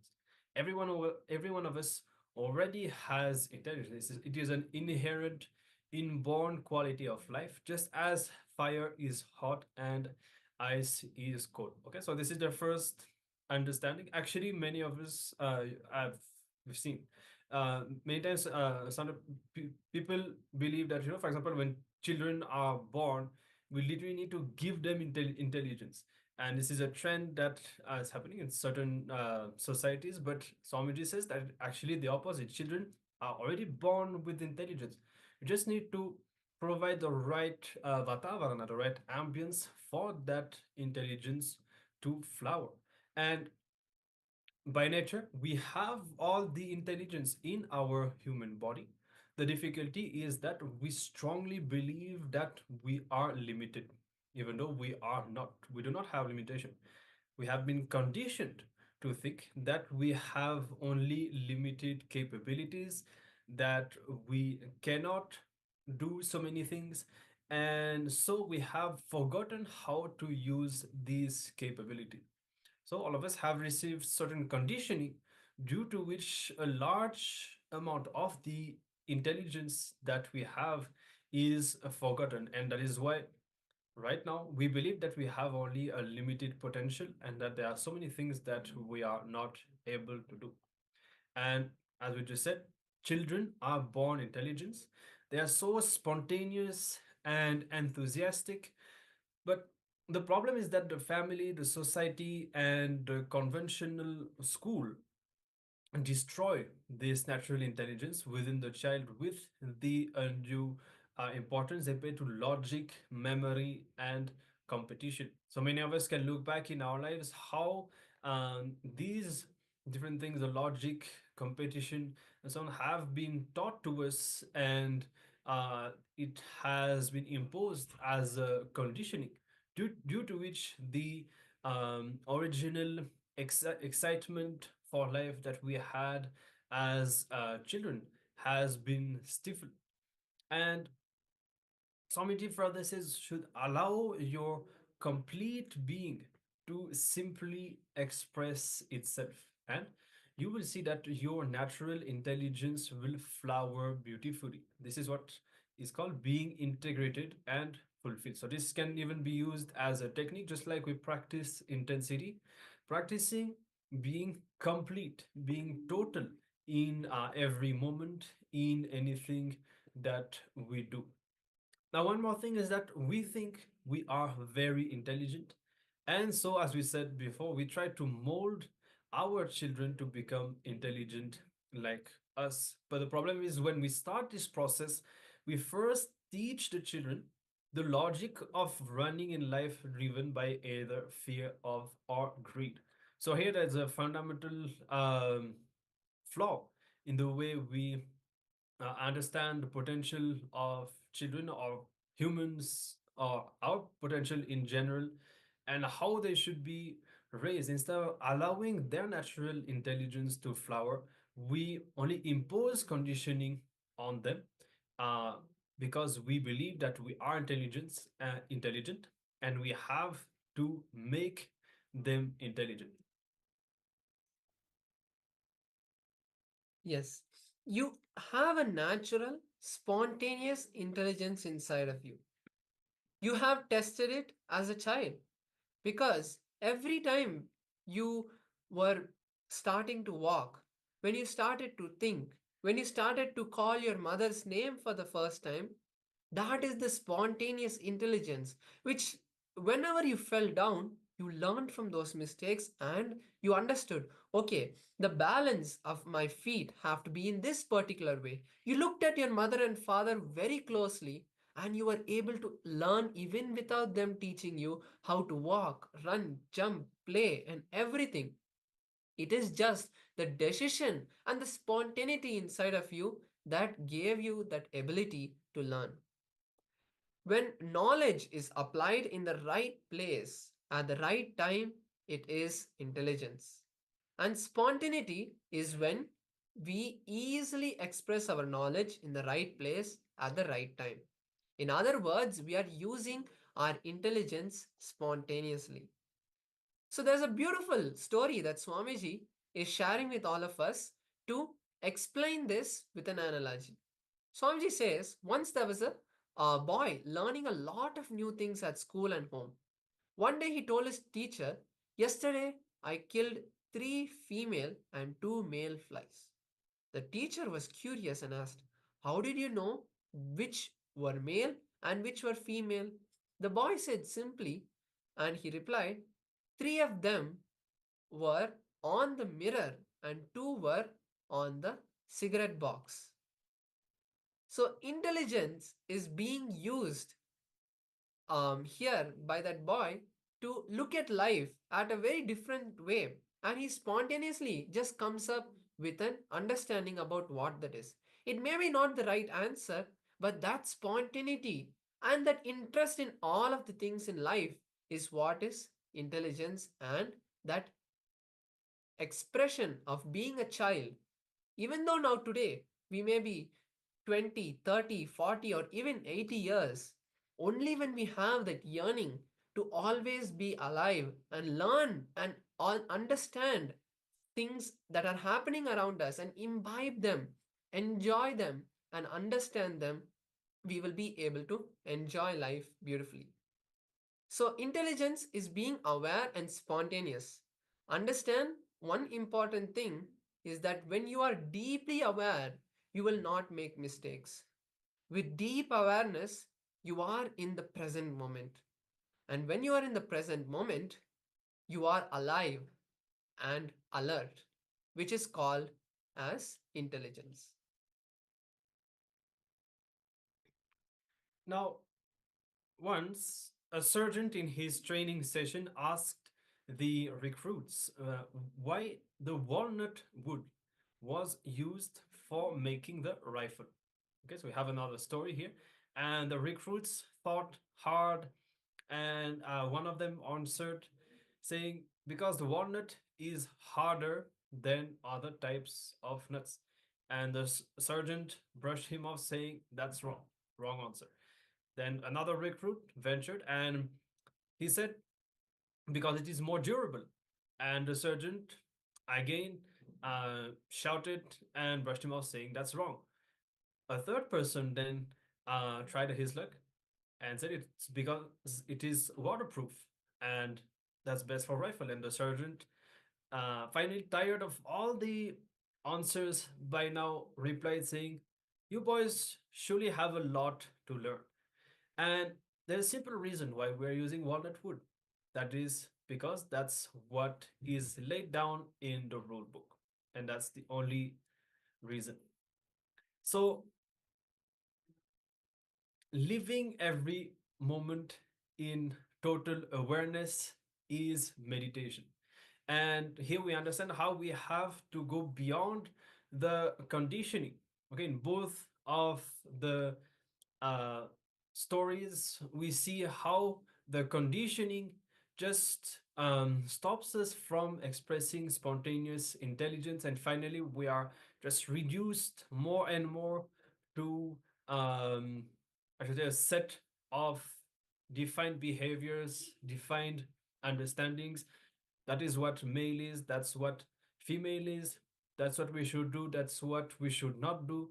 And really, like, when we listen to these stories, this is when we need to also look back into our past and see how And when did that happen to ourselves? Many of the limitations that we have at present are actually because of similar kind of things that were done, either by family, school, society, whatever, when we were children. And if we can just remember these situations, the kind of cognitions that we were given, we will easily be able to retrieve a lot of the spontaneous intelligence that we had, and we will be able to start expressing it today.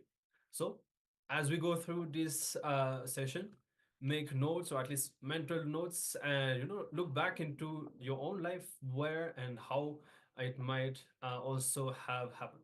Okay, so now, as I said, living every moment in total awareness. That is the true meditation. It's not necessarily sitting with closed eyes. It is about the total awareness that you have, and acting out of your own intelligence. That is taking complete responsibility for what you do at all times. So again, here that's coming back to that second story of the sergeant, and acting out of your own intelligence. So many of us maybe can relate how we would have been conditioned to respond to life based on certain dictates or rules, without forming our own understanding about what should be done, because we were already told that certain things should not be done, certain things have to be done, and we may not even be given a reason for it, or the opportunity to think and come to our own understanding. So if we can contemplate on this simple truth that somebody is giving here, actually this truth itself can help us to unlock a lot of our intelligence, spontaneity, and potential. Okay, so acting out of your own intelligence is taking complete responsibility for what you do at all times. Now, how are we living? Usually we only react like programmed machines, and we do not respond consciously to situations. And someone insults you and you become angry even before becoming aware of what you are doing. And moving with time, flowing with life, becoming a fluid process instead of being a solid ego is called intelligence. Okay, so hope that you're able to catch the thread. And when your intelligence awakens, you drop from the head to the heart, from the logic to love. Then you operate neither from pure intellect nor from pure sentimental love. You operate just from loving intelligence, and you automatically radiate compassion to all of those around you. So we need to understand the next powerful cognition here, which is understanding and not thinking. You rely on thinking because you do not allow the natural understanding to happen in you. Thinking arises from the mind, which is actually one of the most marvelous mechanisms. But the problem arises when the mind becomes the master instead of a tool in your hand. The mind is like a radio that you don't know how to turn off. And many of us need to realize the tremendous intelligence that our body possesses.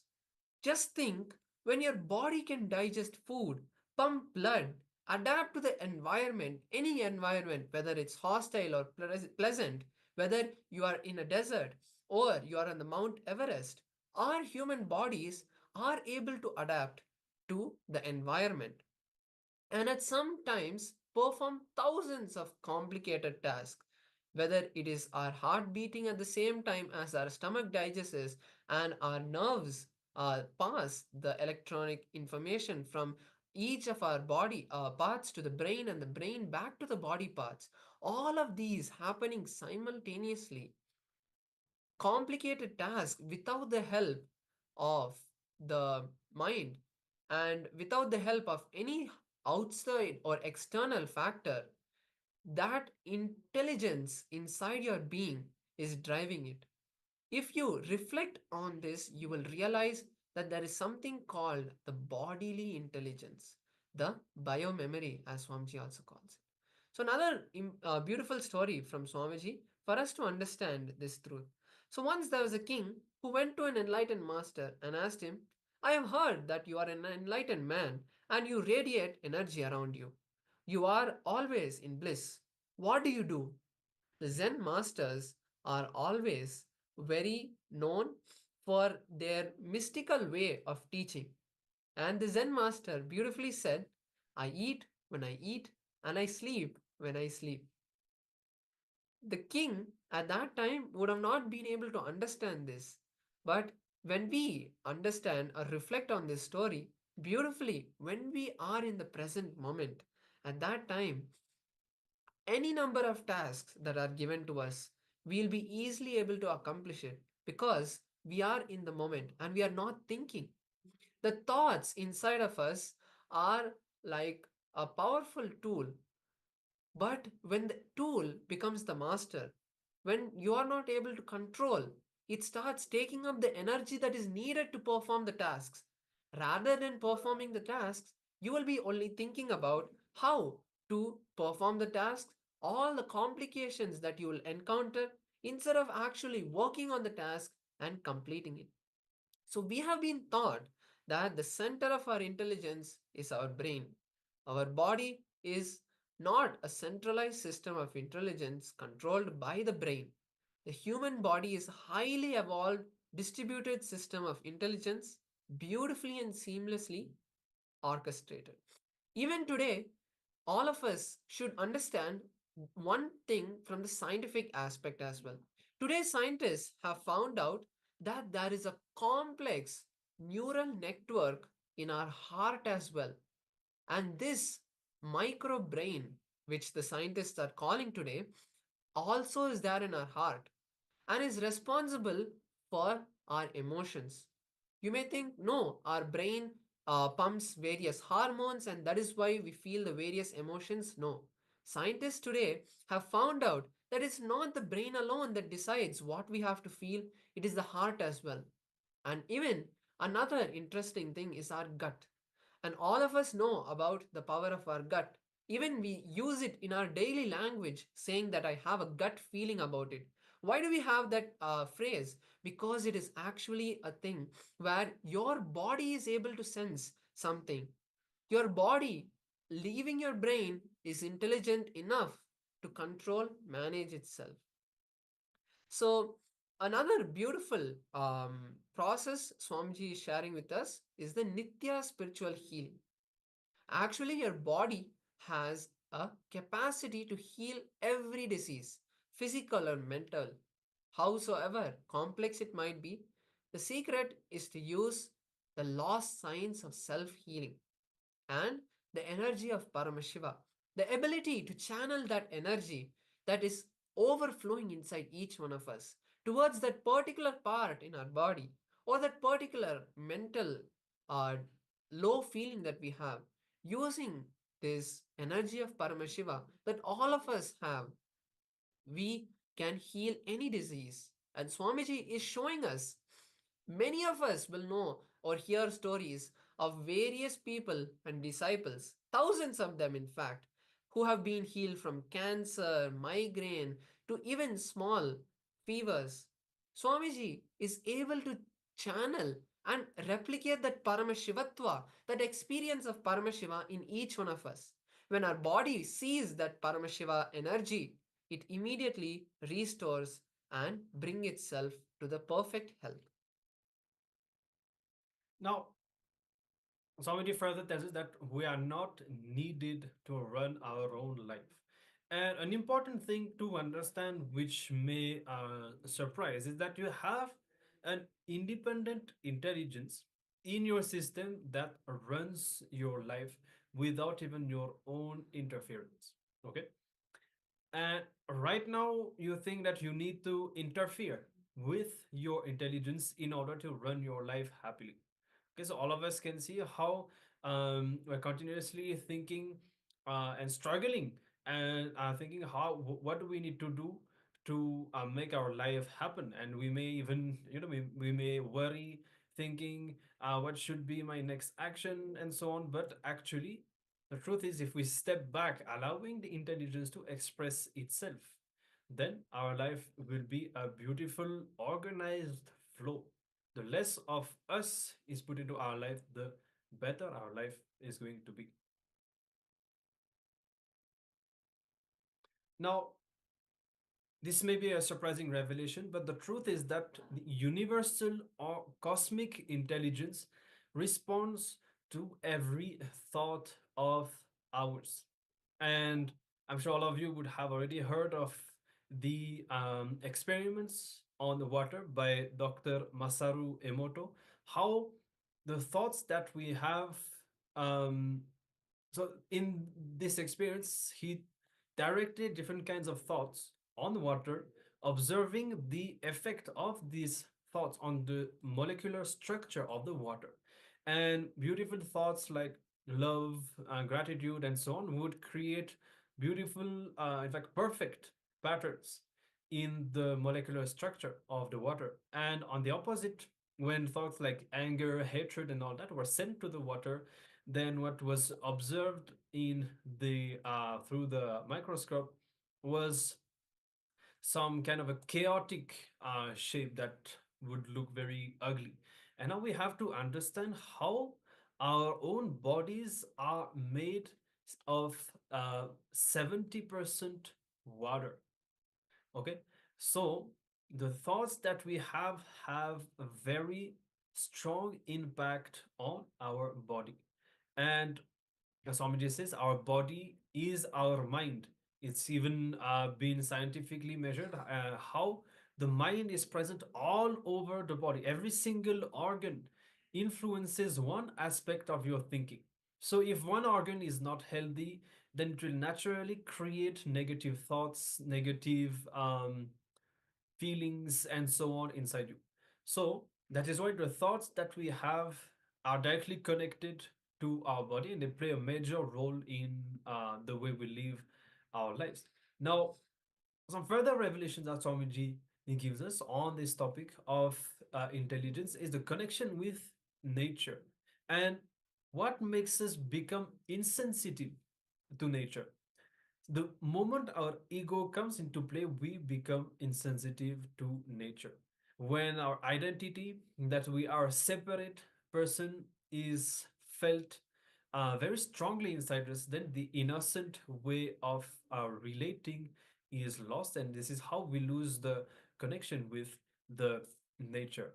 And our educational system is based upon evaluation and information, not intelligence. It is driven by intellect and verbalization, not visualization.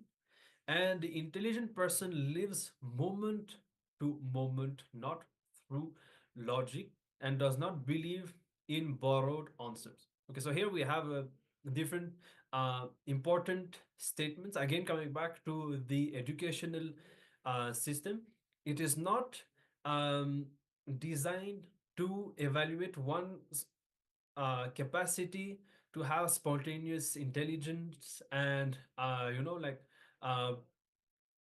not even just problem solving, but really the spontaneous intelligence, the spontaneous expression, and how conscious one is. It is merely just based on evaluation and your capacity to just memorize information and just repeat it at the time of the exam, but not on visualization. And Swamiji actually says that visualization is one of the major dimension of your intelligence, and it plays a major role in what you manifest in your life. It's very important to develop a strong visualization capacity. And of course, we can always learn so much so-called knowledge, information, but actually the kind of a visualization that we have for our lives can be it can be negative. It does not necessarily reflect the amount of knowledge that we have. So that's why the whole aspect of the education should be changed. And again, Swamiji tells us to live moment to moment, not through logic and not through borrowed answers. So again, allowing the spontaneous intelligence to express and understanding how we have been conditioned. So that's why, once again, when we reflect back on this session, we are intelligence. And the whole point is to allow, once again, that spontaneous intelligence, just like we had as children, to express understanding and going beyond the conditioning that we have been given. Yes, so now we'll be entering into a beautiful video where Swamiji explains all of these powerful cognitions that we looked at in a deeper level and gives us that experience through his words. Let's now be in the space of listening and imbibe these powerful truths from Swamiji himself.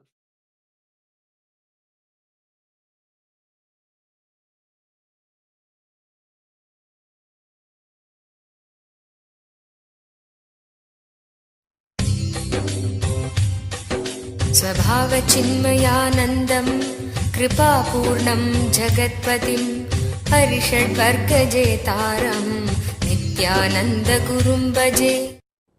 When some desire arises, when some desire comes, consider it and then suddenly drop it, unclutch from it. Very simple. In one sutra, Shiva is finishing. And he says, just be enlightened.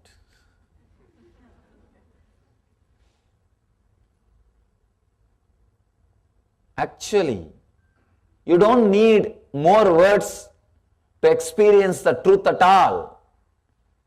For any person to become enlightened, this is more than enough. This is more than enough. Here, Shiva is telling the essence of everything. The essence is already here, available. He says, when some desire comes, when some desire arises, unclutch. He is not telling,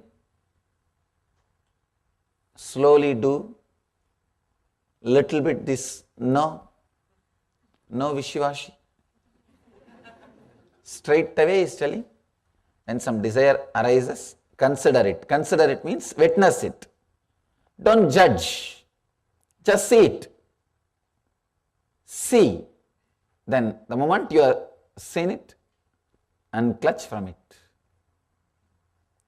He is teaching pure renunciation. People may ask, how can it be possible? How can we renounce? Then suffer, nothing wrong. That's all. Simple. People come and ask me many times, renunciation is very difficult, Swamiji. How to renounce? I tell them, don't bother, then suffer. Then life will teach you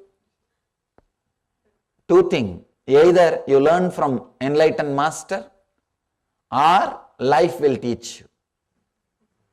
Life is going to teach you. If you learn from master, it will be a lot more easy because he will talk to you in the language which you can directly understand. Life, the language life speaks, you may not directly understand it. So it will give you strong punches. By that time, you start realizing those punches. By that time, you start interpreting and understanding the messages conveyed to you through the life, through the incidents in your life, the incidents which it is creating in your life. It will be too late. Understand? Either you learn from master directly, who is talking to you the same English in which you understand, the English in which you also communicate, you also relate. If you learn from him, it will be a lot more easy because you don't have to go through the painful experiences. Straight away, see, it's more like He has done a big research and development, and he knows the truths of the inner software.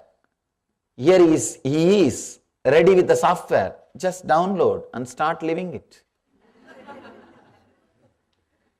But when you want to create your own software, of course you can. Then you have to live your life, go through the experiences. By the time you learn how to pick up the lessons from the experiences, how to interpret the experiences, you are ready to die. Life is over. Life is over. In Sanskrit, we have two words, anubhava, anubhuti. Anubhava means lessons you learn from the experiences. Understand? Anubhava means the experience, and learning lessons. For example, first you touch the charcoal fire and say, oh, charcoal fire will burn. Then you touch the cigarette fire. Oh, cigarette fire also will burn. Then you touch lighter fire. Oh, lighter fire also will burn. Like this, you touch all varieties of fire. By the time you understand all fire will burn, your body will be ready to be burnt. This is what we call anubhava, learning through experience. It goes on and on and on. Next is called anubhuti, learning from intelligence, learning from enlightenment. Example for this anubhuti is, once you touch one fire and get burnt, immediately you realize, oh, all fire will burn. This is called anubhuti. Understand? Anubhava will demand, learning through experience will demand your whole life, painful. In the end, you will say the same thing which Shiva is saying. You will say the same thing which Buddha is saying. You will see the same thing what Jesus is saying. You will see the same thing which Mahavira is saying. All the great masters, what they are saying, you will see it and say it, but it will be too late. It will be little too late.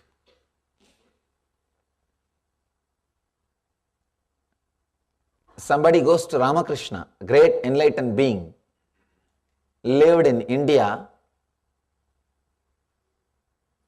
in 19th century. I think end of in 1886 he passed away. He left the body. Great being, great enlightened master.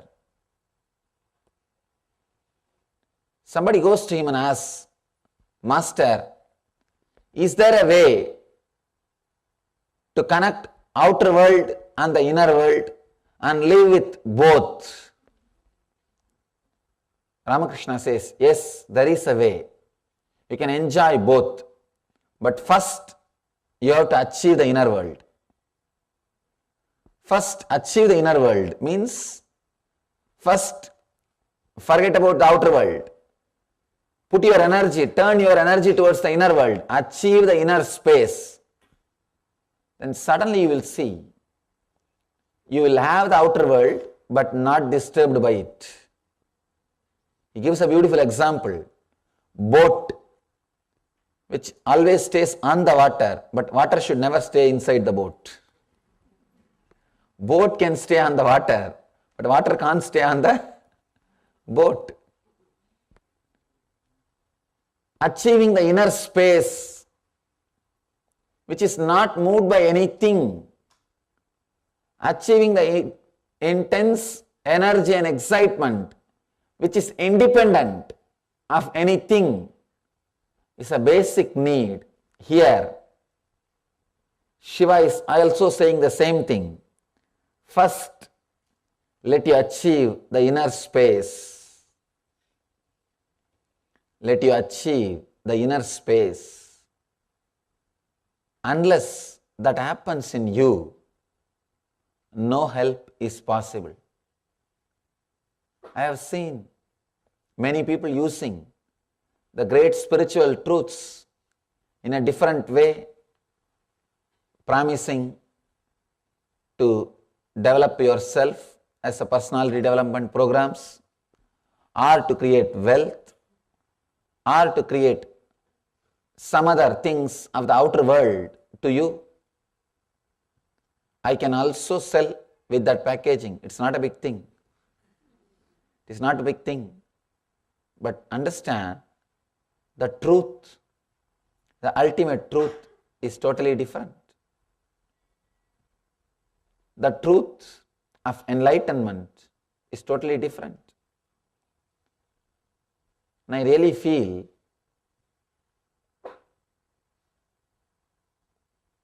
this happened because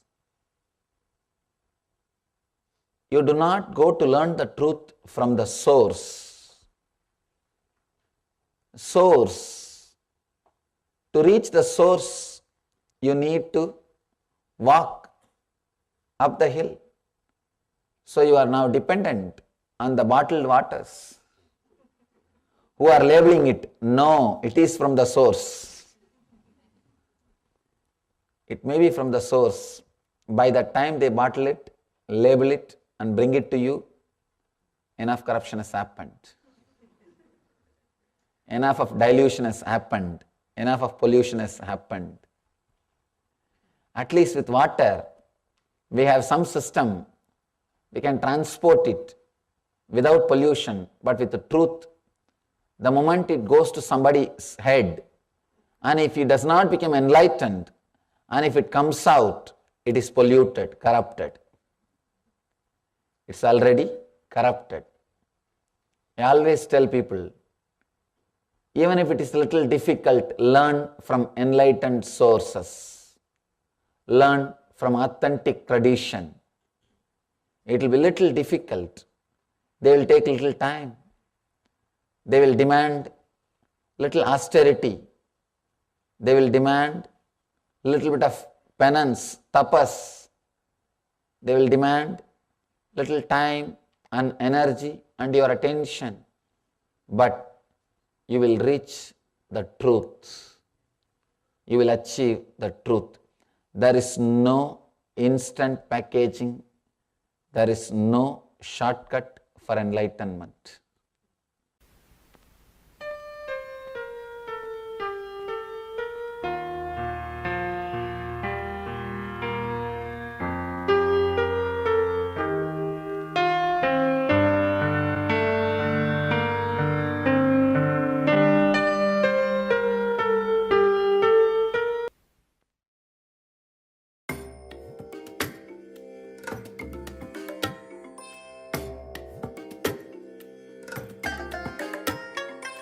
I bless you all.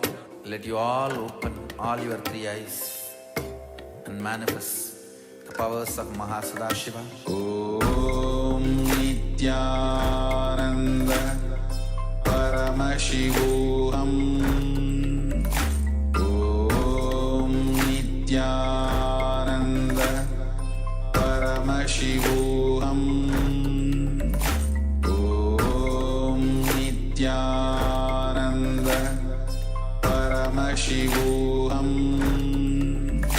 Om Nityananda Paramashivoham. Om Nityananda.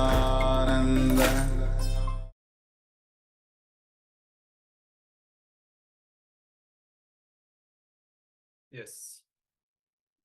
So as we said before, our entire educational system is based upon evaluation of information, not intelligence.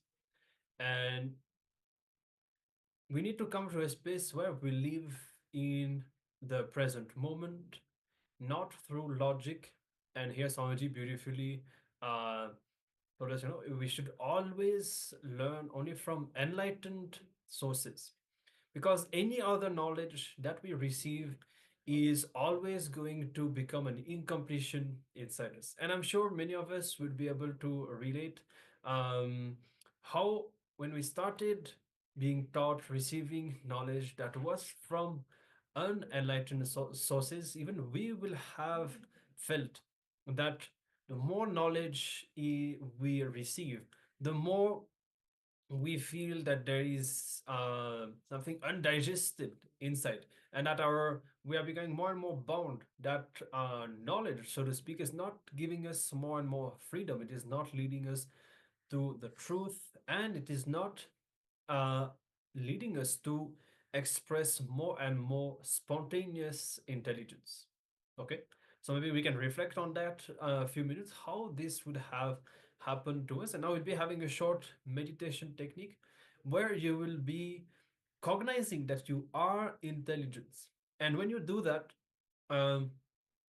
you can also, as you are tuning with yourself, you can also see if there are certain incidents from the past that come up, and if you are able to contemplate on what we just explained. Actually, Swamiji, there's just to just try for the next 48 hours, consciously decide that you are not going to think about your problems, coming back to how our life is already taken care of. We don't need to apply our own mind, and drop your intellect, which continuously tells you that you do not have enough intelligence to solve your problems spontaneously, that you do not have the capacity to produce that much spontaneity. So here we can see how the more we have been educated and taught in the way we described, then finally we even start developing doubt about our capacity to be spontaneous.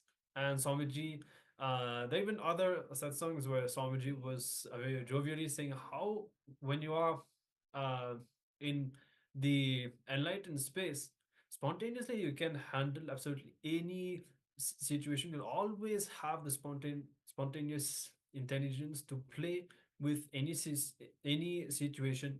And in fact, even before being enlightened, we already have that capacity inside. We just need to allow the spontaneous intelligence to express. So now you can sit, just be with yourself for the next few minutes and cognize that you are intelligence. You already have the spontaneous intelligence that is needed to run your life, to deal with any situation. And as you do that, as we said, you connect with yourself and see if there are any cognitions, doubts, whatever that stops the expression of your spontaneous intelligence, and either trace it back in your past or just drop it, just complete with it and be in that space that you are intelligent. You can now settle down, close your eyes, and let us start this meditation process.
Now, slowly, very slowly, please relax. Now, with this powerful manifestation and internalization that we have complete, let us now manifest the powers of Paramashiva, and we are going to be once again moving to the next round of the power of teleportation. Sorry, power of teleportation, teleporting small objects within the same place where you are currently. Now, let us look at the instructions, and the instructions are very simple. You need a particular objects like particles. You can use rice grains or any sort of seeds like mustard seeds, cumin seeds, fenugreek seeds, if you have any of those kind of seeds. Small objects can be used. Place them in a cup and keep another empty cup next to that. So this is the basic setup that you need. Now, entering into the power manifestation, close your eyes and start visualizing Swamiji in your inner space. Sit in a comfortable position. Padmasana or Vajrasana is the best that you can be seated in, which is the crossed leg, or sitting on your heels. And keep your head, neck and spine in a straight line. Interlace your fingers and place the right thumb on top of the left one in Samana Mudra. And connect with Swamiji by chanting the Mahavakya intensely and feel Paramashiva in your body. Now sit and declare that in front of you the object that is there is going to be teleported from the container A to container B, and visualize this happening. Request Swamiji to flow through you and manifest it. Let us now begin the power manifestation. You can all first take a few moments to set up the grains or the seeds for the power manifestation. After the few minutes, once you are done setting up, be seated and begin the power manifestation. Let us begin.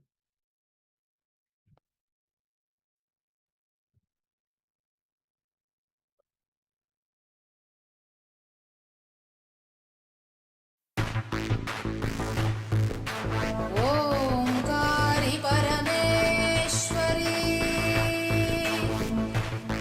षोडशी पराशक्ति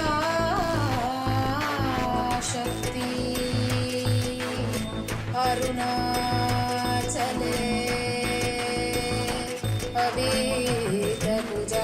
अभीतभुजाम्बिके मधुरापुरी मीनाक्षी समयपुर इंद्राक्षी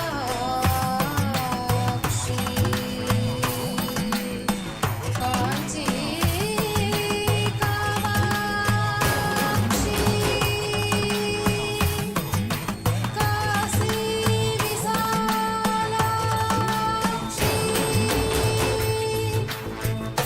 कैलास ज्ञानाक्षी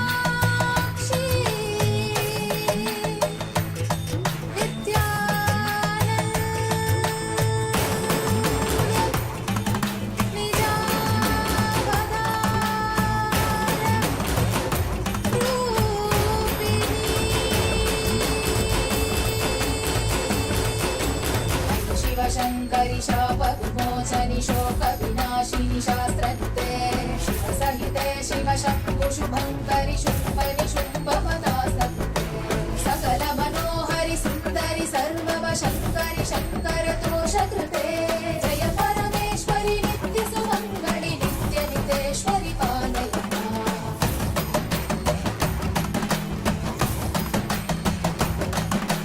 करुणकटाक्षिणि सूक्ष्मविवेक्षणि काङ्क्षितसाक्षिणि सर्वविदे शुभजन शाश्वतमानसभावित कामित याचित पूर्णकृते शुकरसुखीकृत दुष्करनाशकृते जननिन्दित क्रोधकृते जय परमेश्वरि नित्यसुमङ्गलि नित्यनितेश्वरि पालय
शृणु सुमनः सहितः स्मरणस्तरसुष्वरनाद च मे हृदये शिव शिव शब्दनिनादमृदङ्गश्रुते कुरु नृत्य ममाधिपते शिव नटराज समेत हिताण्डवलास्य कृते शिव हर्ष कृते जय परमेश्वरि नित्य सुमङ्गलि नित्य नितेश्वरि पालय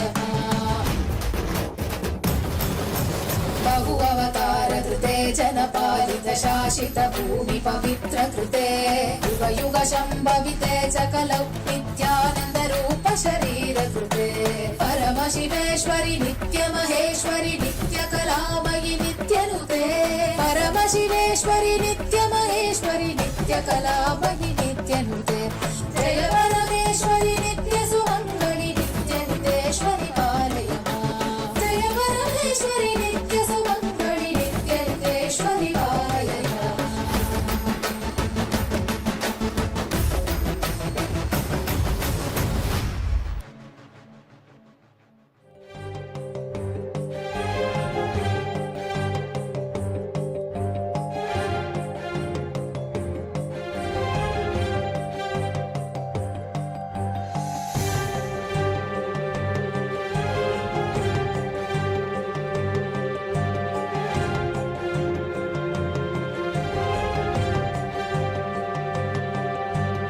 யாதுமாகி நின்றாய் யாதுமாகி நின்றாய் யாதுமாகி நின்றாய்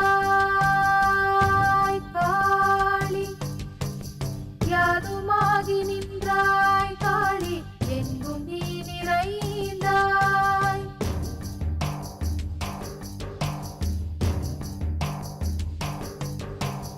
யாதுமாகி நின்றாய் காளி எங்கும் நீ நிறைந்தாய் செய்து நன்மையெல்லாம் காளி தெய்வ லீலையன்றோ யாதுமாகி நின்றாய் காளி எங்கும் நீ நிறைந்தாய் செய்து நன்மையெல்லாம் காளி தெய்வ லீலையன்றோ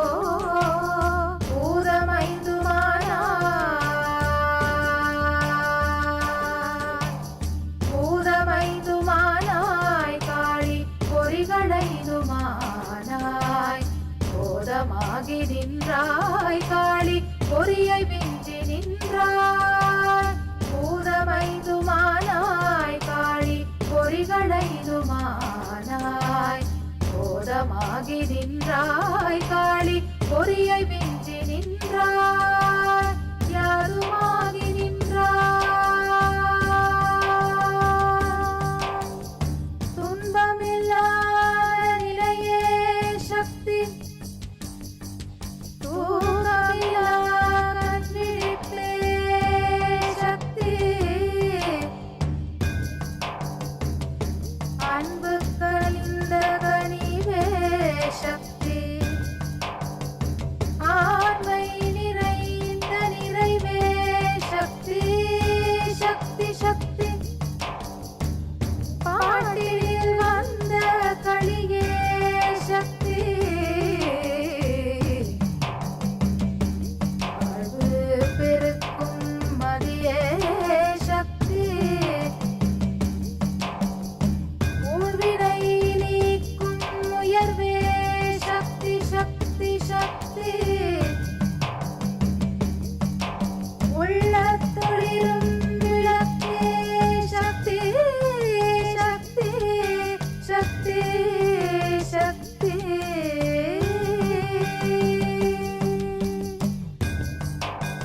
யாதுமாகி நின்றாய் யாதுமாகி நின்றாய் யாதுமாகி நின்றாய் காளி யாதுமாகி நின்றாய்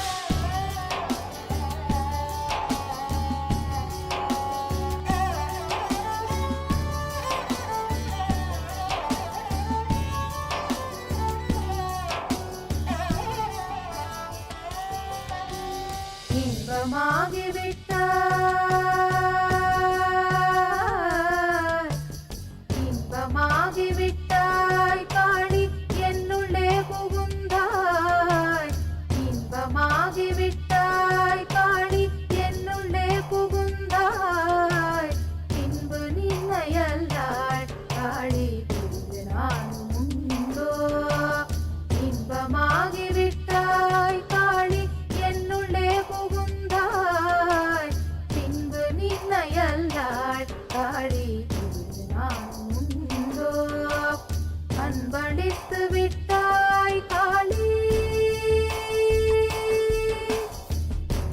காளி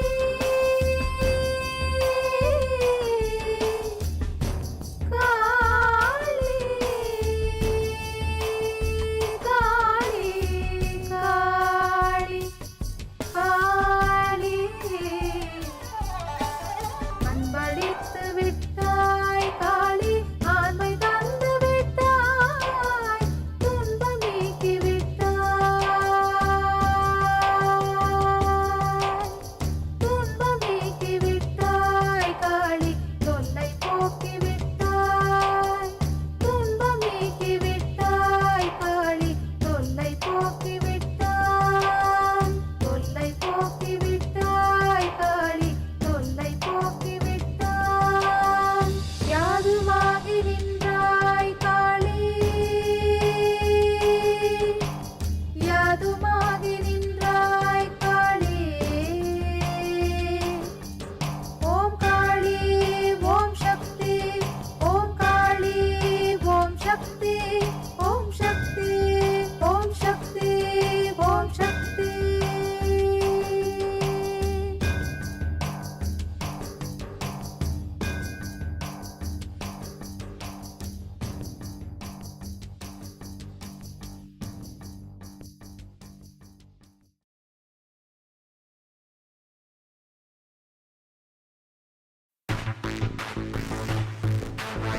ओंकारी परमेश्वरी षोडशी पराशक्ति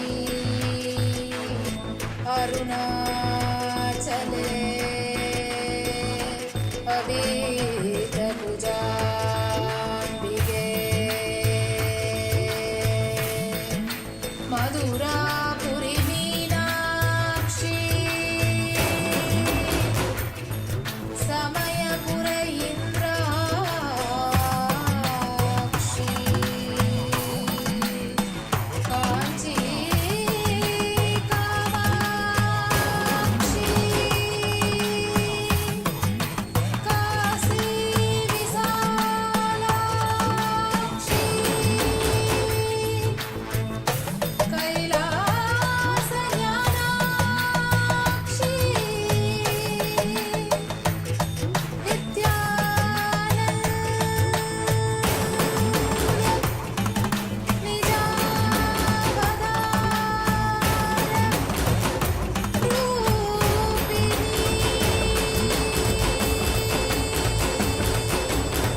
शिवशङ्करि शापविमोचनि शोकविनाशिनि शास्त्रहिते शिवसहिते शिवशम्भु शुभङ्करि शुम्भनि शुम्भपदासते सकलमनोहरि सुन्दरि सर्ववशङ्करि शङ्करदोषकृते जय परमेश्वरि नित्यसुमङ्गलि नित्यनितेश्वरि पालय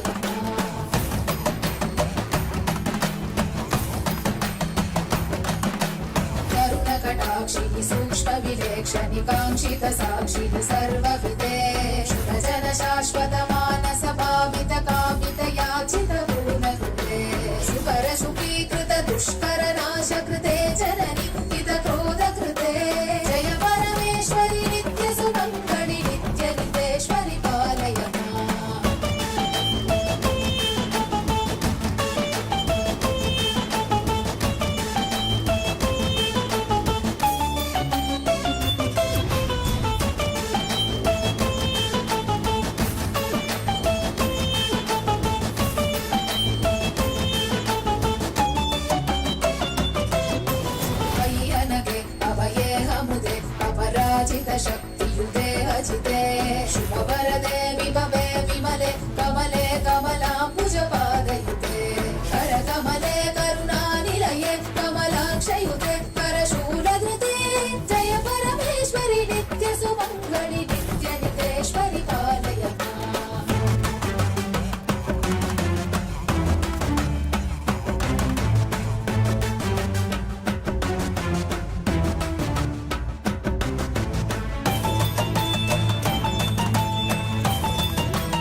सहितः स्मरणस्तरसुष्वरनाद च मे हृदये शिव शिव शब्दनिनादमृदङ्गश्रुते कुरु नृत्य ममाधिपते शिव नटराज समेत हिताण्डवलास्य कृते शिव हर्ष कृते जय परमे.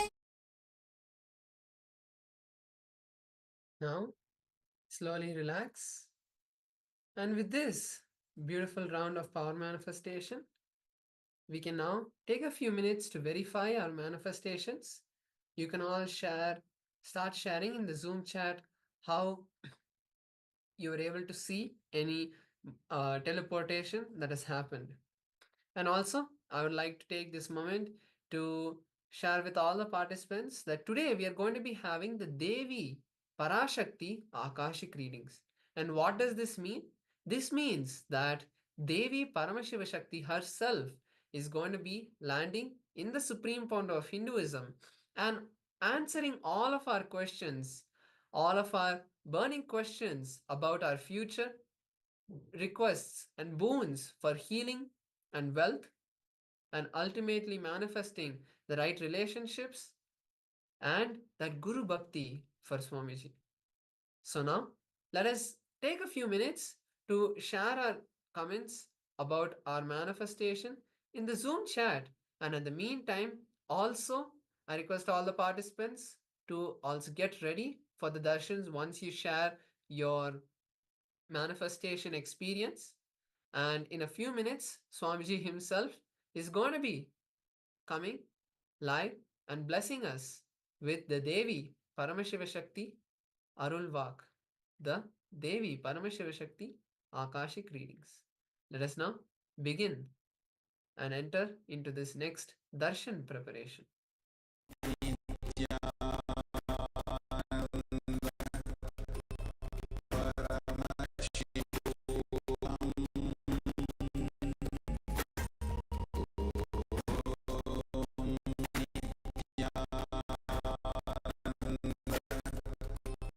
Paramashivoham